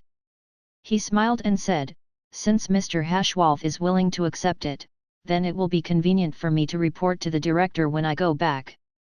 Go back? Jessica's attitude softened a lot. She nodded and said, "Tell Alexander Pierce that we are satisfied with his gift." Sitwell bowed and stepped back. With a bright smile on his face, he was taken away from the underground palace by Erica. After Jessica watched him leave, she took out the ruby and handed it to Laud respectfully. She asked doubtfully, "Lord Hashwalth, is this gem very special?" "Yes, very special." While playing with the gem in his hand, Laud showed a thoughtful look and said lightly, "I never thought that I would actually be able to see a super red stone of Aya." Red stone of Aya? Jessica recalled carefully and found that she had never heard of such a thing before. She asked, "Forgive this subordinate for being ignorant. May I ask, Sir Hashwalth, is there anything special about this super red stone of Aya?" The appearance of the super red stone of Aya was a bright red as blood, and its interior was extremely pure, without a trace of impurity. And in the center of the gem, there was a dim pattern in the shape of a cross. Such a high purity and only ruby, if placed in Sotheby's auction house, the price will definitely exceed the original Josephine Blue Moon, and even the one on the Queen's crown may not be as good as this gem. However, in Jessica's eyes, this gem had no value. Laud placed the bright red gem under the light and looked at the magnificent light that appeared inside after multiple reflections. He smiled faintly and said, "Its special aspect is that it can allow a certain race to evolve into the so-called ultimate life form. Super red stone of Aya has appeared, presumably the three brothers under the moon should not be far away, right?" Chapter 279, Infinite Evolution. Ultimate life form? Jessica raised her eyebrows and looked at Hashwalth with a surprised expression. An existence that can be called by the Lord as ultimate life form, could it be the legendary Vasto Lord class Arankar? Laud choked for a moment and shook his head. That's not the case. It should be a super creature that gathers all the characteristics of the creatures on Earth. Although in the JoJo's Bizarre Adventure, Battle Tendency, the super creature, Kars, was appointed as an ultimate life form by the government, that was only limited to JoJo's view of the world, and it was before the appearance of the substitute. If the Kars was placed under Death God's view of the world, it wasn't that he looked down on Kars. Even if there were 10 more ultimate life form, Laud would be able to use 100 kinds of fancy methods to torture him to the point of living a life worse than death. Ultimate life form? Possessing the abilities of all living creatures in the world? Sorry. In front of my ZANPAKUTOU, everyone is equal. Even if it is an immortal body, it is just like hollow, meaningless. If the target of comparison is changed to Quincy, I am afraid that Kars will die more ugly. It must be known that Death God's ZANPAKUTOU mainly focused on super speed and purification of souls, and the ability of Quincy was the natural enemy of all souls. The souls killed by Death God would be drawn to Soul Society, but the souls destroyed by the Quincy would only be scattered. Of course, the premise of all this was that it could kill Kars effectively. Otherwise, in the face of the near-infinite physical strength of the ultimate life form and the biological system evolved from Earth for hundreds of millions of years, it could only be an empty talk. At the very least, the current Jessica did not possess such an ability. "Sir, you seem to care a lot about this ultimate life form." Jessica pondered for a moment. Through Hashwalth's actions, she seemed to understand something. Laud did not hide anything and said bluntly, "That's right, it is very useful to us." Even though Jessica's mind was sharp, she could not guess what this lord was thinking. She tilted her head and asked curiously, "This subordinate is very curious. What is the use of this lord wanting it for?" Laud did not want to reveal too much information to her, so he said ambiguously, "Give some trouble to the Soul Society, so as not to stare at us all day." Seeing that Hashwalth did not seem to want to say more, Jessica was very tactful and did not ask more. She lowered her head meekly and said, "If there is anything you need me for, please feel free to tell me." Laud thought for a moment and said, "Go and get some information from Hydra and see if there is a race called Pillar Man recently. The characteristics are 3 super ancient male creatures. They have some strange abilities and use humans as food." "Yes, Lord Hashwalth." Jessica nodded and agreed, "I will figure out these things as soon as possible." "Okay."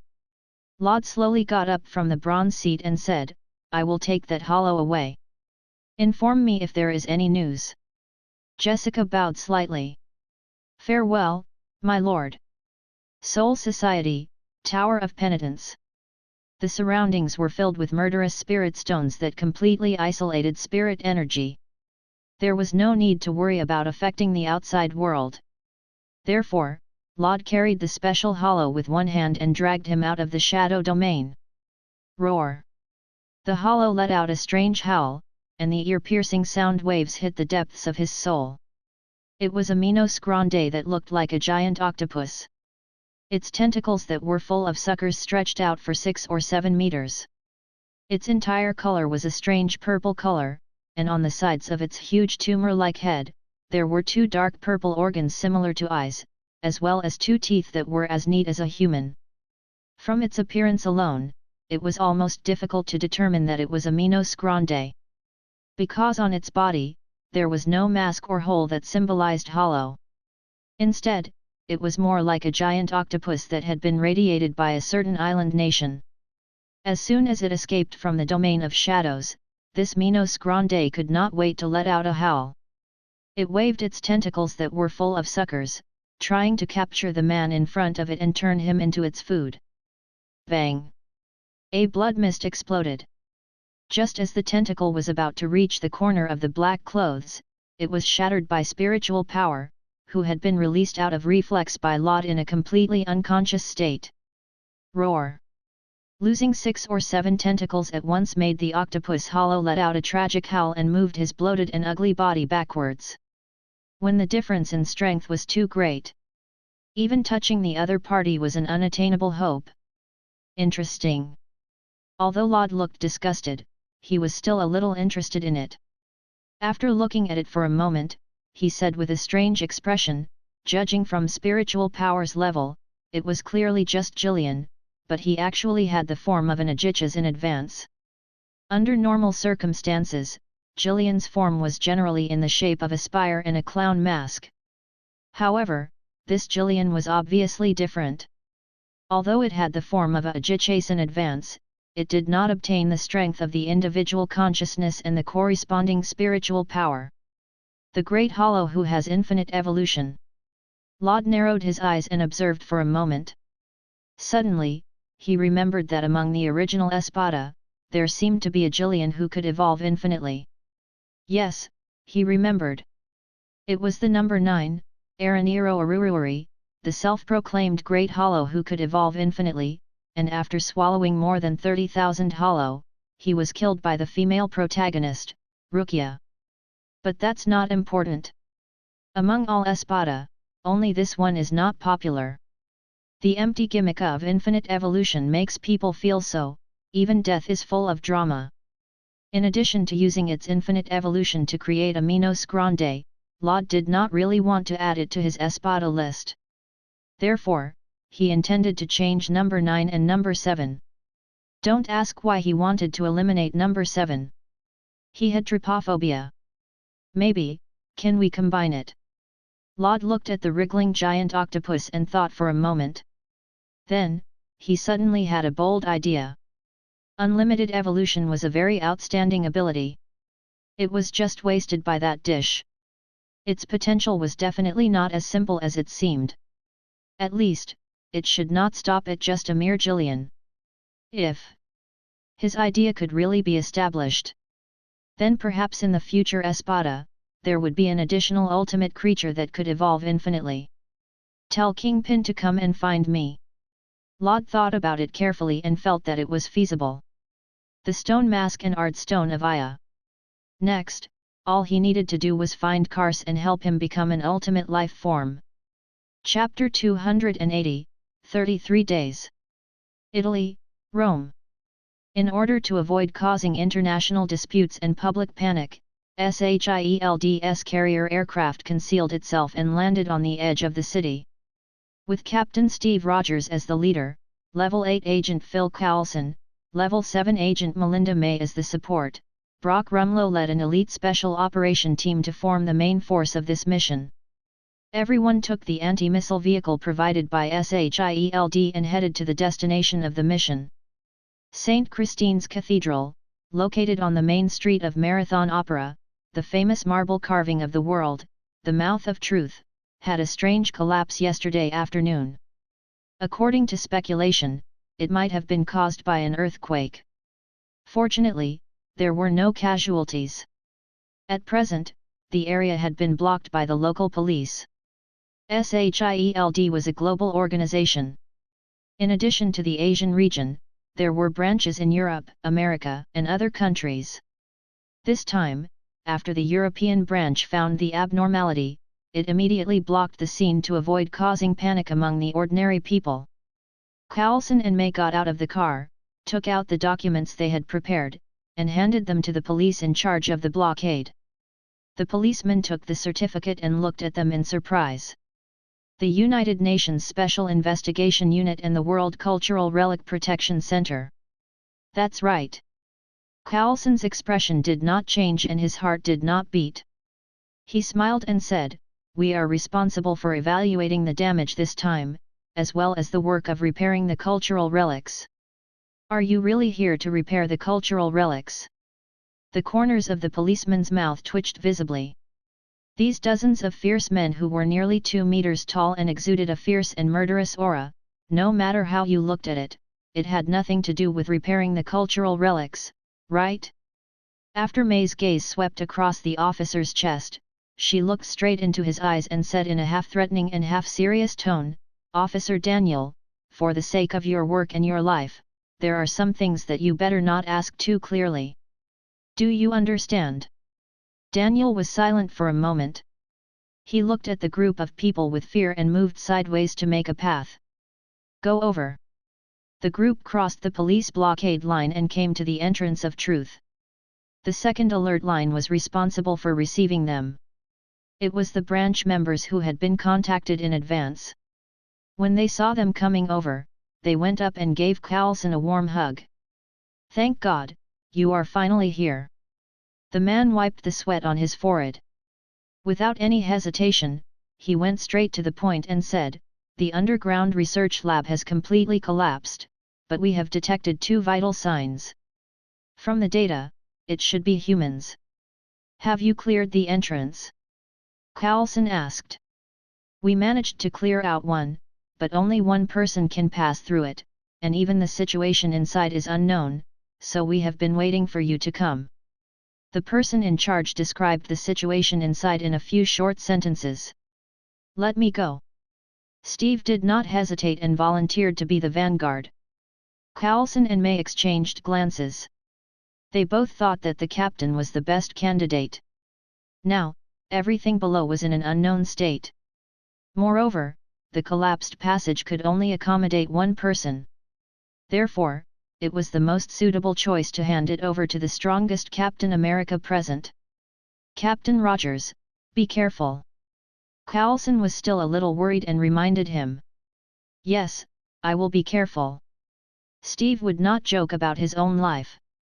After equipping the golden shield, he changed into the familiar Star Flag battle suit and said while moving his muscles, "If they are really down there, I will find a way to stall them. You should support them as soon as possible." Crack!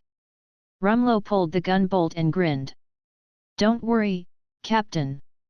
This time, in order to eliminate the Pillar Man, SHIELD specially equipped them with the energy of the Tesseract as the foundation. As for the new energy weapons that were developed, any carbon-based creature would be burnt to ashes on the spot by the high temperature of thousands of degrees as long as they were hit. Pillar Man? In front of modern technology, they were just a bunch of savages. Steve had seen the power of this weapon in World War II, so he was more at ease with Rumlow and the others, so he bent down and went down the collapsed gap. The cave below had collapsed quite seriously.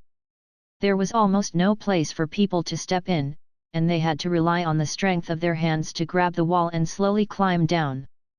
This was all thanks to the fact that he was a super soldier. Otherwise, if someone else had come over, they might not have been able to safely go down. This difficult climb lasted for more than 10 minutes. Steve squeezed out of the collapsed boulder and successfully arrived at the location of the research institute. The outermost steel door of the research institute was about 1 meter thick. It should be the most defensive facility, but it was still violently knocked away from the inside. It flew for 3 to 4 meters and penetrated deep into the underground rock wall. However, the most surprising thing was that when Steve looked at the inside of the iron gate, he found that there were many messy and violent fist marks on it, which were deeply embedded into the steel. What a terrifying power! Steve reached out and brushed past the fist marks. Feeling the lines of the steel cracks, his pupils could not help but tremble slightly, and a violent shock rose in his heart. This was a steel gate with a thickness of 1 meter. It was smashed open by one punch after another. To be able to reach this level with pure physical strength, one could imagine how terrifying the ancient men of pillars was. At least, he could not do that. Whew! Steve took a deep breath and wiped the shield hanging on his right arm. He calmed down a little and continued to move deeper into the laboratory. Along the way, apart from the collapsed research lab, the ground was covered in human skin that had been sucked dry. There was no flesh or blood left in these people, only dry skin, which made Steve shudder. As they went deeper, Steve suddenly saw a dim light under the collapsed boulder not far ahead. The brightness of the light was very weak. If not for his good eyesight, he might not have been able to see it. Could it be a survivor? With this thought in mind, Steve carefully approached the boulder. Is it Rogers? Captain? The person who was pressed under the boulder was covered in dirt and could hardly see her face, but her long, maroon hair undoubtedly proved her identity. Agent Natasha Romanoff. When Steve saw that it was one of his own, he immediately put down his guard and said with a little peace of mind, I didn't expect you to still be alive. Is Agent Barton still alive? Barton, in a lower place. Natasha was rather weak. She said with a pale face, if you had come a little slower, I'm afraid we would have really died. What exactly happened? Steve took out his adrenaline and gave Natasha a shot. He asked, all the people in the research institute were killed. How did the two of you survive? With adrenaline, Natasha's face turned a little ruddy as she said intermittently, when the research institute collapsed, it was Stroheim who activated the defensive facilities in time, allowing Barton and I to escape. And then?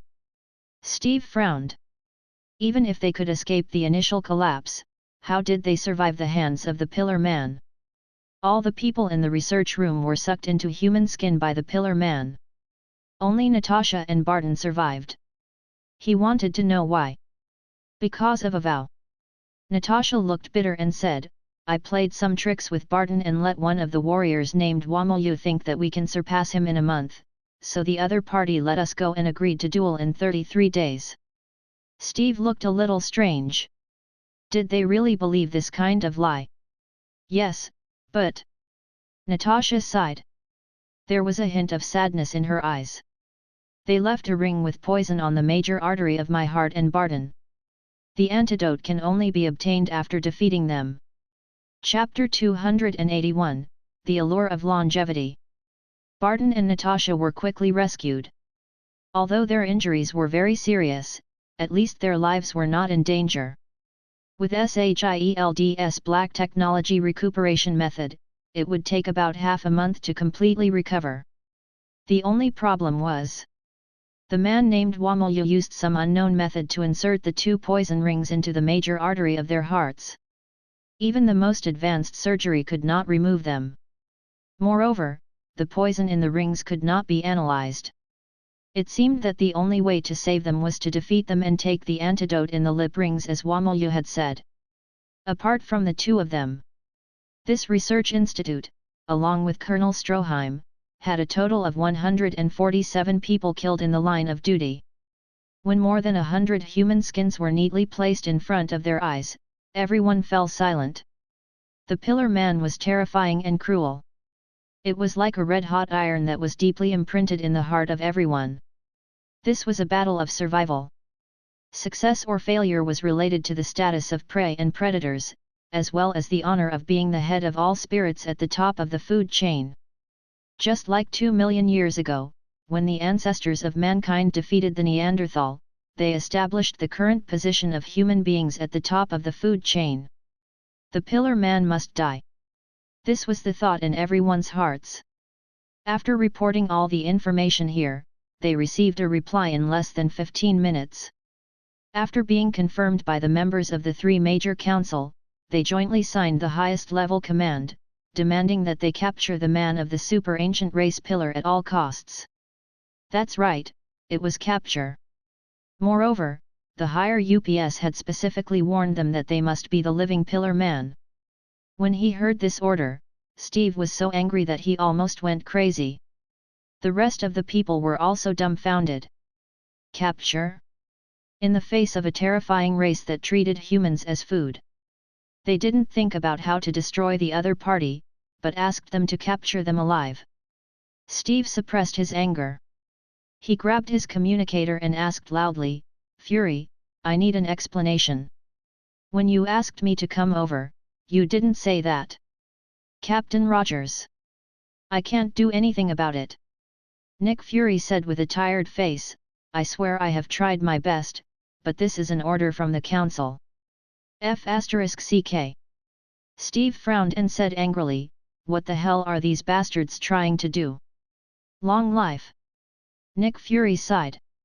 The council saw the hope of humanity's long life on the Pillar Man, so they gave such an order.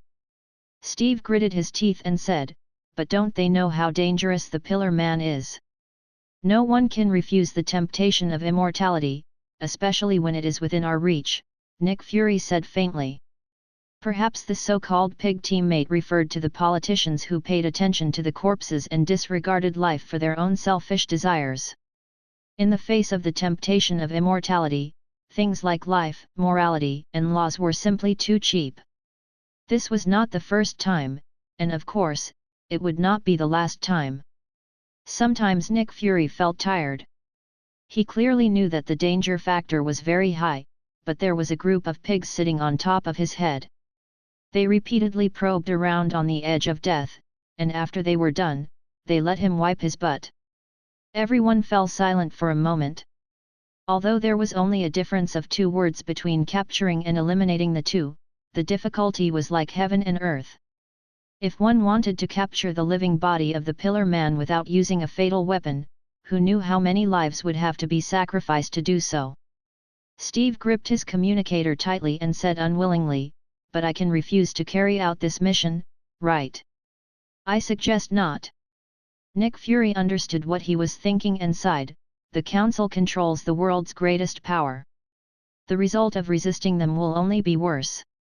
Although Fury did not make it clear, Steve still understood the hidden meaning: unless you don't want to live in this world, it is best not to resist the Council.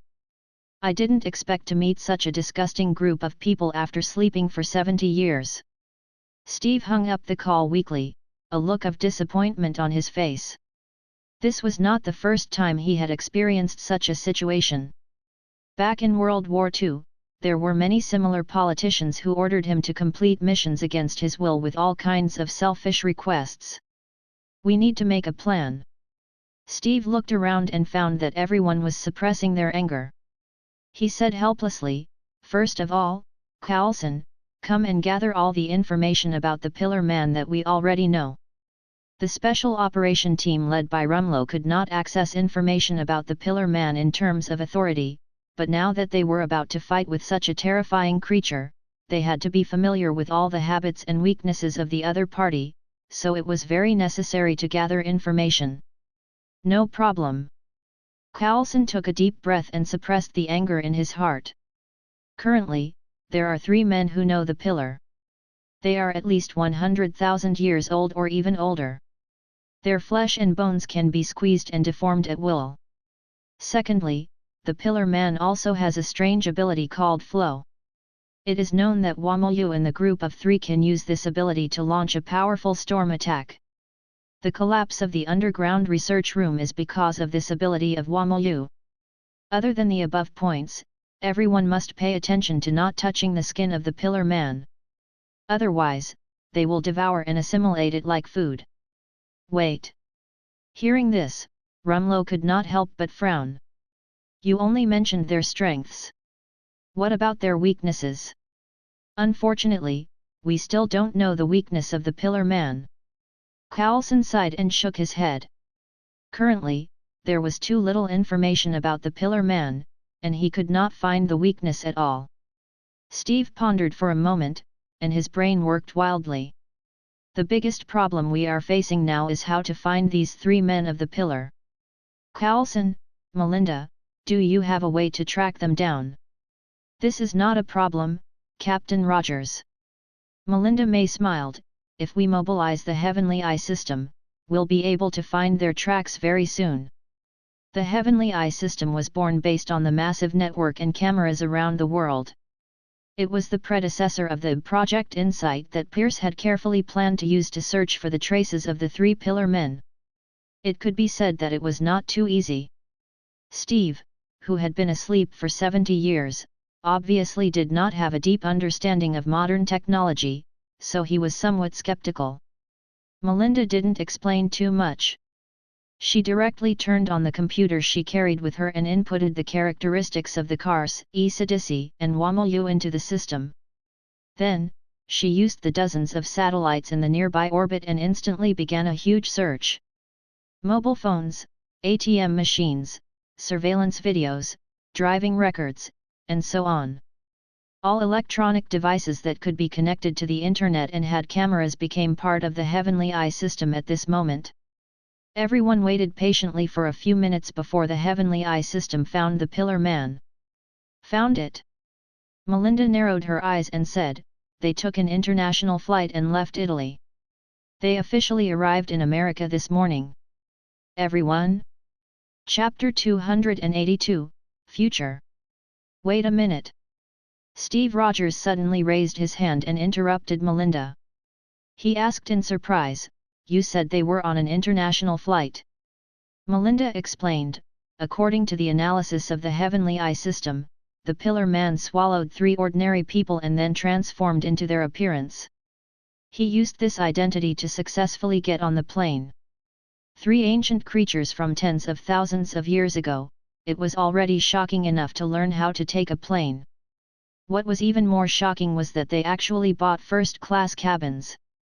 The expressions of the rest of the people were also quite wonderful. There was an inexplicable feeling of absurdity in their hearts. It was as if they were listening to a fantasy story. Were they sure that they were not joking? The corners of Steve Rogers' mouth twitched. Is this possible? I think we seem to have missed something." Coulson bit her lips and suddenly said, "Captain Rogers, don't forget that they are mutants with intelligence and learning ability that surpasses humans. They only used a few minutes to learn English." With his reminder, Steve Rogers suddenly recalled. In the surveillance video, after Wamolyu swallowed one of the researchers, it learned English at an extremely fast speed and could talk to other people normally, showing amazing learning ability and wisdom. But I still can't figure out why they insist on going to America. Coulson frowned and asked the question in his heart, could it be that there is something in the US that is attracting them? This is indeed very strange. Judging from the trajectory of their movements, their goal is too clear. Melinda also frowned. As agent, her sharp senses told her that those male pillars definitely had a special purpose. We will naturally know when we find them. Steve Rogers did not care about this. After getting up and tidying up his equipment, he ordered, "Everyone, immediately return to America on a carrier eagle. We must capture them before they make a big commotion." There were no coincidences in the world, only inevitable. The Pillar Man revived from the era hundreds of thousands of years later, in order to seek the Red Stone of Aya. The three men were nearly 2 meters tall. They were tall and sturdy, and their bodies were wrapped in thick cloth pieces. They looked like strange men from India who were walking on the empty streets. When they finally reached the end of the sun, one of them impatiently took off the cloth pieces that were wrapped around the outside. It was one of the three men who took a plane to America after escaping from the research room. Seireitei breathed out and turned around to ask, "Kars, are you still unable to find the exact location of the Red Stone?" "No, my senses have been blocked." Kars, whose eyes were only exposed due to the cloth, said somewhat angrily, "But the Red Stone is in a corner of this city. It's just that I'm temporarily unable to determine the exact location." He was born with a special sense for the Ref Stone of Aya. But now, there was something wrong with his senses. Before stepping on this land, he could clearly sense the location of the Red Stone, but when they officially stepped into the city, their telepathic connection with the Red Stone was suddenly blocked. As a servant, Wamilyu suddenly opened his mouth and said, "Lord Kars, could it be that the Haman user is behind this?" "Don't joke around, Wamilyu." Seireitei laughed and said, "The Haman race was already killed by us thousands of years ago." "Well, it's possible." Kars' gaze was slightly gloomy as he said coldly, "Other than the Haman clan, I really can't think of anyone else who would deliberately block my perception of Red Stone of Aya. Damn the Haman clan! It's been thousands of years, but they still haven't given up." Seireitei was a little angry and smashed the wall next to him with a punch. "Lord Seireitei, please calm down. This time, I, Wamilyu, will personally destroy them." Wamilyu's eyes were boiling with killing intent. As the strongest person among the three, he had sufficient confidence to do it. After all, he was the one who wiped out the Haman clan thousands of years ago, and now it was just another time. "I'll leave it to you, Wamilyu." Obviously, Seireitei trusted him very much, and his face showed a touch of fanaticism. He whispered, "Our dreams for tens of thousands of years must be realized this time, and become the ultimate creature that dominates the world." "Shut up, Seireitei." Kaz's eyes suddenly became unusually sharp. He swept his gaze across the shadows in front of him and said coldly, "A group of rats hiding in the sewers, why aren't you getting out?" Seireitei and Wamilyu were slightly shocked and looked in the direction of Kars' gaze. Suo dash. I saw dozens of figures slowly appearing from the shadowy corners all around. This group of people was equipped with the most advanced equipment, night vision goggles and gas masks, armed with various weapons, and the dense red dot sights landed on the three of them. "How is that possible? I didn't find them." Seireitei's face was quite ugly. Even with his perception, he did not notice that there were still such humans around. "Lord Seireitei, please look at the masks they are wearing. They seem to be able to stop breathing. That's why we can't find them." Wamilyu glanced at those people and calmly analyzed. "The Haman clan, the Red Stone of Aya, ultimate life form." Coulson finally walked out of the crowd and looked at the three people. He said with a little regret, "I originally wanted to listen a little longer. Maybe I could get more information, but now it seems that it is unlikely." "Interesting." Kars looked at them with interest and asked curiously, "Human, can you tell me how you found us?" "It's a satellite. You don't understand, right?" Coulson smiled honestly, then pointed to the sky and said, "I admit that your physical functions are indeed very outstanding, but in the hundreds of thousands of years that you have been asleep, human beings are not unchanging. Oh! Kars narrowed his eyes, but it gave off a dangerous glow. Unfortunately, no matter how humans change, they are still animals in our eyes. No, no, no. The smile on Coulson's face deepened. He said brightly, Mr. Kars, from 100,000 years ago, what I want to tell you is that the times have changed. Humans are no longer the humans of the past. Now, it's your turn to be animal. Wamayu, go and teach them a lesson.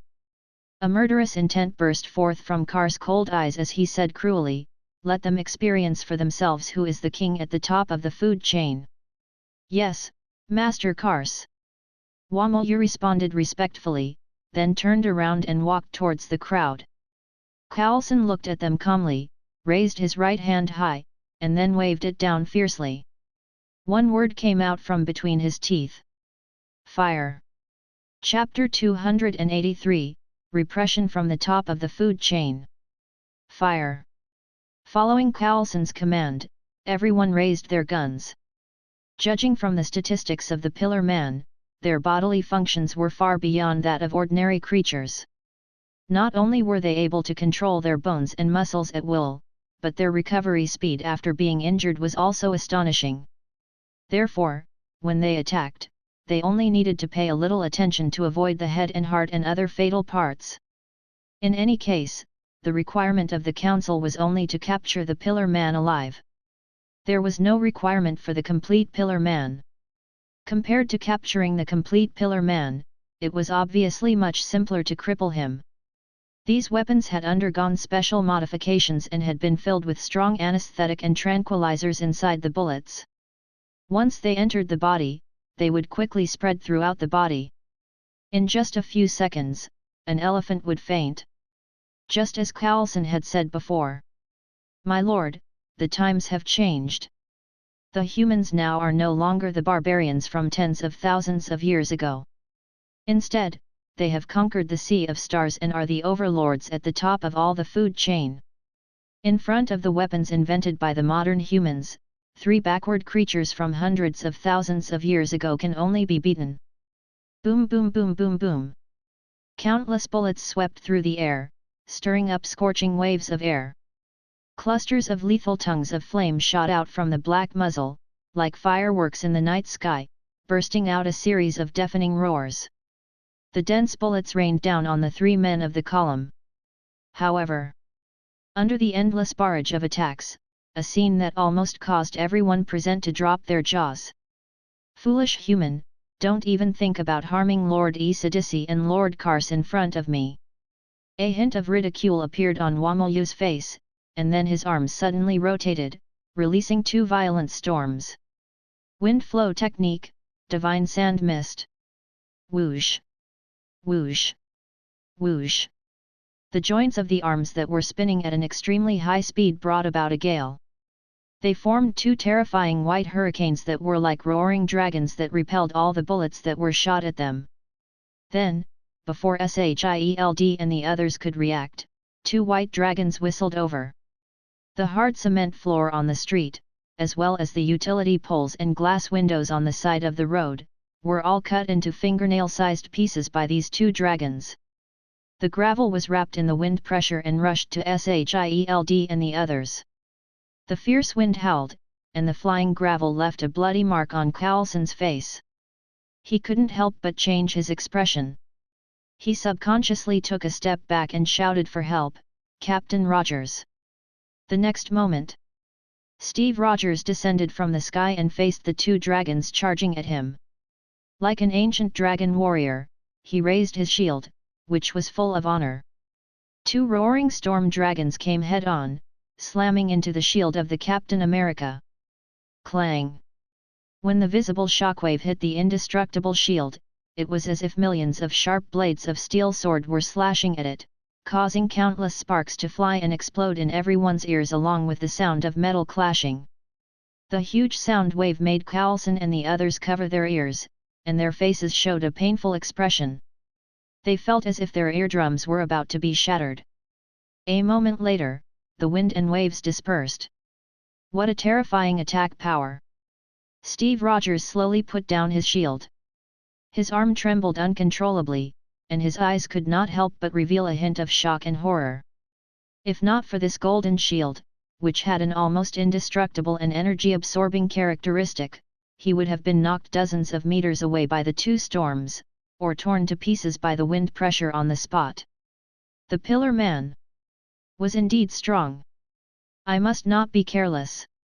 Steve Rogers took a deep breath and immediately raised his vigilance to face these monsters.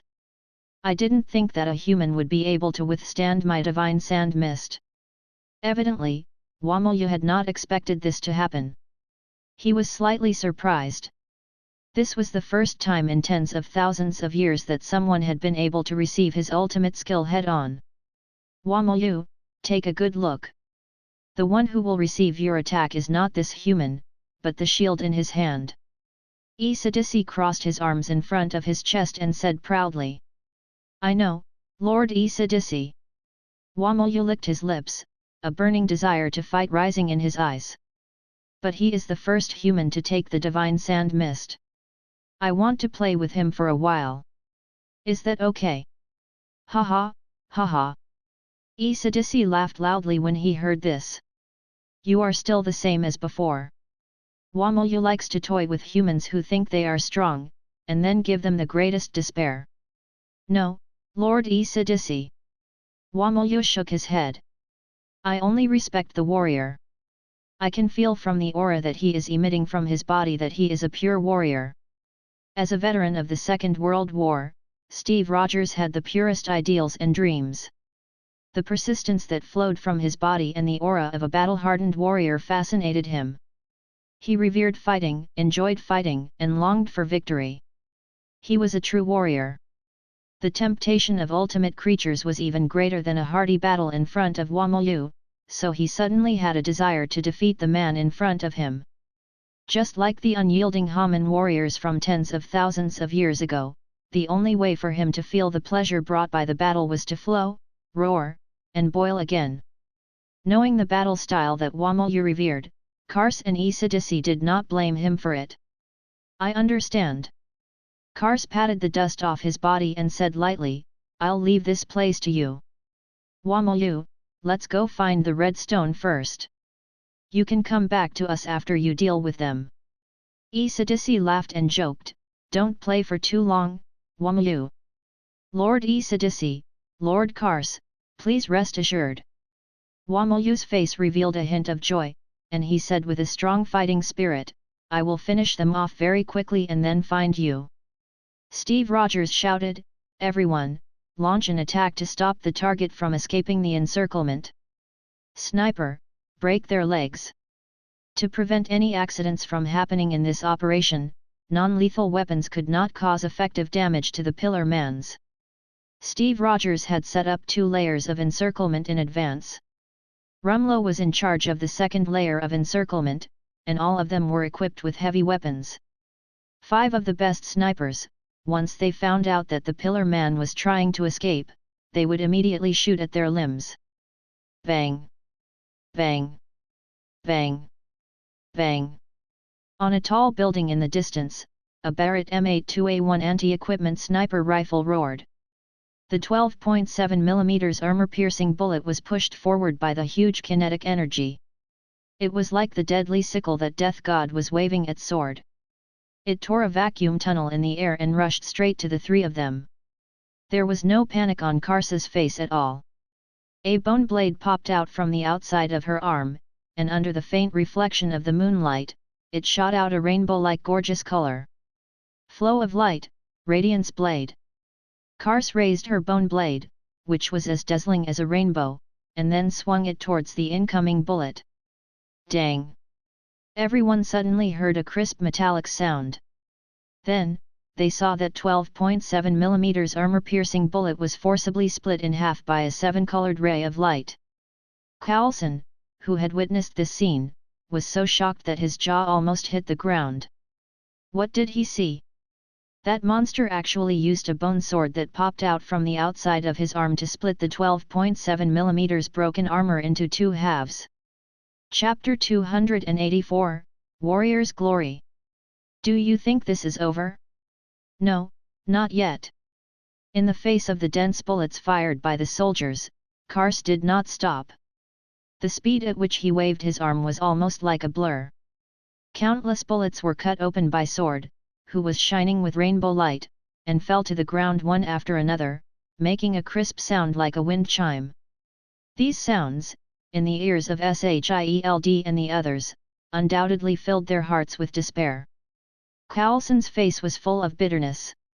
Although they had already thought highly of the danger level of the Pillar Man, they did not expect to discover that they had underestimated these perfect creatures from 100,000 years ago when they were facing him. The man who looked like the trio could easily split open the 12.7 mm armor-piercing bullet with the bone blade on the outside of his arm. This was a huge blow to the originally confident them. Flow of heat, Flame King. Seireitei, who had his arms crossed in front of his chest, seemed to be unable to endure the loneliness any longer. He raised the blood in his body to 500 degrees and then sprinkled a scorching hot blood bead at Shield and the others. Ah! Any soldier that was touched by the blood bead was instantly melted by the high temperature. Then, the exposed skin was melted into holes by the hot blood bead. He screamed and rolled on the ground. Fortunately, Coulson slipped away quickly and was not touched by the blood bead. Bastard! The scream echoed in his ears, causing Steve Rogers to be furious. He held his shield and blocked the blood bead outside, then charged at Seireitei. Human, your opponent is me.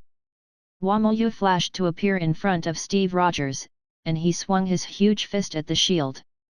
Bang! The powerful kinetic energy contained within this punch was completely absorbed by the golden shield.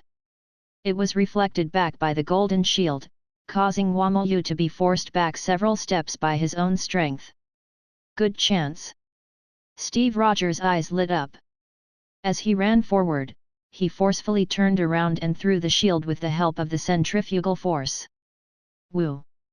The air whistled, and the circular shield transformed the centrifugal force into kinetic energy.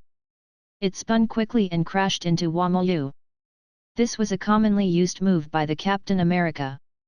He threw the shield towards the enemy. Because the edge of this golden shield was extremely thin, and its appearance was quite smooth, it had perfect aerodynamics characteristics, so the shield could be bounced back into the hand after hitting the enemy. But it was this habitual action that became the cause of Steve Rogers' defeat. He had misjudged one thing. That was the near-perfect bodily functions of the Pillar Man, which could completely ignore the great kinetic energy brought by the shield. Wamilyu had a combat instinct that was almost abnormal. The moment the round shield flew towards him, he suddenly made a hugging motion. His body bent backwards at a strange angle. His two palms that were the size of a cattail leaf fan came up and down. The moment the shield was about to touch his body, they suddenly closed up like a crocodile biting its prey. Bang! After a loud dull sound, the visible air waves spread out. Steve Rogers was horrified to see that the golden shield he threw was caught firmly by both of his hands. I haven't moved for thousands of years, so I'm a little rusty. With the golden shield in one hand, Wamilyu frowned and said with a little dissatisfaction, if it was thousands of years ago, I would only need one hand to take this attack. What should I do? Even the battle-hardened Steve Rogers was suddenly dumbfounded. He had never met someone who could take the shield he threw with his bare hands in World War II. The key was that without this golden shield, how could he deal with the Pillar Man? What an interesting shield! Wamilyu tapped the shield with his finger and felt the rebound force on it. He analyzed, in addition to its hardness, it can also reflect external power. No wonder you use this harmless thing as a weapon. Steve Rogers gritted his teeth and began to think about what he should do next. Without a shield, it meant that he absolutely could not engage in close combat with the Pillar Man. Otherwise, there would be the risk of being devoured. However, weapons like firearms could not cause any damage to them. Just as Steve Rogers was lost in his thoughts, Wamilyu seemed to see his embarrassment and threw the shield over. You! What are you doing?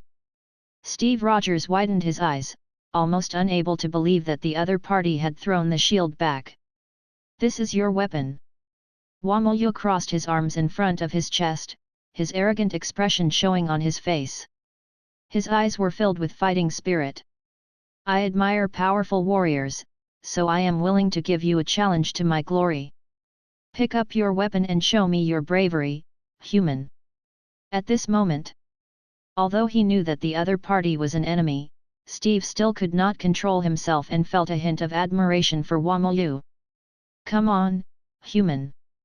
Wamolyu let go of his arms and said excitedly, "A miracle will not happen a second time. Now, use all your strength to fill the empty hollow in my heart." Carlson threw out a short black stick and shouted at the same time, "Captain Rogers, use this." Steve raised his hand to catch the black short stick. After pressing the bottom, the entire short stick was covered with high-voltage electricity, flashing with crackling blue electricity. One of the black technology produced by SHIELD, a short stick with high-voltage electricity. It could last for a very long time and was one of Natasha's favorite exclusive weapons. It was used by Carlson to support the Captain America. "I hope this thing is useful to him," Steve thought to himself, holding a shield in one hand and a short stick in the other as he charged at Wamolyu once more. "You actually chose to rush forward head-on. Your courage is commendable." Without knowing whether to mock or praise him, Wamolyu raised his foot and stomped on the hard cement ground beneath his feet, charging forward like a tyrannosaur. Step, punch. To Steve's surprise, he did not choose to dodge. Instead, he threw a punch straight at Steve. Bang! However, the result this time was beyond Steve's expectations. This punch contained some kind of strange power. It was not completely absorbed by the golden shield. Instead, a large portion of the power fell on him. Steve, who was holding the golden shield, was forced back by the punch. Clear footprints were left on the ground. After taking more than 10 steps back, Steve managed to get rid of the strange force. At the same time, he felt that the right side of his body was trembling from the force, and his mouth was bleeding. "It seems that I have found a way to deal with you." Wamolyu did not take the opportunity to pursue him. Instead, he clenched his fist and said with confidence, "I didn't expect the skills of the Haman warriors to be so useful against your shield. Damn it!" Steve looked down at his bloody left hand and bit his lip. Do I have to use that power?" Chapter 285, Gift from 70 years ago. "Really? Do you want to use it?" Steve Rogers had a complicated look in his eyes. At this moment, his heart was full of struggle and contradiction. The two completely different complex feelings were like being roasted by a fire, making him feel tormented and tortured. "Human, are you afraid?" Wamolyu frowned slightly, and his eyes suddenly became a little disappointed. Although his expression was not very obvious, he still noticed Steve's abnormality. Steve's whole body was trembling imperceptibly, like a prey trembling in fear when facing a predator. In his long life, he had seen this scene countless times. It was despair. No matter what creature, there was fear. When facing the suppression from the upper level of the food chain, the fear engraved in the depths of the soul would gush out from the depths of the heart like a tide, covering every corner of the body, every cell.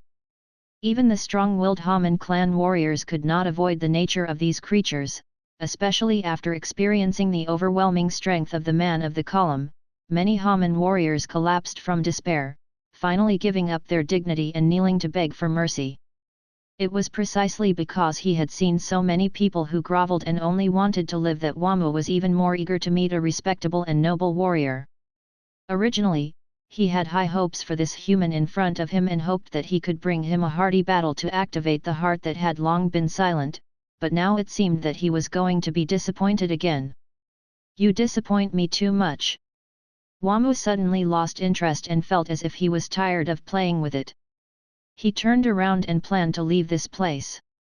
"Wait!" Steve Rogers suddenly opened his mouth and called out to Wammu, who was about to leave. Give up, human. Get lost before I change my mind. I don't care about attacking someone who has lost the will to fight. You won't be so lucky the next time we meet. If the man who stayed behind was Isadisi or Kars. With their ruthless personality, they would definitely choose to kill Steve Rogers, not to mention handing over their weapons to their opponents and even let him live. Captain Rogers. Coulson's expression was a little complicated as he silently watched the back of the Captain America.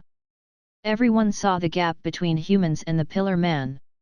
Even the modern weapons that they had given their greatest hope could not withstand a single blow in front of this group of supernatural creatures, not to mention that the Captain America was only a super soldier.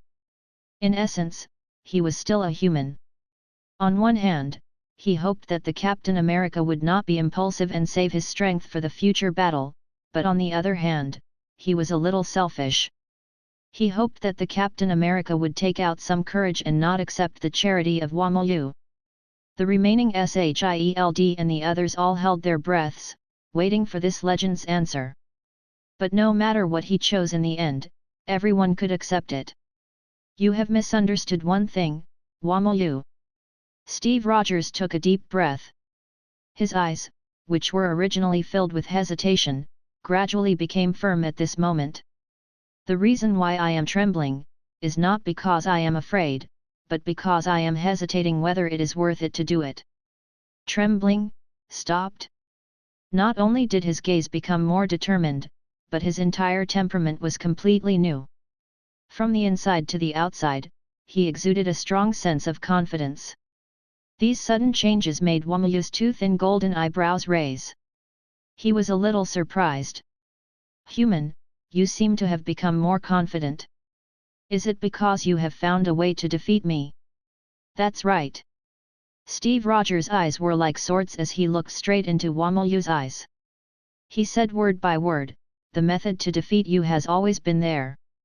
It's just whether I am willing or not. Such arrogant and conceited words not only did not arouse the dissatisfaction of Wamolu, but made him laugh at the sky. Ha ha, ha ha. I admire your confidence. Although I don't know where it came from, I will defeat you again.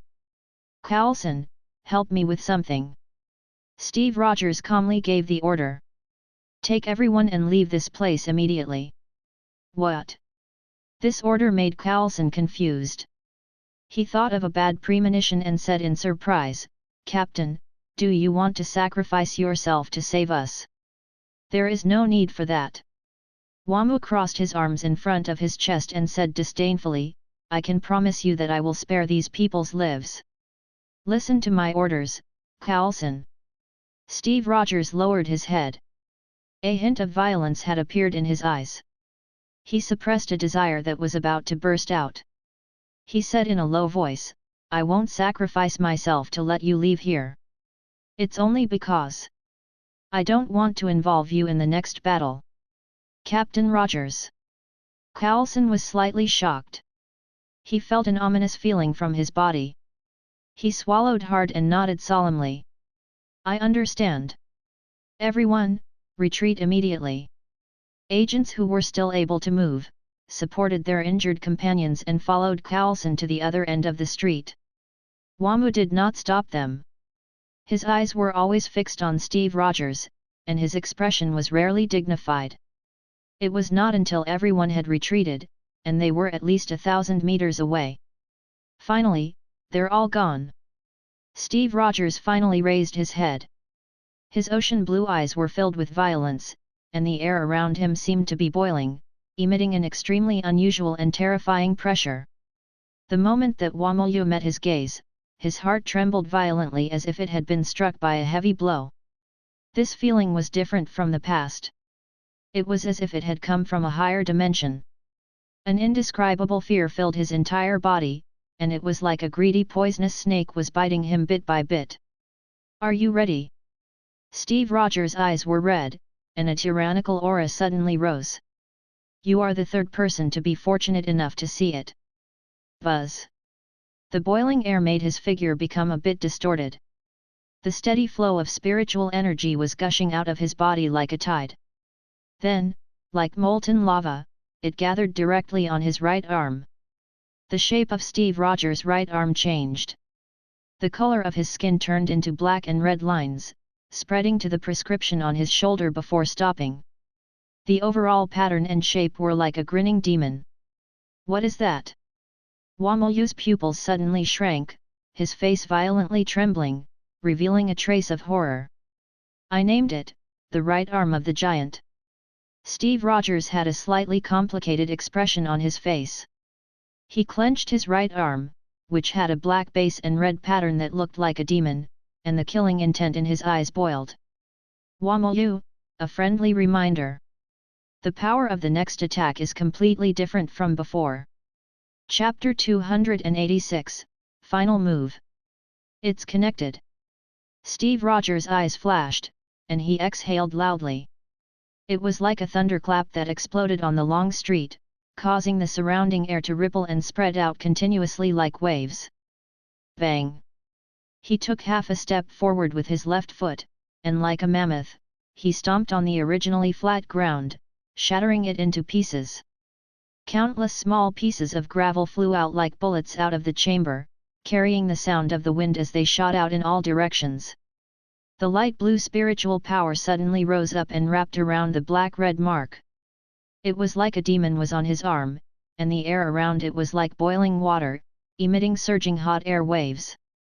The next moment, Steve Rogers moved. His arm, which looked like a demon's grin, clenched his fist, and as if he was pushing a huge rock weighing 10,000 kgs, he threw a punch at Wamelyu. Arm of the giant, one strike. Boom! This stunning punch was like an ancient giant roaring at the sky. He waved his arm and poured out all the majestic power, causing the entire world to tremble. Rumble! The mighty fist pressure was like a real dragon coming out of the sea, striking hundreds of meters across with unparalleled force. The ground in front of him could not bear the burden and directly tore a gully with a diameter of 100 meters. The surrounding air suddenly became extremely thick, as if he was in the bottom of the sea 10,000 meters below. The terrifying pressure that came from all directions made the backbone of Wamelyu could not help but bend a little. The fierce and domineering fist intent hit the heart, making Wamelyu feel as if he was being roasted by the sun, and a feeling of imminent death enveloped his heart in an instant. However, Wamelyu did not feel afraid. The fighting spirit in his eyes became more and more intense. Yes. All along, he had been praying for this feeling that made him feel like he was about to die. The blood in his entire body seemed to be boiling. Every inch of his muscles and bones were trembling, and every nerve had to be taut. Otherwise, the stimulation of losing his life at any time would greatly stimulate Wamelyu. This was the battle he was pursuing. Perhaps fate had arranged for him to wake up from his tens of thousands of years of slumber in order for him to welcome this moment of battle. Under the near-tangible threat of death, Wamelyu broke through his limits and crazily squeezed every cell in his body, converting all his potential into power. Both his body and will had reached an unprecedented peak at this moment. Whoosh whoosh whoosh! A violent hurricane circled around Wamelyu, emitting a ghostly wail that seemed to come from hell. However, this time, the howling whines did not spread outwards, but were sucked into his body like a whale swallowing the sea. After absorbing a large amount of air into his body through the air tubes, several processes were continuously compressed, until the speed of the whirling whines became faster and faster, even gradually exceeding the limit of what Wamelyu could endure. The Pillar Man, although the bodily functions were strong, there was still a limit in the end. When the air that was swallowed into his body was compressed to a certain limit, no matter how fast the recovery speed was, it would not be able to keep up with the speed of the violent power destruction. Death was never something he feared. If he could pay the price of his own death and leave this dangerous man here, then everything would be worth it for him. Not enough. This is not enough. Human. I admit that you are the strongest person I have ever met in my life. However, I still want to defeat you and leave you here. I absolutely cannot let you destroy Lord Kar's plan. Watch carefully. This is my last blow. The skin on the surface of Wamelyu's body was already showing cracks. His entire body was drenched in blood, as if he was a malevolent demon that had crawled out of hell. However, not only did he not stop absorbing air, he even increased his speed. The principle of this move was to absorb a large amount of air into the body, and then use the strong internal organs to compress it. After several processes of super high-pressure hurricanes, the extremely small gap released a stream of air as sharp as laser cutting through sword. But it was also because of this that this move was also the last trump card of Wamelyu. This move would bring a strong burden to the body, and the degree of pressure and time would also increase the damage to the body, and even the risk of collapse and death. But Wamelyu no longer cared. Just as the light blue fist pressure was about to arrive, Wamelyu finally completed the last step of the addition process. He let out a huge roar that shook the heavens and moved the earth, carrying a boundless battle intent as he soared into the sky. Final mode, Atmospheric Rift. Wamelyu stretched out his palms together, releasing a blade of air from the gaps between his palms. There was neither the terrifying momentum from when he released the divine sand mist, nor the huge movement of sand and stone. There was only the sharpness of the storm after it seemed ordinary but contained killing intent. Swish! The milky white curved air blades flashed and disappeared. The air they passed through was split open like water. The visible air waves appeared to be a strange and shocking scene. They separated in front of the air blades, as if they had been cut open. A deep gully was directly plowed out on the ground. The Pillar Man and Human. The strongest attack vs strongest attack. Both sides had bet on the honor of being a warrior, and this attack was the final end. The milky white blade of air cut through Hollow's air, the light blue fist pressing down like a dragon. In a thousandth of a second, the two suddenly collided. Rumble! The noisy world fell into a dead silence. After the dead silence, an earth-shattering sound burst out, shattering the glass of a tall building within 100 meters. After the impact, there was an unbelievable explosion. The sky exploded one after another, and the street that was 100 meters long collapsed. The terrifying ripples rose into the sky like a huge wave, interweaving with the raging storm that was raging under the night sky. The ripples that seemed material spread out at an extremely fast speed, and they rolled over like a monstrous wave that covered the sky, emitting a roar that sounded like a magnificent army trampling on the earth, crushing everything that one could see into fragments that could not be seen with the naked eye. The street that was hundreds of meters long was actually destroyed. Countless shops, street lamps, glass, and ground were devastated by this terrifying wave of air, and they let out even more unbearable wails. It was only a single collision, yet the outcome was already so earth-shattering. It was unknown how much time had passed. The terrifying storm finally stopped, leaving behind a piece of broken earth. It seems that I failed. Wamelyu struggled to stand up from the ground. He struggled to support his body that was riddled with holes and looked ahead with a sad look in his eyes. You lost, Wamelyu.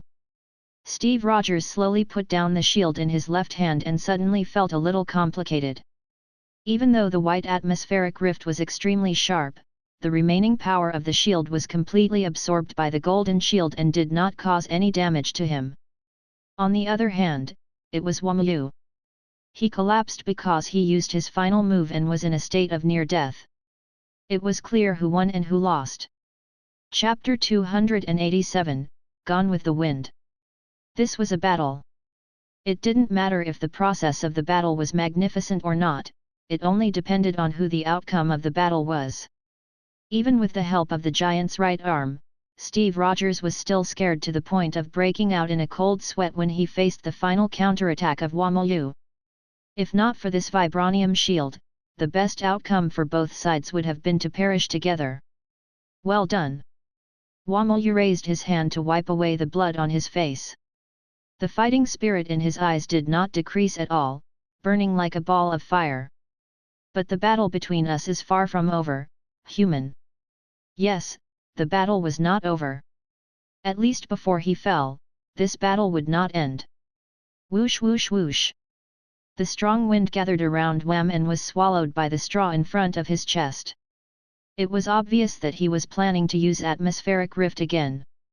It's over, Wamolyu. Steve Rogers sighed and looked at the arrogant warrior. His tone was a little complicated. Your body is already on the verge of its limit. If you use that move again, it will only speed up your death. I don't care about death. Even though half a foot had stepped into the embrace of death, this Watarm still maintained the last dignity of a warrior. Burning myself in a perfect battle like a moth darting into a flame is the long-cherished wish I have pursued in my life. There were wounds caused by a blow from a giant, and there was a high burden caused by a wedge. No matter how fast the body of the Pillar Man recovered, in the face of this continuous damage, he could only barely maintain a delicate balance. If he forced himself to use the interference, even if Steve did not do anything, he would completely collapse from breaking the balance. You! Steve Rogers was shocked by the determination in Wamolyu's eyes. He said with a complicated expression, you knew that this attack would be blocked by the shield. Why did you still use this move? Are you ready? Human! Wamolyu didn't answer his question. He just forced himself to maintain this body that was on the verge of its limit. A sharp spiral appeared on his forehead. This is my last attack, he said. Final mode, atmospheric rift. He gave up all the organs in his body and transferred all the healing energy to his lungs to ensure that the compression process would not be interrupted.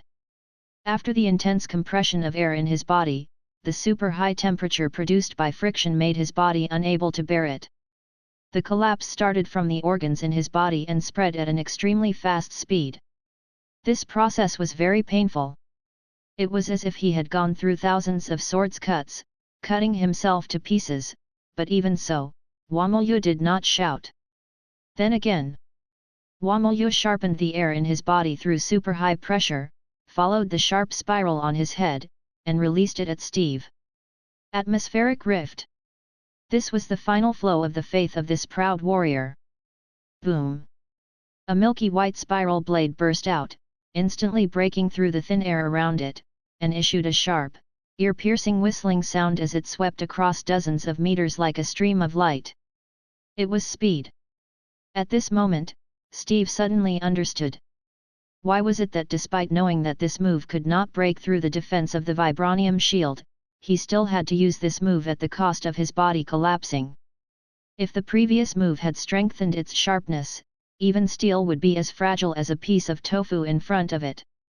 Then this time, the atmospheric rift had strengthened its speed, especially since this air blade was in the shape of a spiral, and its special structure had increased its speed to a new level. However, with his mind and will highly concentrated, Steve Rogers, who was already mentally prepared, finally managed to react and raised the golden shield in his hand. Bang! The milky white spiral-shaped air blade hit the upper corner of the golden shield at a very tricky and strange angle. The sound of a huge metal collision erupted, no less than the sound of hundreds of copper bells. A nearly solid sound wave spread out. The huge impact of the slanting angle made Steve feel very uncomfortable. His body lost its balance in an instant, and the shield was out of control. It was actually sent flying by the spiral air blade. No, not good. Steve Rogers, who had lost his shield, suddenly changed his expression. He understood that this was the real target of Wamolyu. However, the sound of the wind next to his ear shocked Steve. Out of the corner of his eye, he saw two black shadows coming at him. When he looked back, he found that it was Wamolyu's arm. So, this is the real killing move. Steve was shocked, but he, who had lost his balance, had no time to counterattack. His neck was caught by two hands. Although his two arms were separated from his body, Wamolyu was still able to control it. This was the abnormal physique of the Pillar Man race. First, he used the mixed wedge to knock away the golden shield from the oblique angle, and then took advantage of the moment when he lost his balance and lost his footing to launch an attack. One ring after another. Wamolyu was worthy of being a battle genius. Even when he was in a desperate situation, he could still think of such a wonderful counterattack. But unfortunately, the counterattack that he had carefully thought out was destined to be useless to Steve. The giant, who looked like a demon, squeezed his right arm lightly and crushed the two arms that were pinching his neck. Then, he pulled them off and threw them aside. Cough cough. Steve clutched his injured neck and coughed out a mouthful of blood. He said hoarsely, "You lost, Wamolyu." Although his reaction speed was already very fast, his throat was one of the most vulnerable parts of the human body. Being grabbed by Wamolyu's arm that was full of killing intent, it was inevitable that he had suffered some light injuries and his breathing was not smooth. Wamolyu looked bitter. "Yes. I lost." Even though he had burned all the flames in his life and used his last move, he still could not defeat Steve. He had reached his limit. The internal organs and the skin on his body began to melt due to the high temperature. His life had entered a countdown. "Kill me, human." A look of relief and satisfaction appeared on Wamolyu's face. He slowly said, "As a human warrior who defeated me, can you tell me your name before I die?" "Steve Rogers, Captain America. Wamu of the Dark Races. I will always remember you, Steve Rogers." "Then, farewell." With only muscles and bones left on his face, Walmart forced out a free and easy smile and closed his eyes in satisfaction. As a proud warrior, he finally achieved his wish. Burning himself in a perfect battle, and then pulling the curtains for the glory of his life. In the face of the calmly dying Wamolyu, even though he knew that he was an enemy, Steve Rogers still couldn't help but feel admiration in his heart. Wamolyu was a true warrior. Not only did he possess the lofty glory of a warrior, but he also adhered to the rules of battle from beginning to end. "Giants, attack!" Steve Rogers could not bear to close his eyes and used the last of his spiritual power to throw out a punch, because Wamolyu was worth it. The huge spiritual power closed in. "Steve Rogers, hey! Thank you." Wamolyu understood his intentions, and the corners of his lips curled into a smile of relief. "Maybe it was for the sake of meeting you that I was lost for tens of thousands of years. It's just that this time, it was a little short. I really hope that I can hold on for a while longer. I finally met you. But..." Boom! The last figure of Wamolyu was submerged in the violent spiritual power and gradually fell apart. In the end, Wamolyu turned into a pile of ashes and dispersed with the breeze blowing from the street. He came with the wind and also left with the wind. The Wind Warrior, Wamolyu, died at the hands of the Captain America after fulfilling his lifelong wish. Chapter 288, Deal with the Devil. "What is that?" Steve Rogers' eyes were suddenly attracted by an object on the ground. It was a ring, shining with a faint golden light under the moonlight. It turned out that in a situation where he knew that he was going to die, he threw the lip ring used to detoxify the poison into a place where it would not be affected. "Wamolyu." Steve looked complicated. He picked up the golden ring on the ground and could not help but sigh. Such a warrior, death was his home. If he fell into the hands of those despicable politicians, it would be the greatest insult to him. The Wind Warrior was dead. Even at the last moment of his life, he still maintained his dignity as a warrior. He would rather die standing than live on his knees. Steve respected Wamolyu in his heart, so he used his strongest attack to send the proud warrior to the underworld. At the very least, don't let anyone disturb his peace after his death. At this time, Coulson's voice suddenly came from the communicator.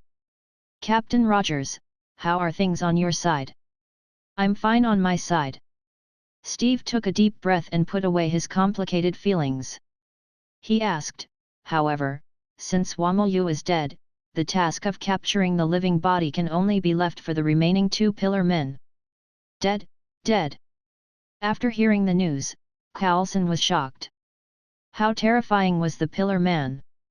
The armor-piercing bullet fired by the Barrett anti-equipment sniper rifle was fired at a speed of 853 meters per second, and the damage it caused could even penetrate the outer armor of the tank car.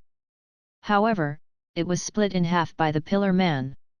It was obvious how much shock Steve Rogers had caused to destroy the Pillar Man alone.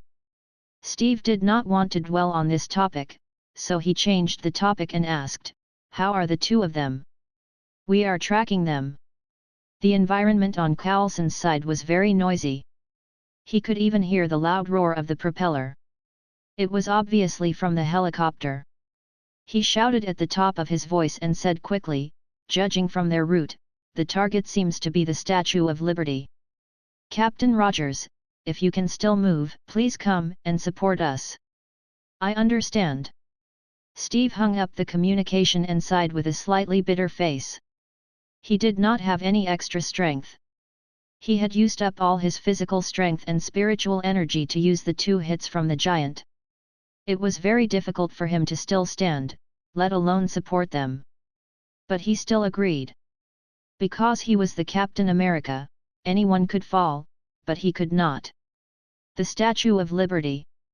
Through sensing the location of the super, Seireitei looked at the stone statue in surprise and asked suspiciously, "Kars, are you sure the red stone is here? The fluctuations of the red stone have disappeared again." Kars's face was extremely gloomy as he spat out a few words from his teeth, "Damn the Haman clan, how dare they fool us like this?" Ever since they set foot on this land, the sense of the red stone had been constantly changing. It appeared and disappeared again and again, as if someone was deliberately playing with them. Anyone who was treated as a monkey would be angry, not to mention that they boasted of being the perfect creature that ruled the earth. Seireitei also became angry, gritting his teeth, "Don't let me know who it is. Otherwise, the Seireitei, will tear off his head." Rumble. The loud noise of the propeller turning came from the sky, attracting the attention of the 2 people who were in the air. They saw 10 armed helicopters full of special ammunition heading in their direction. "It's this group of insects again." Seireitei crossed his arms in front of his chest, and a cold light flashed in his eyes.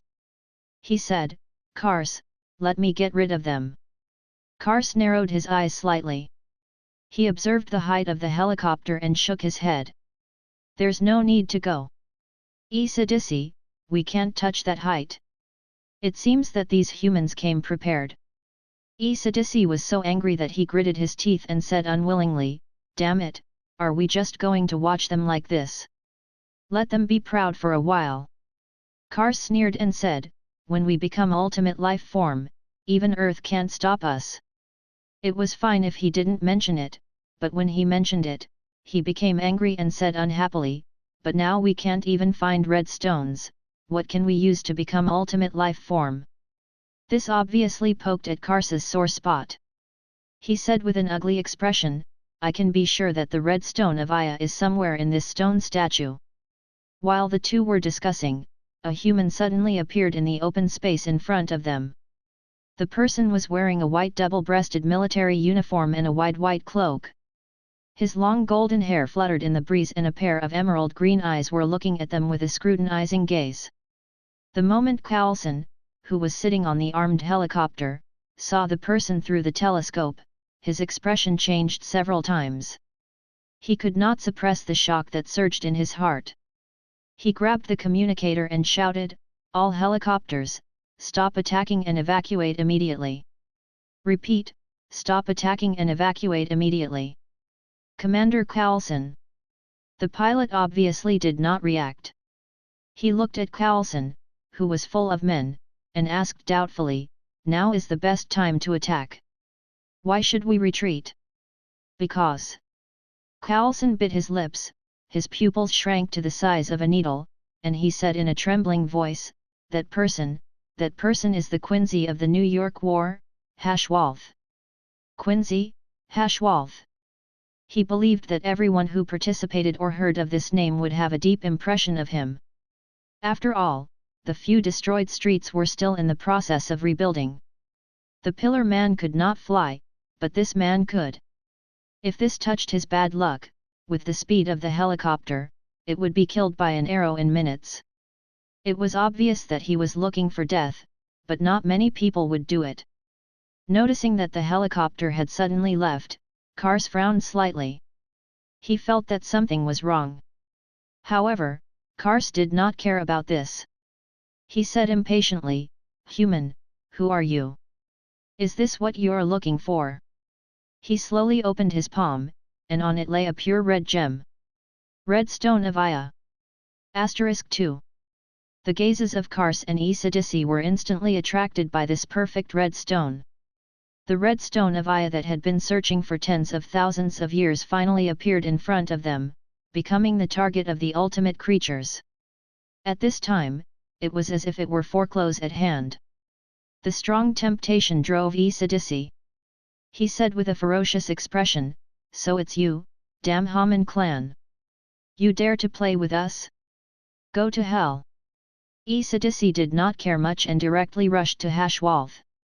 "Wait, Isidisi, don't be rash." Kars's expression changed greatly. He had obviously not expected that Isidisi would actually charge straight at the man. Divine arrow annihilation.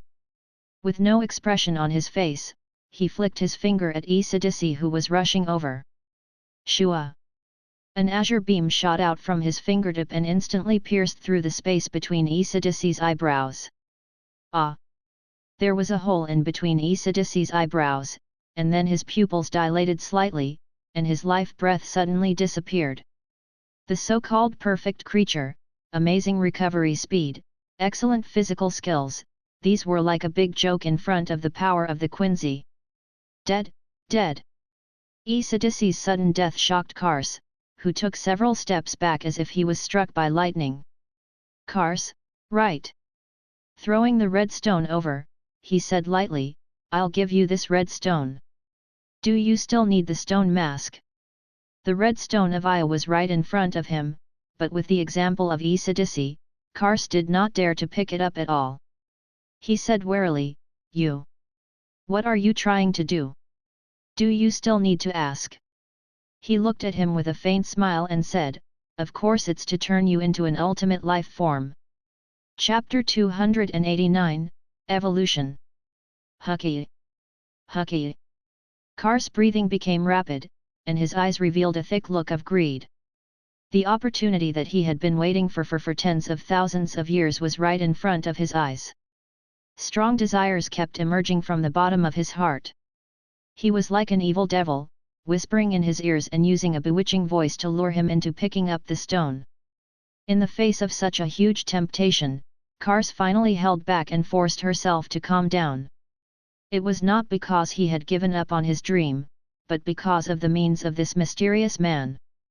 This man only flicked his finger and instantly killed the man who was not weaker than him. Moreover, he could ignore the recovery ability of the Pillar Man. Was it the power of the Haman? Kars immediately guessed that perhaps it was because the beam of light contained a powerful Haman power that caused Isidisi to die instantly. He did not even have the chance to recover.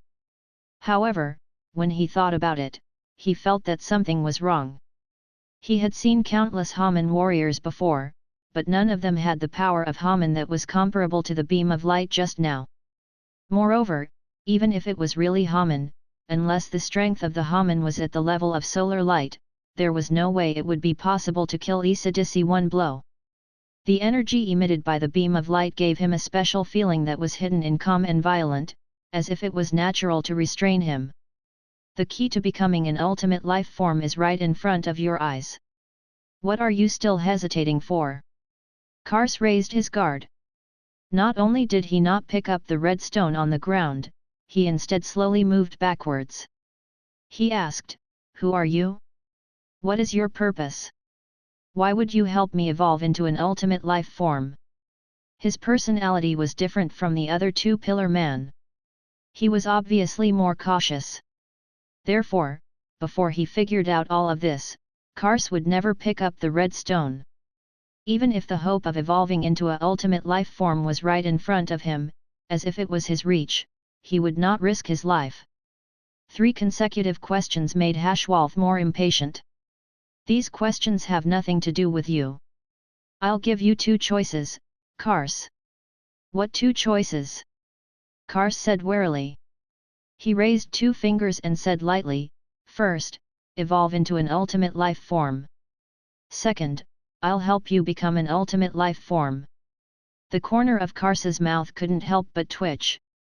Was there a difference between these 2 choices? There was indeed no difference. But unfortunately, he had never intended to give Kars a chance to choose from the very beginning.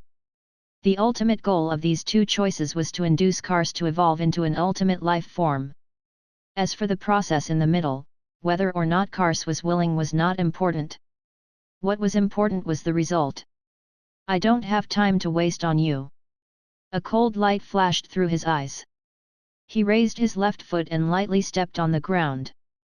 He said indifferently, "I'll give you 3 seconds to think about it. Either you do it yourself, or I help you." Wang! A huge 5-pointed star array pattern was formed in the deep blue light. The spirit particles in the atmosphere surged endlessly and gathered in the sky above the 5-pointed star array pattern, condensing into light blue beams that densely hovered above the head of Kars. "There are so many of them." When Kars saw the large number of arrows, his pupils could not help but tremble slightly. He subconsciously cried out in alarm.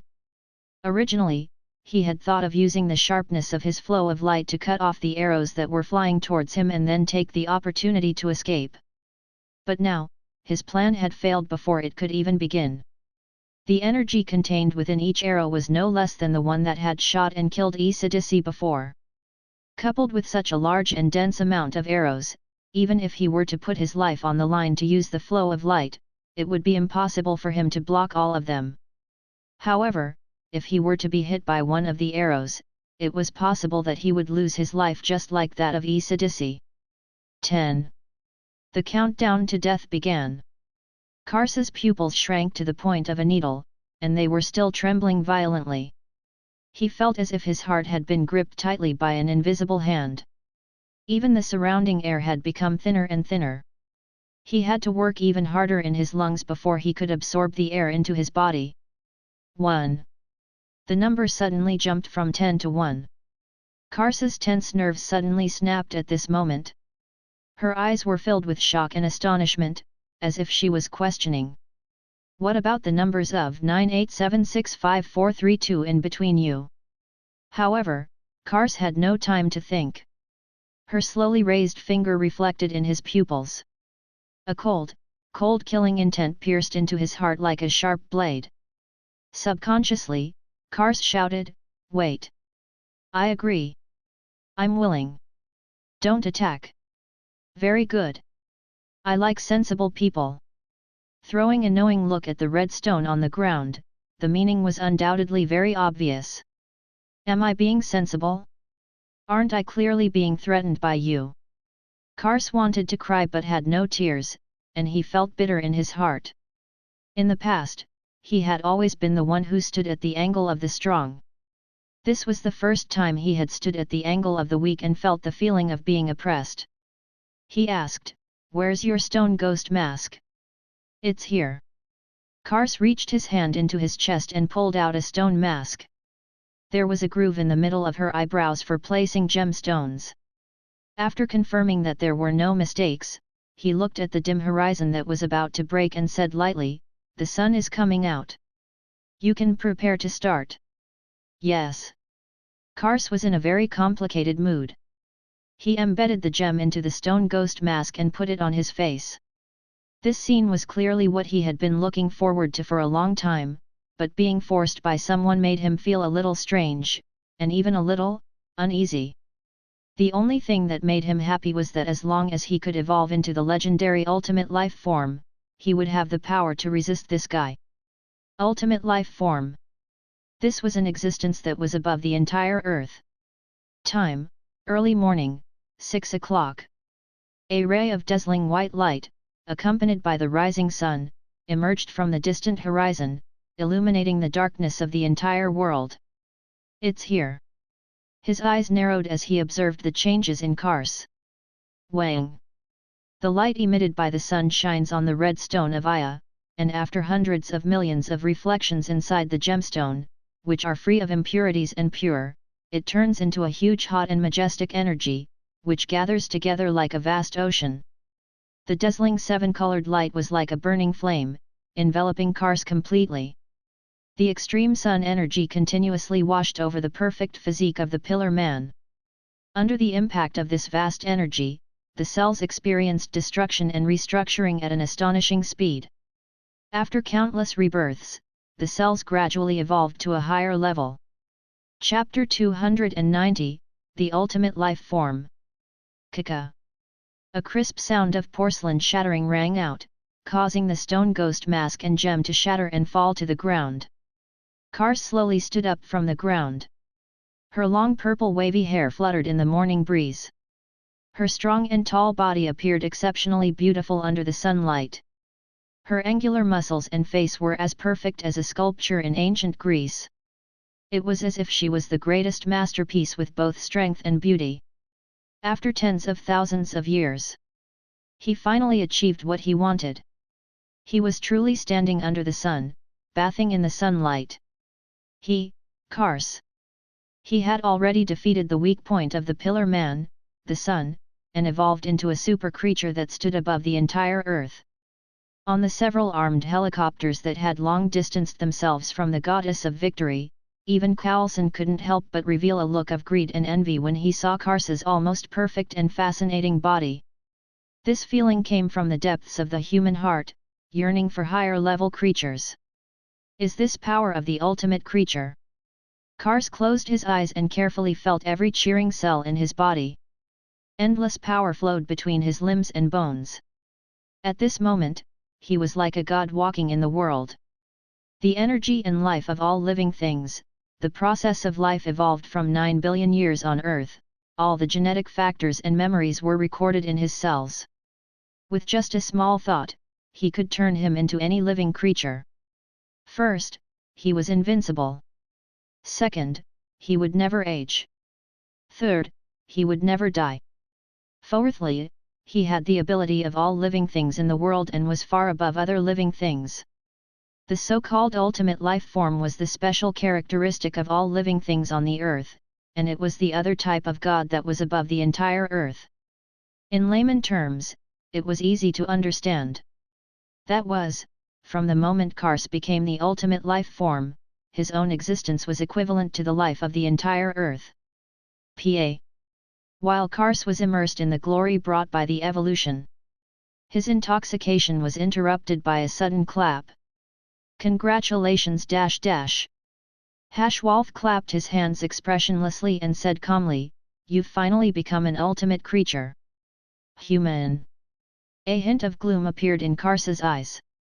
He had not forgotten the humiliation that this human had brought him. He immediately said coldly, "I'll give you a chance now. Kneel on the ground and beg for my forgiveness. In that case, I'll let you die a happier death." Before becoming a true ultimate life form, perhaps he would still fear this human a little. However, after becoming an ultimate life form, the power surging within his body and the power that was above all other living beings filled him with confidence. He believed that with his current strength, it would be easy to kill him. Whoa, it really is different. He raised his eyebrows and looked at Kars with a faint smile. "You came to provoke me as soon as you became a ultimate life form. May I ask who gave you the courage?" "Humph, ignorant human."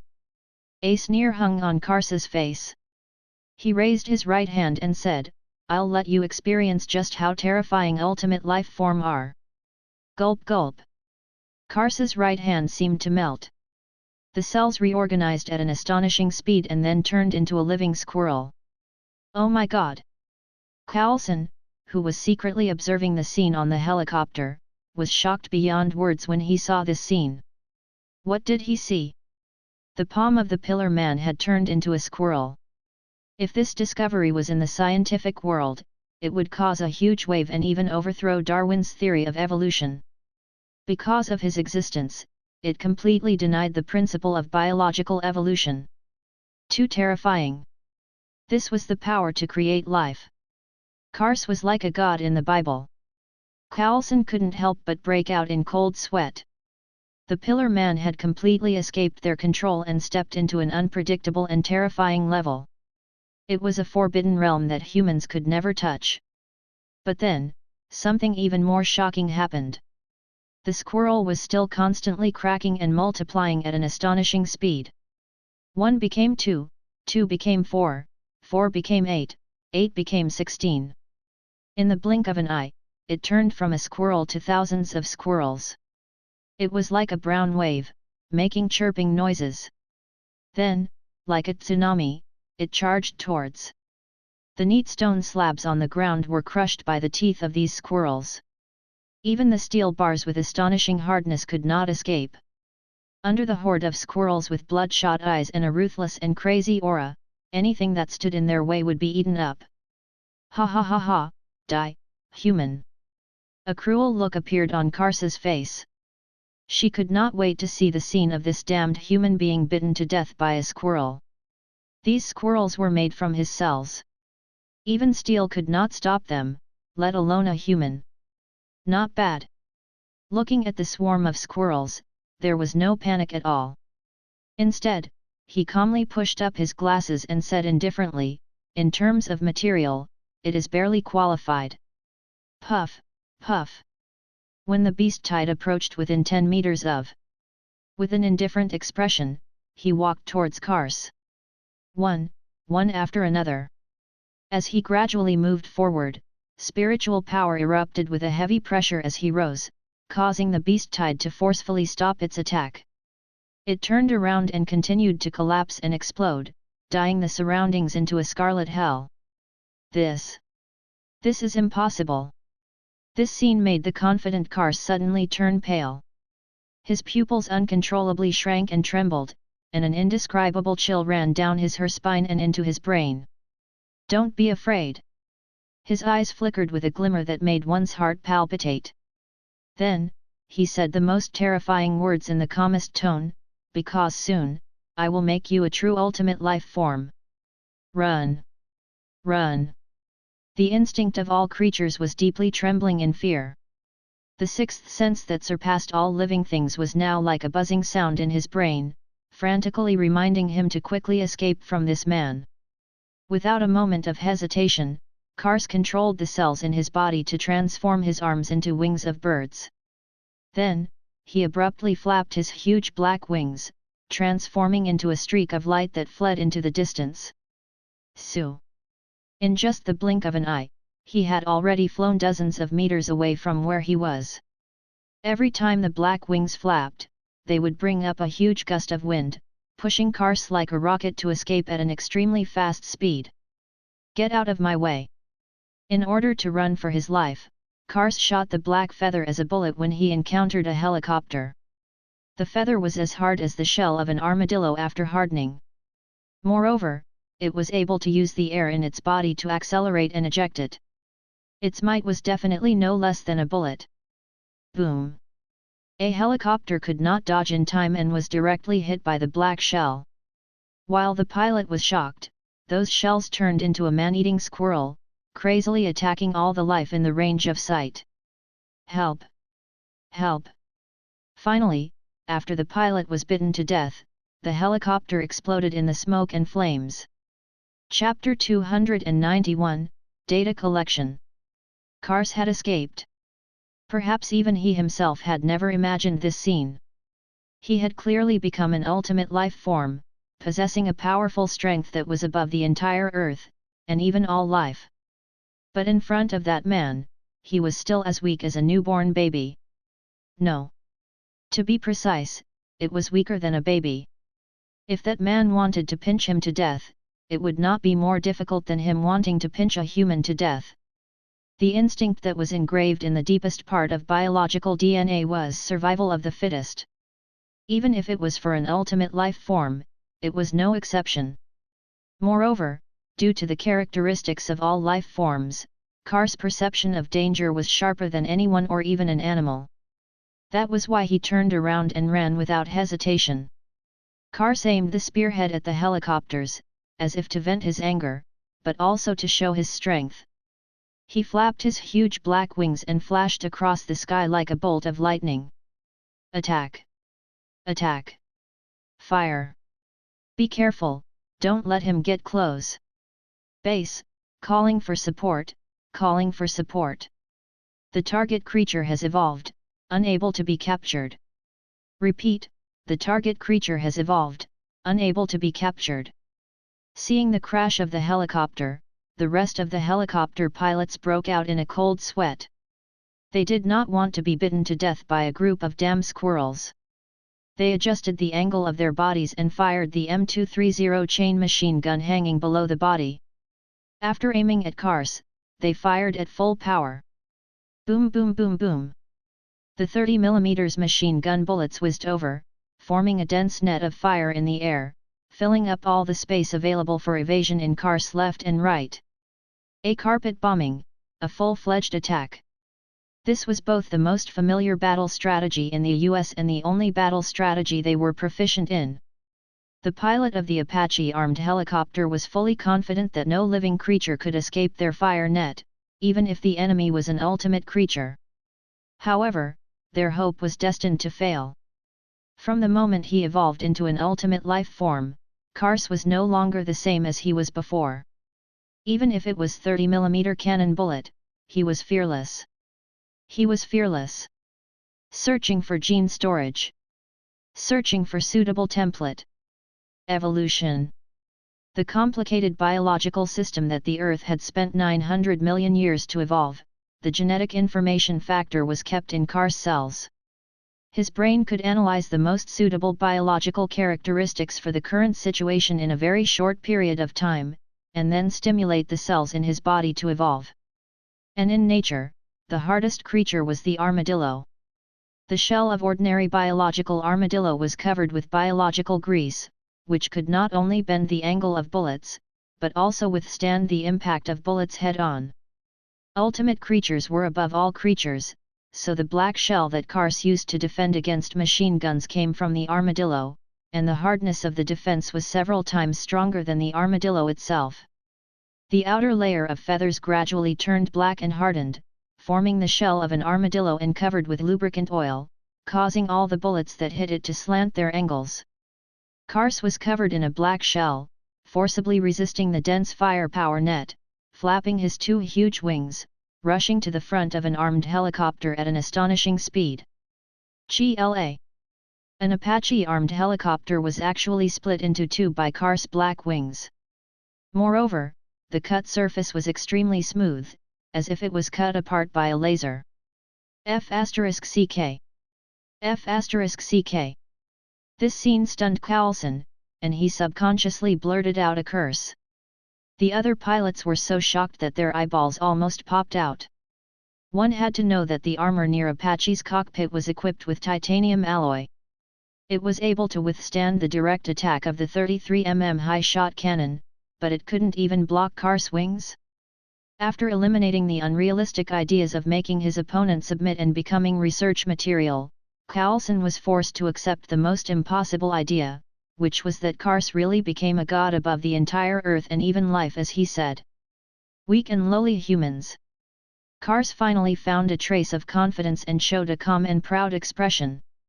As a reward for witnessing the birth of ultimate life form, I will show you the horror of ultimate life form.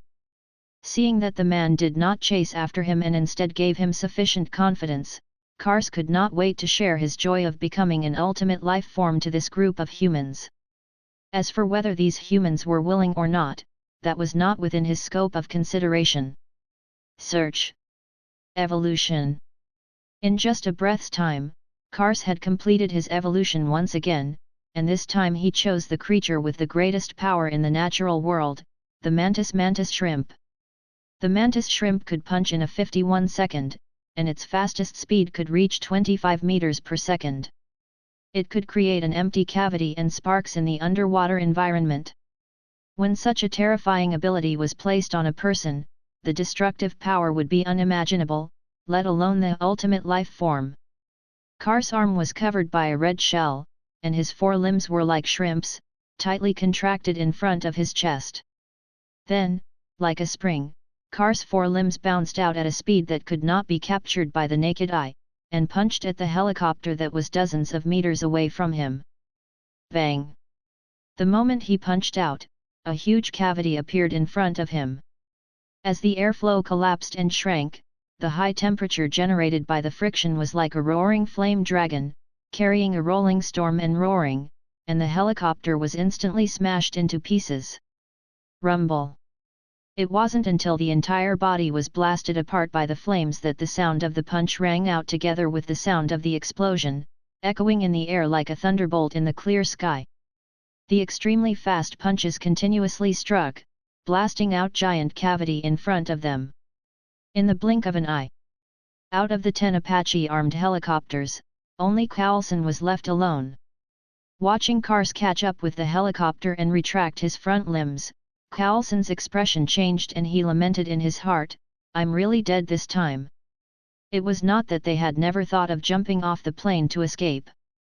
However, all the pilots who jumped out of the helicopter were devoured alive by Kars. Rather than dying so painfully, it was better to be blown to death than die. At least this way, he would die instantly. In the nick of time, Hashwalth suddenly appeared. A glimmer of hope ignited in Carlson's heart. That white military uniform and cloak made him feel that he had never been so intimate. No one wanted to die. Even Agent, who was mentally prepared, was the same. After all, why would he seek death if he could live? "Thank you for your cooperation, Kars." Standing in mid-air, his feet seemed to be stepping on an invisible staircase, and his eyes were mixed with a wisp of indifference. He said, "The data regarding the ultimate life form has been collected. Now, I'll have to trouble you to cooperate with me and do a small experiment." The reason why he did not act immediately was because he chose to watch coldly from the sidelines. He wanted to collect data about the ultimate life form and bring it into the Great Spirit Book corridors so that it could be used for other purposes in the future. Now, all the data was collected. Then, it was time for the last thing. Persuade Kars to help him complete a small experiment. Chapter 292, Small Experiment. A small experiment? This kind of lies, whoever believes it is an idiot. From the moment Hashwalth threw the red stone of Kars had been vigilant and guarded against his conspiracy. Now, after hearing this sentence, he did not hesitate at all. He directly turned around and fled. Searching fastest creature. Biological template determined, sharp-tail rainbird. One of the fastest birds in the world. The fastest speed is 352.5 km per hour. It only takes 1 second to fly 100 meters. However, this was not enough. The genetic template was optimized again. Kars knew that only this level would not allow him to get rid of that man. Therefore, on the basis of the sharp-tail rainbird, he reconstructed the streamlined body that was more suitable for aerodynamics, as well as the special air hole that acted as the propeller. The two completely different power crystals, animals, and technology, were perfectly combined on Kars' body. Boom boom boom. The ear-piercing noise broke through the sound barrier at a speed, and the massive ring of air exploded like ripples. Such a fast speed. In the blink of an eye, Carlson found that Kars had disappeared, leaving only a small black dot in the distance. Moreover, he was flying at an astonishing speed. If nothing unexpected happened, Kars would completely disappear from his sight. Based on the visual estimation, the speed was at least 1 Mach, faster than the US military's War Axe cruise missile. Carlson suppressed the shock in his heart and turned his eyes to Hashwalth. He was looking forward to what choice he would make. Should he chase after her or give up? That was the speed of a Mach 1. Even if he had seen the strength of the Quincy, Carlson still had doubts in his heart. He could take this opportunity to have a look. Perhaps he could find the weakness of the Quincy? As a result, Carlson was disappointed. Hashwalth seemed to finally react. The deep eyes crossed the space barrier and fell on Kars, who was fleeing in panic. The next moment, taking a step forward, he followed the layers of air currents that swirled beneath his feet. His entire body instantly disappeared from the spot. Quincy high-order steps, advanced Ryūjin Jakka. Bang! When the next sound rang out, Carlson looked towards the source and was shocked to find that the figure of Hashwolf had appeared 1,000 meters away. One step, 1,000 meters. With his hands behind his back, he took another step, and he was dozens of meters away from Kars. This is impossible. Kars looked at the approaching man, and his face showed a deep fear. He thought that he could shake off Hashwolf. He did not expect that the other party would catch up to him from 1,000 meters away in just 2 steps. Although he was expressionless, he couldn't help but laugh coldly in his heart. The speed? Unless Kars was possessed by the divine speed force, there was no meaning in front of him, even if Quicksilver came. Ho-Ho, Sanito, or Ryūjin Jakka. Hashwolf could choose any one of them. In terms of high-speed movement, he had never been afraid of anyone. Or if he wanted to, he could even open a new door in front of Kars. There were too many ways to deal with Kars, so he only chose the simplest one. Oh right, I forgot to tell you. The Hashwolf standing here was actually Lod himself in disguise. After all, Hashwolf went to deal with the mess of Sorcerer Supreme, Ancient One. At present, Lod, who was seriously lacking in subordinates, could only choose to personally appear. He had not been out for a long time. Lod reached out a hand from the cloak and directly grabbed the desperately fleeing Kars. You are fooled. Kars' eyes suddenly flashed with a fierce light. He quickly turned around in mid-air, and then shot dozens of black thorns at Lod from the mass of lumps hanging under his wings. He roared angrily, have a taste of the tiger head stinger I specially prepared for you. The mass seemed to be an organ tissue of some kind of creature. The speed of these black thorns was several times faster than the speed of bullets coming out of the chamber, leaving only an afterimage in the retina of a human. Not a bad counterattack. Lod cast a look of appreciation, and then changed the topic, saying, but unfortunately, it is useless to me. There was no need to use spiritual power's wall to defend. Lod allowed the black spikes to hit his body, and even his steel skin could not be shaken, not even leaving a mark. This scene caused Kars to feel despair in his heart. The final desperate strike was actually unable to leave a single mark on his opponent's skin. The difference between the two was so great that even if Carlson came over, he would still be able to see it. As for the hand that Lod stretched out, it was like an inescapable net. No matter how Kars moved, no matter how much he tried, he was unable to escape the fate of being captured. After his neck was tightly grabbed, his entire body was sealed by a special force. He couldn't move. That force was like a heavy shackle, causing Kars to lose all ability to move. Even such a simple action like blinking his eyes had become an extravagant hope for the current him. Kars was like a puppet, carried by Lod all the way back to the bottom of the Statue of Liberty, and then threw it on the ground like a piece of trash. He's back again. Carlson was both shocked by the speed of Kars' defeat and curious as to why Hashwolf had specially come back. Lod leisurely walked to the shadow of a Statue of Liberty, then reached out and pulled out a huge monster that looked like an octopus from the shadow on the ground. This octopus monster was one of the gifts that Hydra had sent. Is that a Minos Grande? Carlson had come into contact with this kind of creature the most, so he recognized at a glance that the monster was Minos Grande, and the Minos Grande that was commonly seen seemed to have a different degree of evolution and category. But according to the information, weren't the Quincy and Hollow enemies? Why did the mutual enemy, Hashwolf, summon a Minos Grande here? What was he trying to do? For a moment, countless questions flooded into Carlson's mind like a tide, making him unable to understand. But soon, he had an answer to his question. Kars' pupils trembled slightly. He felt a greedy desire from that creature.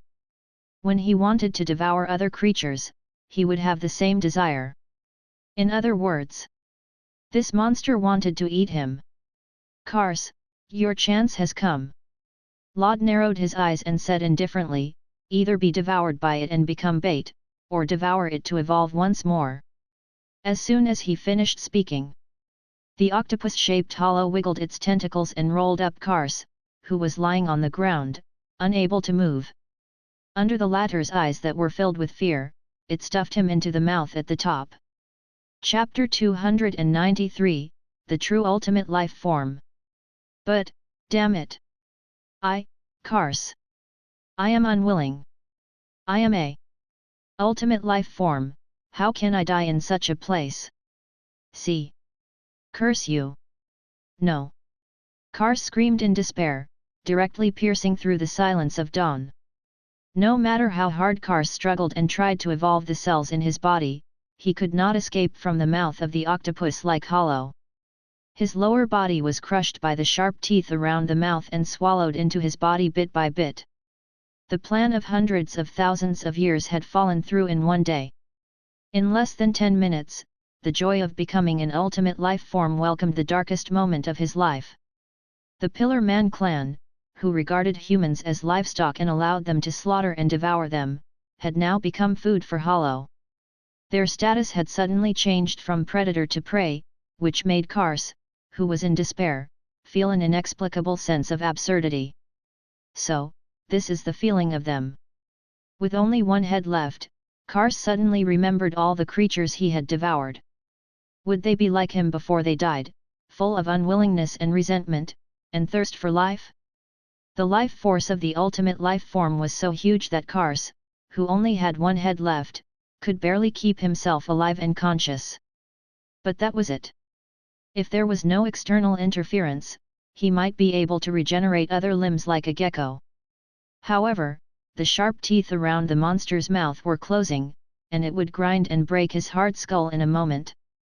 It would not take long for him to be completely devoured. No. I don't want to die.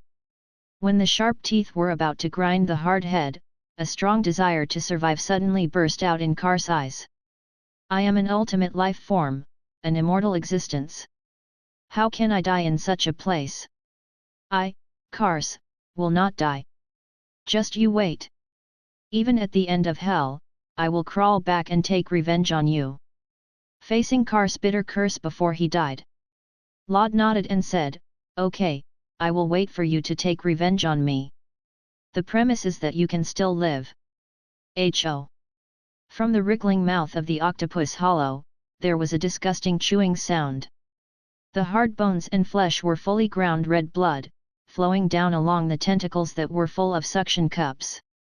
And the screams of Kars finally disappeared. He was swallowed. Seeing this scene through the telescope, Coulson was immediately full of doubts. From Hashwalth's previous behavior, it was obvious that he was deliberately helping Kars so that he could evolve into an ultimate life form. But he let the Minos Grande swallow Kars, so what was the meaning of this? Was it just purely experiment? No, impossible. Although there was not much information about Hashwalth, as Agent's sixth sense, it told Coulson that this matter was not as simple as it seemed. There should be a deeper motive. It was this deeper motive that lured Hashwalth to reappear. But what was the motive? Coulson frowned, an ominous feeling lingering in his heart. For some reason, his heartbeat had been accelerating since the beginning, and his blood pressure was constantly rising. The air around him seemed to become heavy, and even the birds in the sky disappeared. All these strange changes seemed to indicate that something big was about to happen. Agent Coulson. You. Look over there. The pilot's face was pale. He raised his trembling fingers as if he had seen something terrifying. Even the tone of his voice had changed. Coulson looked in the direction the driver was pointing at, and his entire body shook as if he had been struck by lightning. The giant octopus that could be seen without a telescope was shockingly wrapped around the towering Statue of Liberty. Tentacles covered in suckers were more than 10 meters long, and they were still swinging wildly. Its mouths, which were as big as sea anemones, constantly poured into the air, as if they were greedily devouring some kind of energy. I understand. Coulson's expression suddenly changed, and he immediately understood. Combined with Hashwalth's strange actions before, it was not difficult to understand why he first helped Kars, and then let Kars be swallowed by that big hollow, because Hashwalth's real plan was to make Kars, who became the ultimate creature, become the stepping stone on the path of the evolution of the Minos Grande. Just by observing a little detail, Coulson almost restored the whole incident, and even guessed part of the intention of Hashwalth, but there was still the most important question that he could not understand. According to the information Death God revealed, the Quincy and Hollow were natural enemies. But since they were natural enemies, why did Hashwalth help Hollow evolve? Damn it! Why? What does Hashwalth want to do? Coulson secretly clenched his fists and gritted his teeth. Without the most important information, there is no way to analyze his intentions. Roar! The strange howl was extremely sharp and ear-piercing, as if it could pierce through the soul of a human. Coulson and the pilot, who were more than 100 meters away from the monster, revealed a painful expression the moment they heard the voice. They covered their ears tightly, feeling as if their eardrums and cerebral cortex nerves were about to be torn apart. Fortunately, the cry lasted for only a few seconds before it disappeared. Coulson and the pilot gasped in pain. There was a trace of fear on each other's faces. After the Hollow devoured the ultimate life form, it seemed to have become even more terrifying. Evolution. Evolution. Although Kars had been devoured by Hollow, his cells had not completely died. At the moment before death, the ultimate life form evolved his cells into the form of a fungi and then swallowed up the cells of Hollow like a terrifying parasite. Since I can't defeat you on the level of a living creature, I will devour you from the level of cells. This was the ultimate life form, Kars' final plan. He had found a way out of the originally hopeless situation, and he had even obtained an even stronger power. How could Octopus Hollow, who did not have an individual consciousness and only acted on instinct, contend against Kars who had 400 IQ? Rumble. The huge spiritual energy fluctuations formed a vortex, even throwing the originally clear sky into chaos. A steady stream of spiritual droplets poured into Octopus Hollow's body from the ocean-like mouth, then were divided up by countless greedy cells and turned into the energy source for the evolution of this body, advancing step by step towards a higher level. Not enough, not enough. I need more power and more life energy. Kars' consciousness gradually gained the upper hand. He began to plunder more spiritual energy crazily, and he was not satisfied with this. He manipulated the tentacles covered with suction cups to reach out into the sea and devour all kinds of creatures in the sea. It's about time. Lod's eyes were full of satisfaction. He thought, Nemu, let Jigai of Hashwalth come over. It's my turn to go on stage. Chapter 294, Sudden Visit. The Statue of Liberty. Captain America, who hitchhiked halfway, finally arrived at the battlefield at this time. However, Steve Rogers, who had just gotten out of the car, looked up at the Statue of Liberty wrapped in tentacles and the monster that looked like a giant octopus. He suddenly wondered if he had transmigrated, or if he had not had a good rest last night. Coulson. The corners of Steve Rogers' eyes twitched, and he said hesitantly, "Can you explain to me why a giant octopus appeared on the Statue of Liberty?" Coulson did not know how to answer. He said helplessly, "Captain Rogers, the specific situation is very troublesome to describe. In short, this is not an octopus, but a kind of great hollow." Without waiting for Coulson to finish, Steve Rogers suddenly interrupted him. The spiritual power that the big hollow emitted made Steve Rogers recognize it. A hint of sadness that could not be wiped out appeared in his eyes, mixed with a trace of complicated emotions. He sighed, "This is a big hollow. I have seen such a creature before. I have seen it before. Captain Rogers." Coulson was so shocked that he almost couldn't hold his communicator. He asked with wide eyes, "Have you seen this kind of hollow?" This is impossible. You have been unconscious for 70 years. How can you have seen it?" "Ha! Of course I have seen it." Steve Rogers looked sad and clenched his right fist subconsciously. He gritted his teeth and said, "If not for because of Hollow, Bucky." Bucky wouldn't have been swallowed up to save me. But, this doesn't make sense. The doubt on Coulson's face became even stronger. He said in surprise, Big Hollow should be a creature that has recently reappeared after Death God's recovery. Captain Rogers, where did you see Big Hollow 70 years ago?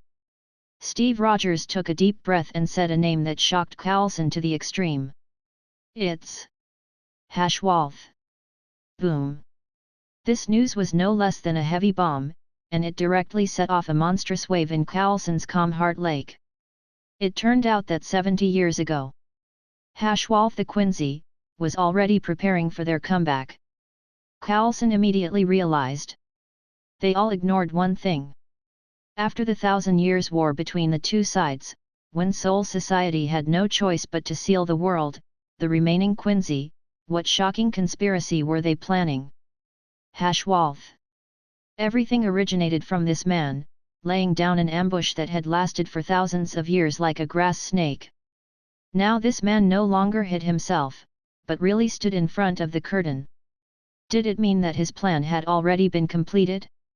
In an instant, Coulson imagined countless terrible results, and the cold sweat all over his body was scared out of his body, soaking his clothes outside. Just think about it. A powerful race that was almost exterminated in the bitter war had been dormant for 1,000 years. Suddenly, they no longer hid their tracks. Instead, they acted with great fanfare.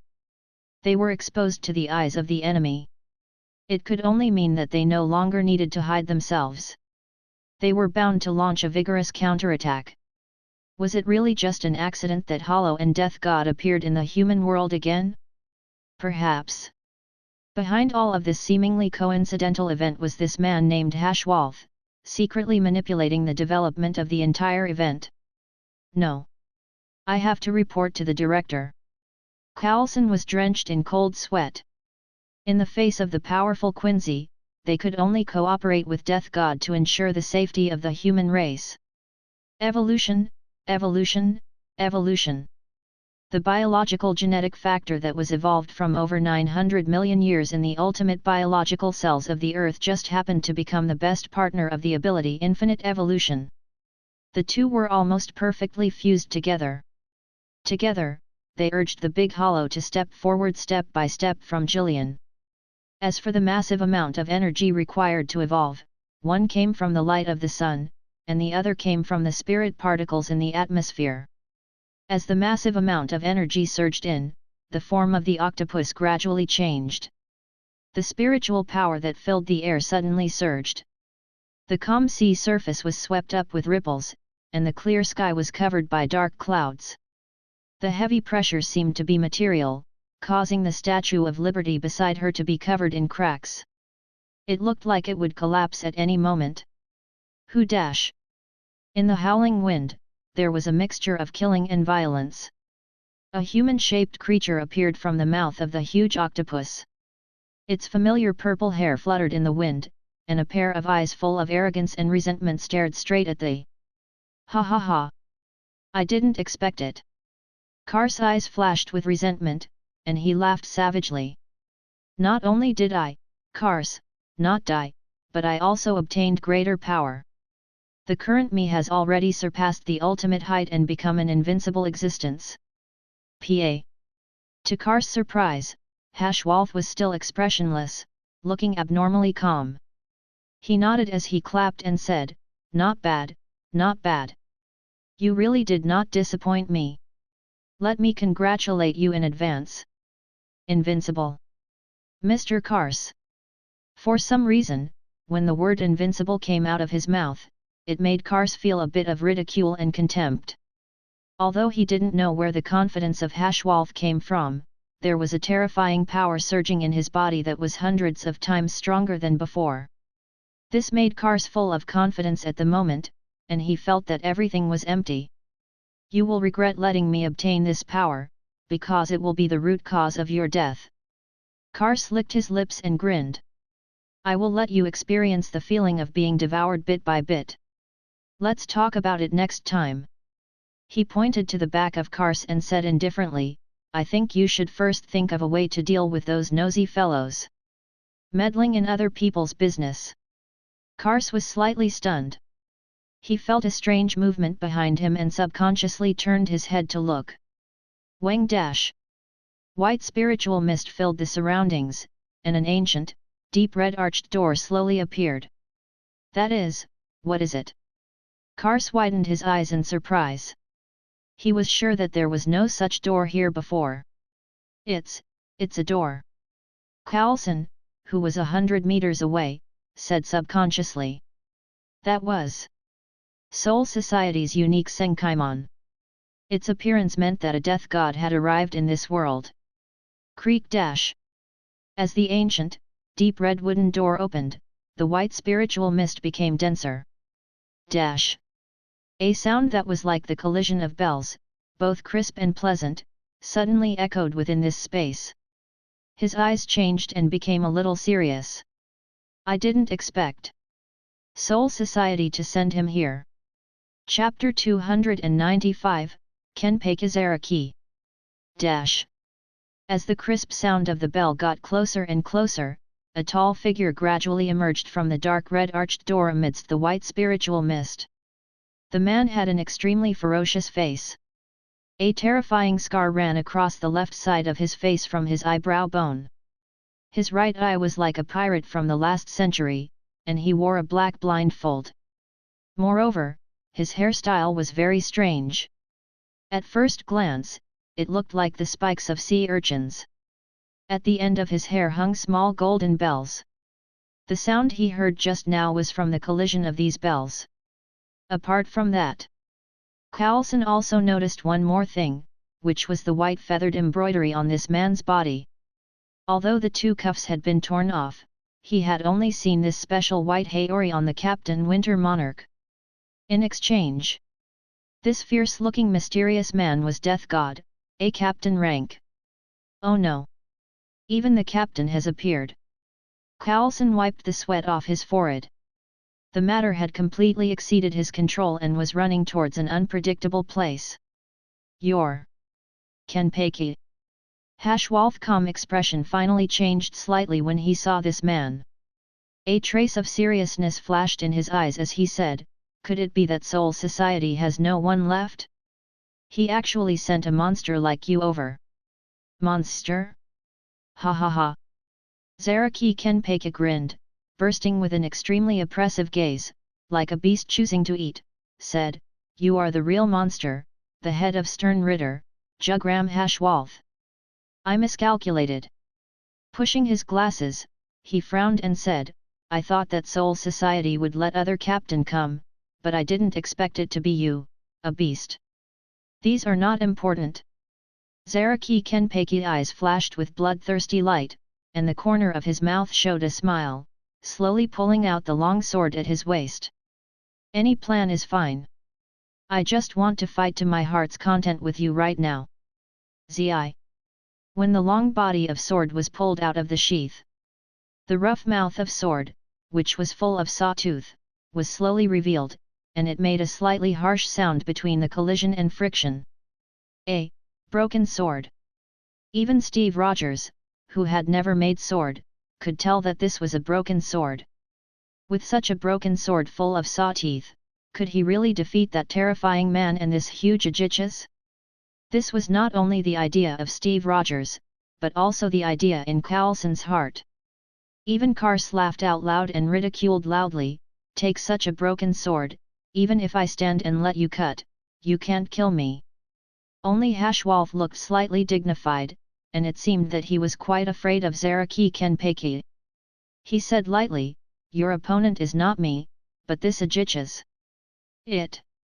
Zaraki Kenpei then turned his eyes to Kars, and a touch of disdain appeared in his eyes. It is not easy for me to come to the modern world, not to cut this kind of trash, only a man like you can make me feel pleasure. Being ignored again and again, Kars was more and more furious, and he roared and rushed to Zaraki Kenpei, damn human, I want you to regret that you dare to look down on me. Hey, bastard! Zaraki Kenpei raised his head and glanced at Kars, who rushed over. The cold bottom of his eyes seemed to be burning with golden flames. He grinned and said, the adults are fighting, the children don't intervene, get out and play. Just one glance. Kars seemed to have been frozen, and his entire body was corroded by a bone-piercing chill. Only when he truly faced this man could he feel that suffocating pressure. It was as if a sea of corpses and blood had appeared in front of him, accompanied by bursts of cold wind mixed with mournful howls. It was precisely the countless vengeful spirits that had died miserably under the serrated sword. Spiritual power, who had wantonly vented out from this man's body, was like a beast that made people feel uneasy. Zaraki Kenpeki had no time to pay attention to it, or he did not care about Kars at all. In his eyes, there was only Hashwalth alone. It's a pity, Zaraki Kenpeki. Hashwalth raised his hand to hold the gold-rimmed glasses frame, and the bottom of his eyes was cold glimmer, saying, "Now is not the time to fight with you, so this battle will stay in the future." In the future. Zaraki Kenpeki licked his lips, and his eyes burst out like a bloodthirsty beast, roaring in a low voice, "I have no patience to wait until later. Let's fight now, Hashwalth." Bang! The tall and burly figure just took a step forward, but made the whole earth shake violently. The violent momentum was like a vast ocean, directly filling up the surrounding space. Then, the next second, Zaraki Kenpeki raised the serrated Zanpakuto in his hand high, with a sharp and majestic momentum. Boom! A huge sword pressure whistled through the sky like a crescent moon. A suffocating, terrifying hurricane soared into the sky, directly crushing the dense dark clouds. It was like a sharp sword energy that had been tempered thousands of times. It seemed to want to split the entire sky and even the earth apart. The violent wind blew the hair on Hashwalth's forehead into disorder. The huge sword pressure was getting closer and closer, but the latter's expression did not change at all. He just slowly raised his right hand, and his 5 slender fingers slightly loosened. Looking at Hashwalth's actions, it seemed that he was going to take the sword pressure with his bare hands. Coulson and Steve Roger held their breath. They felt that this was almost impossible, because the sword pressure was too terrifying. But the result was out of their expectations. Hashwalth took the terrifying sword pressure with one hand and only took a slight step back, and then pushed the sword to the other side. Rumble! The entire surface of the ground was plowed open by the sword pressure, leaving a deep gully. As the sword pressure rushed into the sea, it set off a wave that was nearly dozens of meters high and slammed down on both sides with a force of 10,000 tons, bursting out a deafening sound. This scene shocked Steve Rogers. Even though he was holding the golden shield, he was not confident that he could take the terrifying sword pressure without any injuries. However, Hashwalth was able to take it with his bare hands. It could be seen just how terrifying his strength was. The dust that filled the air was dispersed by a violent spiritual power. A wild and unrestrained figure stepped forward. Zanpakuto, which was covered in saw teeth, was dragged on the ground. A long spark was produced from the friction. That's how it should be. Zaraki Kenpeki showed a hunting look and laughed loudly. Come and kill each other, Hashwalth. Hashwalth lowered his head and looked at the shallow sword mark in his palm. His eyes were slightly cold and he said, as expected of the captain who inherited the name of Kenpeki, but unfortunately, my plan has been achieved. Fighting. Let's wait for the next time we meet. The black shadow under his feet suddenly expanded and gradually swallowed Hashwalth like an abyss. Are you going to escape again? The excitement on Zaraki Kenpeki's face faded and became somewhat disappointing. Whatever you say. Hashwalth's eyes were cold, and when he was about to disappear, he said, but the next time we meet, it will be the day of the reappearance of the Wandenreich. Chapter 296, Sexta Espada. Hashwalth disappeared. Just like the inexplicable appearance of him, he disappeared without a trace, making people unable to understand his thoughts. The only thing that people cared about was, when Hashwalth left, the Wandenreich that he mentioned was about to reappear.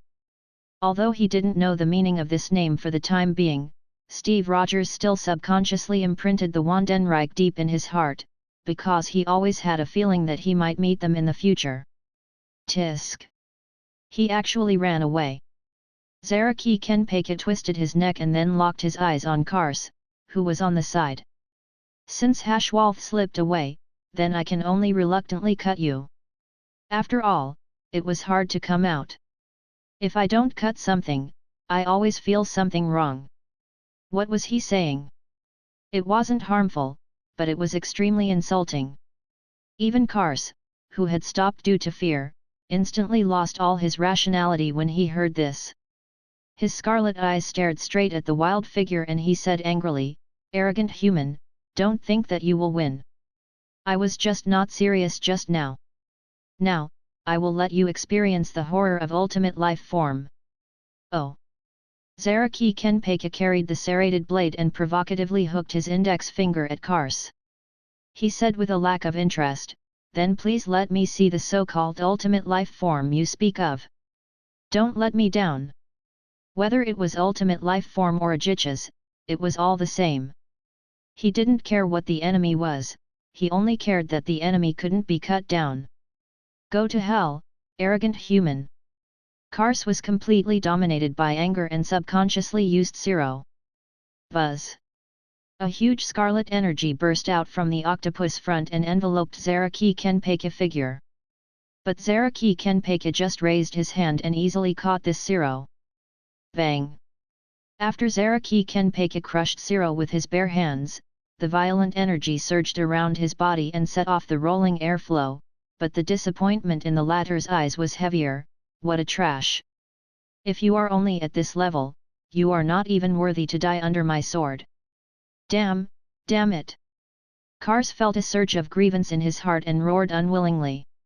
He had clearly surpassed the ultimate height of the creature, but why was the gap still so big?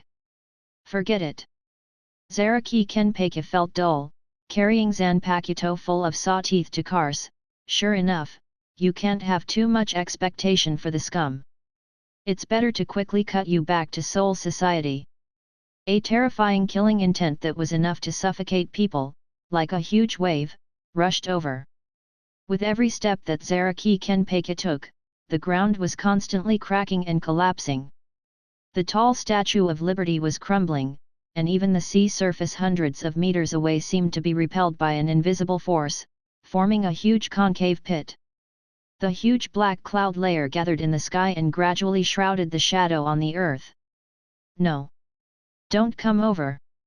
Kars' pupils trembled, and his body was cold. At the moment, in his eyes, Zaraki Kenpeka body seemed to become huge, like a mountain pressing down on his heart, almost making him unable to breathe. But this scene in the eyes of outsiders, it seemed a little funny. Obviously, he had a huge advantage in size, but Kars was constantly retreating, but the man who seemed to be at a disadvantage was constantly approaching the octopus monster. Even Carlson and the others can't help thinking, who is the monster? This is Captain Rank. Carlson stared at Kars, who was constantly retreating due to fear, and his heart was full of mixed feelings. Kars was a terrifying existence that could not be matched by human beings. In front of this captain named Zaraki Kenpeka, he was as weak as a baby, only being ravaged unilaterally. It undoubtedly proved the strength of Death God from the side. So, could the plan that the director expected to restrict Death God really be realized? Carlson suddenly became confused, not knowing whether blindly following the orders of Fury was right or wrong. Death God was clearly in existence protecting humans. Why did they have to think of all means, even at the expense of causing a great disaster, to restrict the power of Death God? The Quincy, Hollow, the Asgardians, Pillar Man. Every time a disaster appeared on Earth, it was Death God who solved these troubles.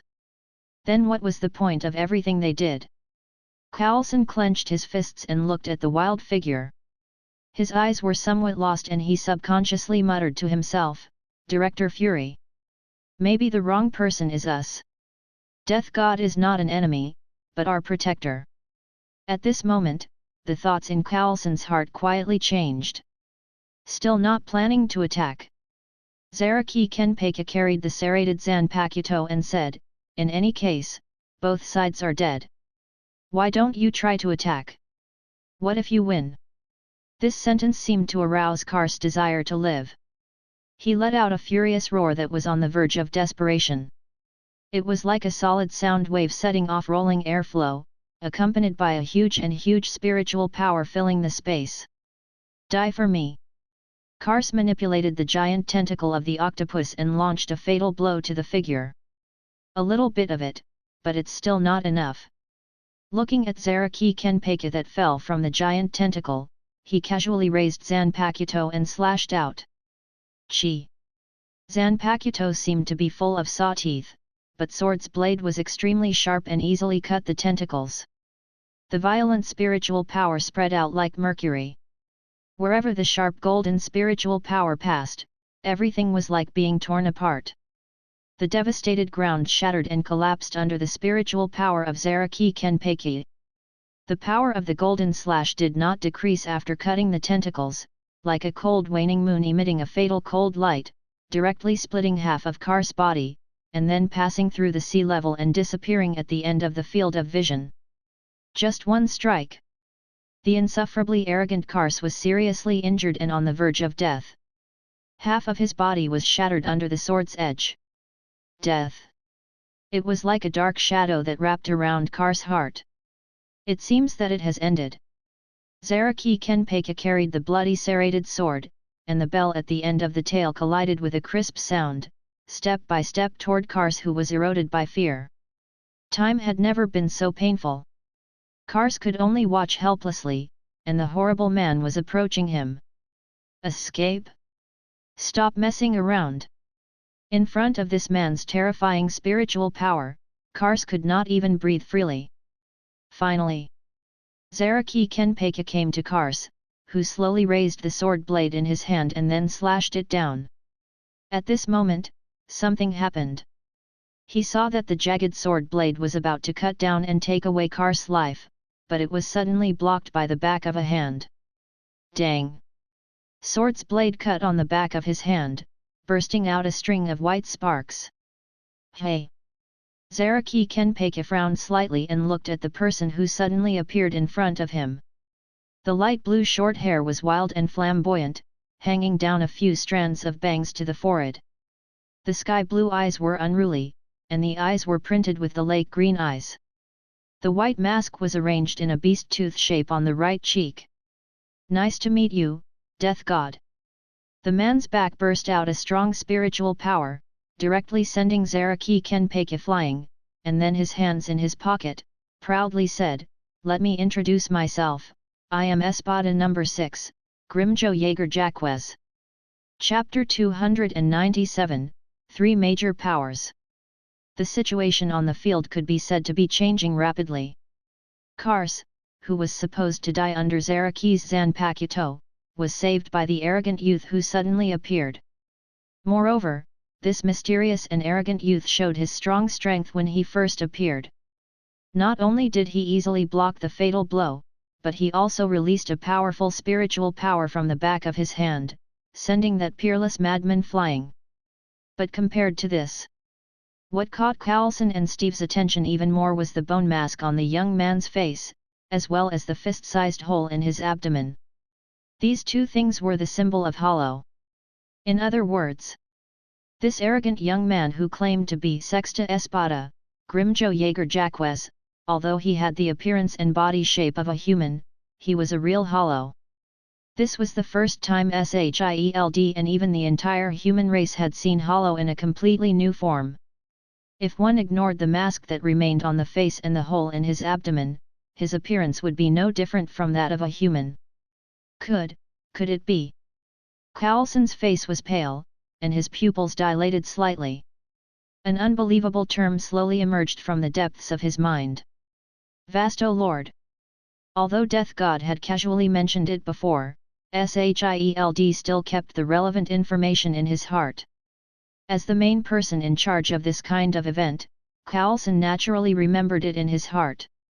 The records about Vasto Lord marked the most prominent feature of this group of people, which was that they were no longer monsters, but Minos Grande, who looked like a human. In all the records regarding Jillian's elimination, SHIELD needed to send at least 10 special action teams, equipped with the highest technology energy weapons, and support in the air, as well as the ambush of the ground units. Only then could he be completely killed. On the other hand, the only time they had a record of Ajichas was in the laboratory in New Mexico. Dozens of action teams were destroyed. The cruise missiles and cannon fire of the fighter jet were completely ineffective against Ajichas. In the end, it was Death God who took action and completely solved the problem. Then the problem came. Vasto Lord, who had reached the top of the path of evolution, was above all the Minos Grande. What kind of terrifying combat power was it? Oh! I caught a big fish! Zaraki Kenpake waved his arm and the excitement in his eyes was more intense. He licked his lips and said, "It is the first time that I have met Hollow with a human appearance, and the feeling of this spiritual power. You should not be mere Jillian, right? Jillian? Are you serious, Death God?" Grimjo put his hands in his pockets, with arrogance between his eyebrows, and said coldly, "Don't compare us to those inferior things. We are the Arankar. It doesn't matter if it's Arankar or Hollow, whatever you are is good. Compared to these unimportant titles, what I care more is how strong you are." Zaraki Kenpake was too lazy to think about so much. He was eager to fight and vent the burning fighting spirit in his chest. "Won't you know if you try?" Grimjo grinned and hooked his finger at Zaraki Kenpake, provoking, "But want to test my strength and be ready to die in battle, this unknown Captain Death God." "Ha ha, ha ha." Zaraki Kenpake laughed at the sky, and spiritual power around him was like boiling water, and the strong wind blew the Haori. "Prepare to die in battle." "Sorry, I don't need to prepare this thing at all." The voice had not fallen. The earth suddenly shook violently, and the surrounding airflow swept up dozens of meters high in the air like a tsunami.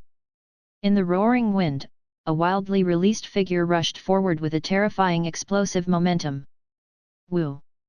A rough saw-like sword blade cut through the air and cut down horizontally above Grimjo's head.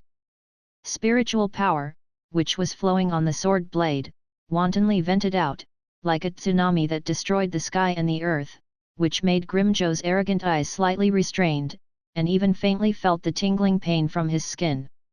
Facing such a powerful enemy, even the arrogant Grimjo did not dare to take this sword with the back of his hand.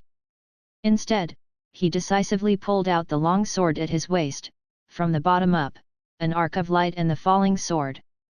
Bang! The two swords collided, and sparks flew. Thousands of thunder burst out, as if the sky was going to be torn apart. Endless strong wind roared, and a huge sword light soared into the sky, directly crushing the thick black clouds. Immediately after, the earth that carried the two of them collided suddenly let out a cry that could not bear the burden. The sound of continuous explosions, the howling wind, which was like the wailing of ghosts and the howling of wolves, collapsed under the horrified gazes of Steve and Carlson. Rumble! The Freedom Island, which carried the Statue of Liberty, collapsed after just one exchange between the two. The Statue of Liberty has fallen. As a native New York, it was a huge blow for Steve to see the collapse of the towering Statue of Liberty with his own eyes. It even made him feel unbelievable. But this was just the beginning. After the collapse of Freedom Island because it could not hold the power of the two people, Zaraki Kenpake and Grimjo moved the battlefield to the sea. For a time, shadows covered the sea. The collision between swords, the collision between spiritual powers. In just a few seconds, the two of them had already exchanged hundreds of blows. The explosive winds and sword energy surged, stirring up the originally calm sea. The high-speed movements of the two sides could no longer be captured.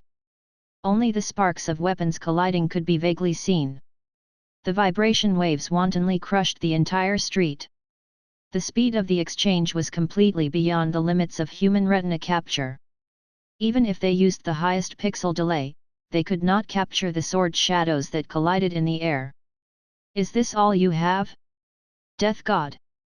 Grimjo took advantage of the gap of the sword to block the attack, and his left hand suddenly pressed on Zaraki Kenpaki's chest and laughed, "Have a taste of this move, Zero."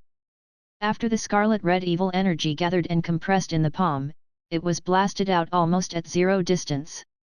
Boom! A huge energy burst out.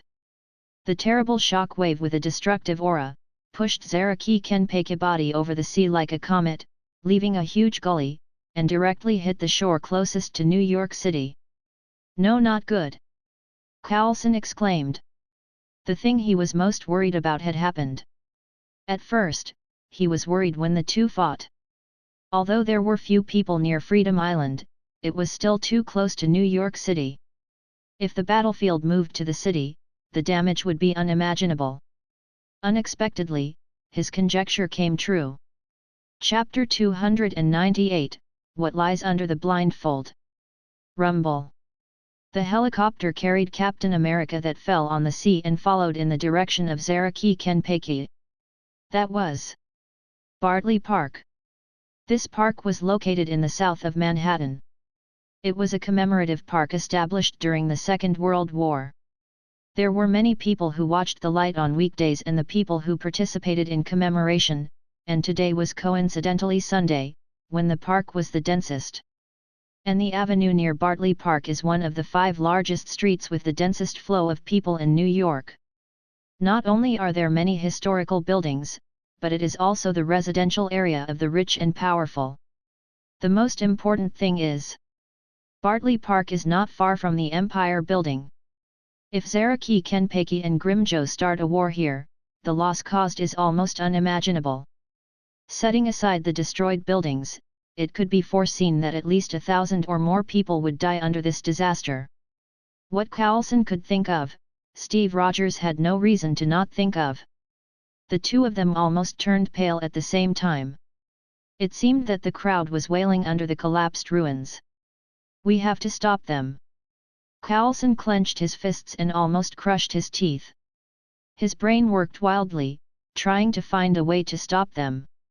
However, what made people despair was, no matter how Carlson and Steve thought about it and put all the power they could use into their thinking, they could not find any hope of stopping this battle. With Seireitei's current technological strength, there was no way to stop the battle between the two people. Facing a monster that could destroy an island with a single strike, not to mention whether human weapons could hurt them, just the amazing speed they displayed when they fought was definitely not something any weapon could hit. Could it be? Were they going to watch helplessly as this tragedy happened? Although Shield had received the alarm, there was nothing they could do. Nick Fury stood in the office, unable to do anything. It was useless to curse at everyone. No one could think of a way to stop the tragedy that was about to happen. Thousands of lives that were about to die were pressing down on everyone's hearts. Is there really no other way? Carlson's eyes were red. He punched the cabin and bit his lips, suppressing his grief and indignation. Just as everyone was immersed in this sadness, a black figure suddenly appeared at the edge of the battlefield. That is Lod. Carlson recognized at a glance that the figure was the death god they first knew. But then a hint of doubt arose in his heart. But, what is he doing here? Is it you? Lod seemed to have sensed something. He glanced at Carlson, who was on the helicopter. After ho-ho, he went to the side, he frowned and said, "What are you doing here?" "Mr. Lod, we..." There was a touch of sadness in Carlson's eyes, but there was a sudden hope in his heart. Since they were both death god, maybe he could help them. So he said sadly, "I beg you to stop them from fighting. If we fight here, thousands of people will die miserably. Sorry, I can't stop Captain Zaraki. If I rashly step into the territory of the beast, I will be torn to pieces." In the eyes of Carlson full of hope and pleading, Lod decisively shook his head and refused the request. How can it be? Carlson seemed to have aged dozens of years in an instant. His essence, energy, and spirit had fallen to the bottom as he said absent-mindedly. But you don't have to worry. Laud paused for a moment. Then, under Coulson's eyes that were once again burning with hope, he said indifferently, in this case, I have already applied for space freeze from Soul Society. Space freeze. Coulson and Steve looked blank. Laud said calmly, in order to let Death God fight to his heart's content in the modern world without affecting ordinary humans and souls, the special technology developed by 12th Division can freeze space and time in a certain range, temporarily transfer all life into other dimensions, and transfer them back after the battle is over. That means, these people will be fine.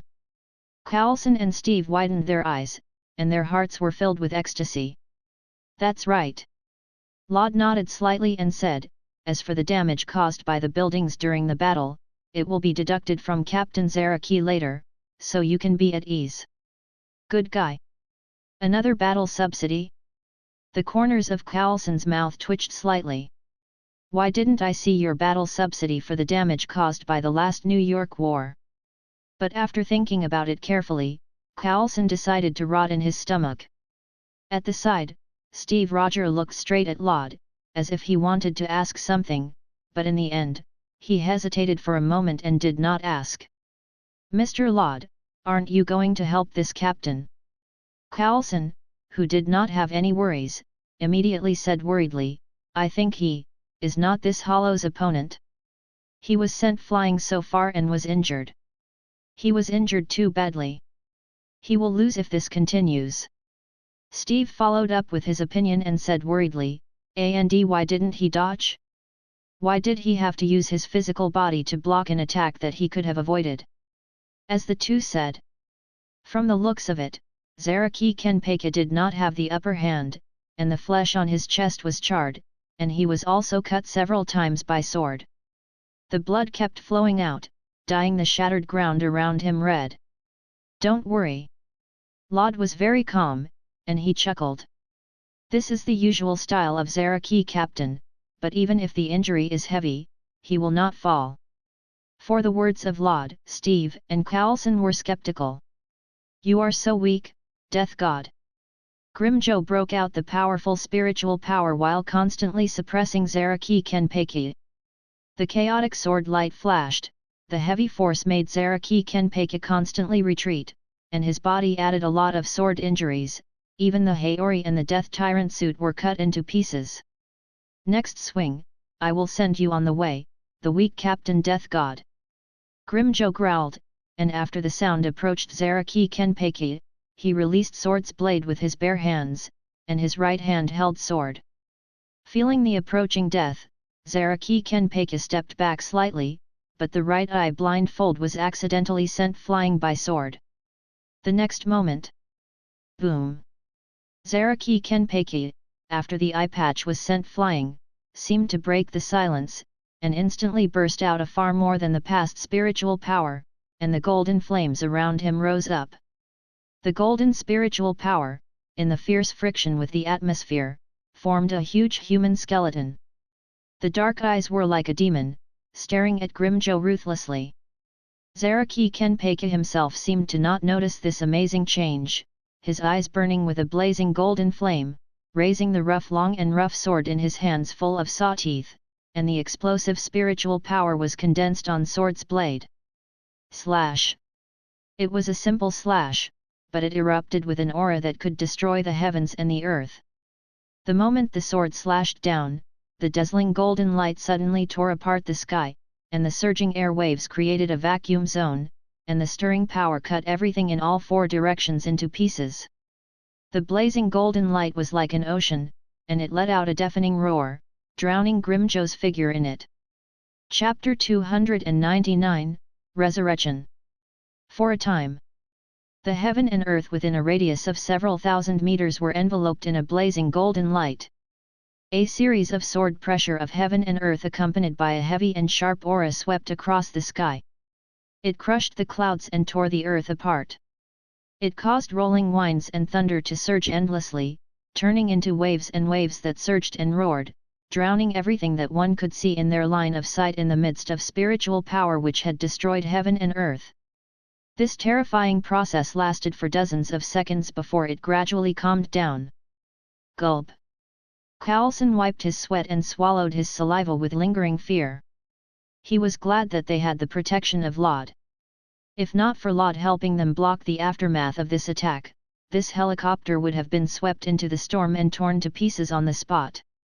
Is it over? Someone in the chaos suddenly asked. No, not yet.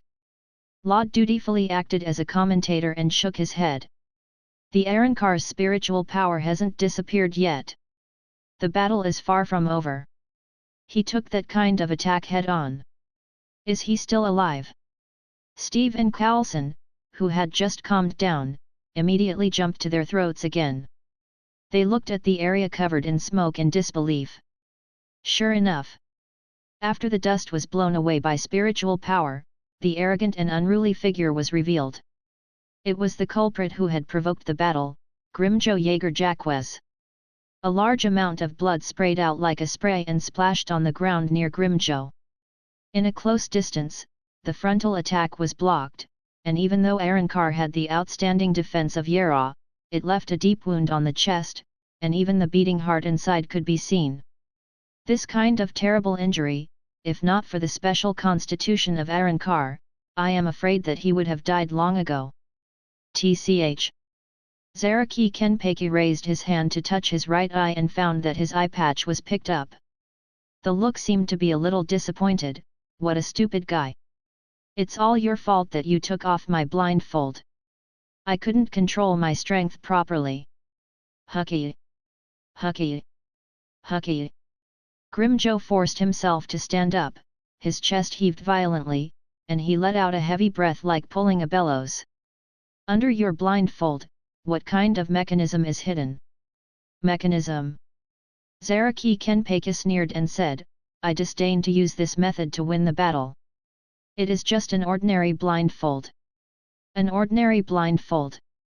Ryūjin's palm touched the wound on his chest, feeling the spiritual power left by sword, sneered, this kind of lie, do you think I will believe it? Indeed. Even Carlson and Steve, the two outsiders, could detect that before and after the blindfold was taken off, Zaraki Kenpeki's strength climbed like a rocket, not to mention Ryūjin. That is the eye patch that Technological Development Department specially made for me. It can constantly devour and suppress the user's spiritual power, so that I can slowly enjoy the battle and not end it all at once. Zaraki Kenpeki said lightly. Suppress. Spiritual power. Ryūjin's pupil slightly shrank and turned his eyes to the eye patch that fell to the ground and found that it was as he said. In the inside of the eye mask, there were a mouthful of sharp teeth, greedily swallowing the surrounding spiritual power. In other words, only after taking off the eye mask, Zaraki Kenpeki can show the real strength of his. And before taking off the eye mask, he was just enjoying the battle. It was well known. The battle between Death God and Hollow was both a battle between spiritual power. When others were desperately trying to improve themselves' spiritual power, only Zaraki Kenpeki did the opposite, constantly suppressing and even sealing spiritual power, just to enjoy the fun brought by the battle. Whether it was the one who cut people or the one who was cut. For a madman like Zaraki Kenpeki who pursues fighting, it doesn't matter at all. He is just simply pursuing the pleasure of killing each other, infinitely yearning for the thrill of walking on the edge of life and death. Hey, the Arrancar over there, can you still move? Zaraki Kenpeki slightly moved, the more stiff muscles and bones broke out a thunderous sound, glanced at Ryūjin who was panting, and said lightly, now can you still bear my sword? Ha! What do you think? Ryūjin grinned with a ferocious expression and staggered to stand up straight. His dark blue eyes burst out with a blazing and strong fighting desire. The battle between us has just begun. Don't think you are sure to win, Death God. Whoosh whoosh whoosh. The powerful spiritual power was like a storm, gathering towards Ryūjin. Then the invisible pressure spread from his body, making the air around him suddenly become sticky, making people feel as if they were in the depths of the sea. An unimaginable huge pressure came from all directions, forcing the bones and muscles to cry out. Feeling spiritual power bursting out of Grimjo's body, Zaraki Kenpaki's slightly ferocious eyebrows rose slightly, and the bell behind his head made a sound, as if it was warning him. "Hey, do you know why we called Aaron Carr?"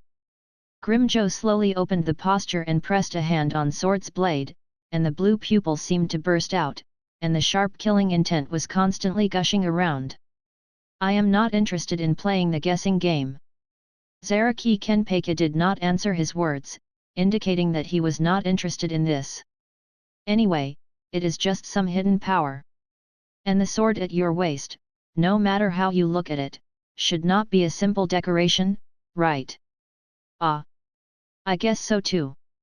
Rather than explaining it to a battle maniac like you, it is better to let you experience it yourself. Our Espada's resurrection.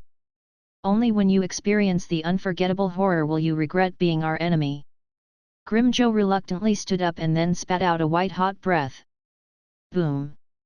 Spiritual power, which had gathered around Grimjo, suddenly began to climb very high, like a violent volcanic eruption, and the original broken earth around him was once again abused and ravaged.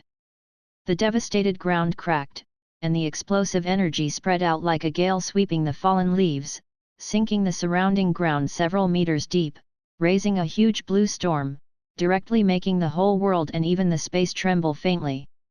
A pair of blue eyes full of tyranny, sharp eyes like swords penetrated the sky and the sun, falling on Zaraki Kenpaki, accompanied by a proud voice echoed between heaven and earth. Grind, Pantera. Chapter 300, Gran Rey Zero. Spiritual Power. The boundless spiritual power seemed to fill the world, as if there was a thunderous roar. A world-shaking roar shook the world. The vibrating air currents were like rolling pythons and dragons, and then the surging pressure fell from the sky. It was as if a sea had been overturned. The sudden increase in pressure caused the 1,000-meter ground to crack. Step! Step! Step! The low footsteps echoed in everyone's ears. Even in the roaring thunder, it was clear and condensed. Under everyone's gaze, a proud figure stepped out of the dust. The originally messy sky blue short hair reached his waist and fluttered in the wind. Grimjo's overall image also changed, and he was more like a beast. His whole body was covered with grayish-white skin, and the outside of his two arms grew a sharp blade of sword. A tyrannical and wild momentum like a beast rose from his body. That pair of azure blue eyes were like a beast king that controlled everything. In front of this powerful pressure that dominated the world, Coulson could not even summon the courage to look straight at the terrifying figure. He could only tremble like an ant hiding in the corner. "I can't move." Fear spread in Steve Rogers' heart. He squeezed out the last trace of spiritual power in his body and forced himself to hold his head high and look at the figure. Their eyes met. Bang! In just a moment, Steve felt that his soul was like being hit by a heavy hammer, and a mouthful of blood was sprayed out uncontrollably, followed by a tearing pain in his brain, covering his head and screaming out. "How do you feel, Death God?" Grimjo stared coldly ahead, and the wound that was cut by Zaraki Kenpaki on his chest had healed. Not a bad spiritual power. Not only did Zaraki Kenpaki not show a trace of timidity, the corner of his mouth pulled to the root of his ear. He raised ZANPAKUTOU in his hand and looked at him for a moment. He said, "It's been a long time. The feeling of being polished by spiritual power, it seems that I can enjoy it." "Is that so?" Grimjo licked the blood on his arm that had not dried up. He said coldly, "Then enjoy the last battle in your life." Rumble. An unimaginably terrifying force surged around Grimjo and gathered at the center of his feet. The foot that was like a beast's foot fell, and at the moment of contact with the earth, it burst out a force that was like the collapse of the sky and the earth. It seemed that there were thousands of thunder explosions, causing the ground within hundreds of meters to suddenly shake wildly. The earth rocks that were several meters thick were in pieces, and they were forcibly shaken into powder. Boom! Endless strong winds roared and tore the dust that filled the air. With the sound of rolling thunder, Grimjo in less than a breath, pulled out a hot air wave that was hundreds of feet long, and the sharp beast claws attacked Zaraki Kenpeki in the air. Extremely overbearing, violent, and fierce. The beast claws full of hostility were ringing in the air. It seemed that the sharp spiritual power, who had been ground by thousands of times, directly cut out a deep gully in the surrounding earth. Even when he was still a few meters away from Zaraki Kenpeki, the latter's body was drawn out a line of blood. Come on! Come on! What I want is this feeling. If I don't pay attention, I will die. The stimulation of wandering the border of life and death. Only this kind of battle is the battle I dream of. The strong fighting spirit was gushing out of Zaraki Kenpeki's chest. He did not show any fear. Instead of retreating, he rushed forward. ZANPAKUTOU in his hand drew a gorgeous arc, and the powerful waved sword to the sharp beast claw. Boom! The sharp beast claw and the rough sword blade intersected. The golden and blue light intertwined, and the two spiritual power collided with each other. For a time, the whole sky changed color.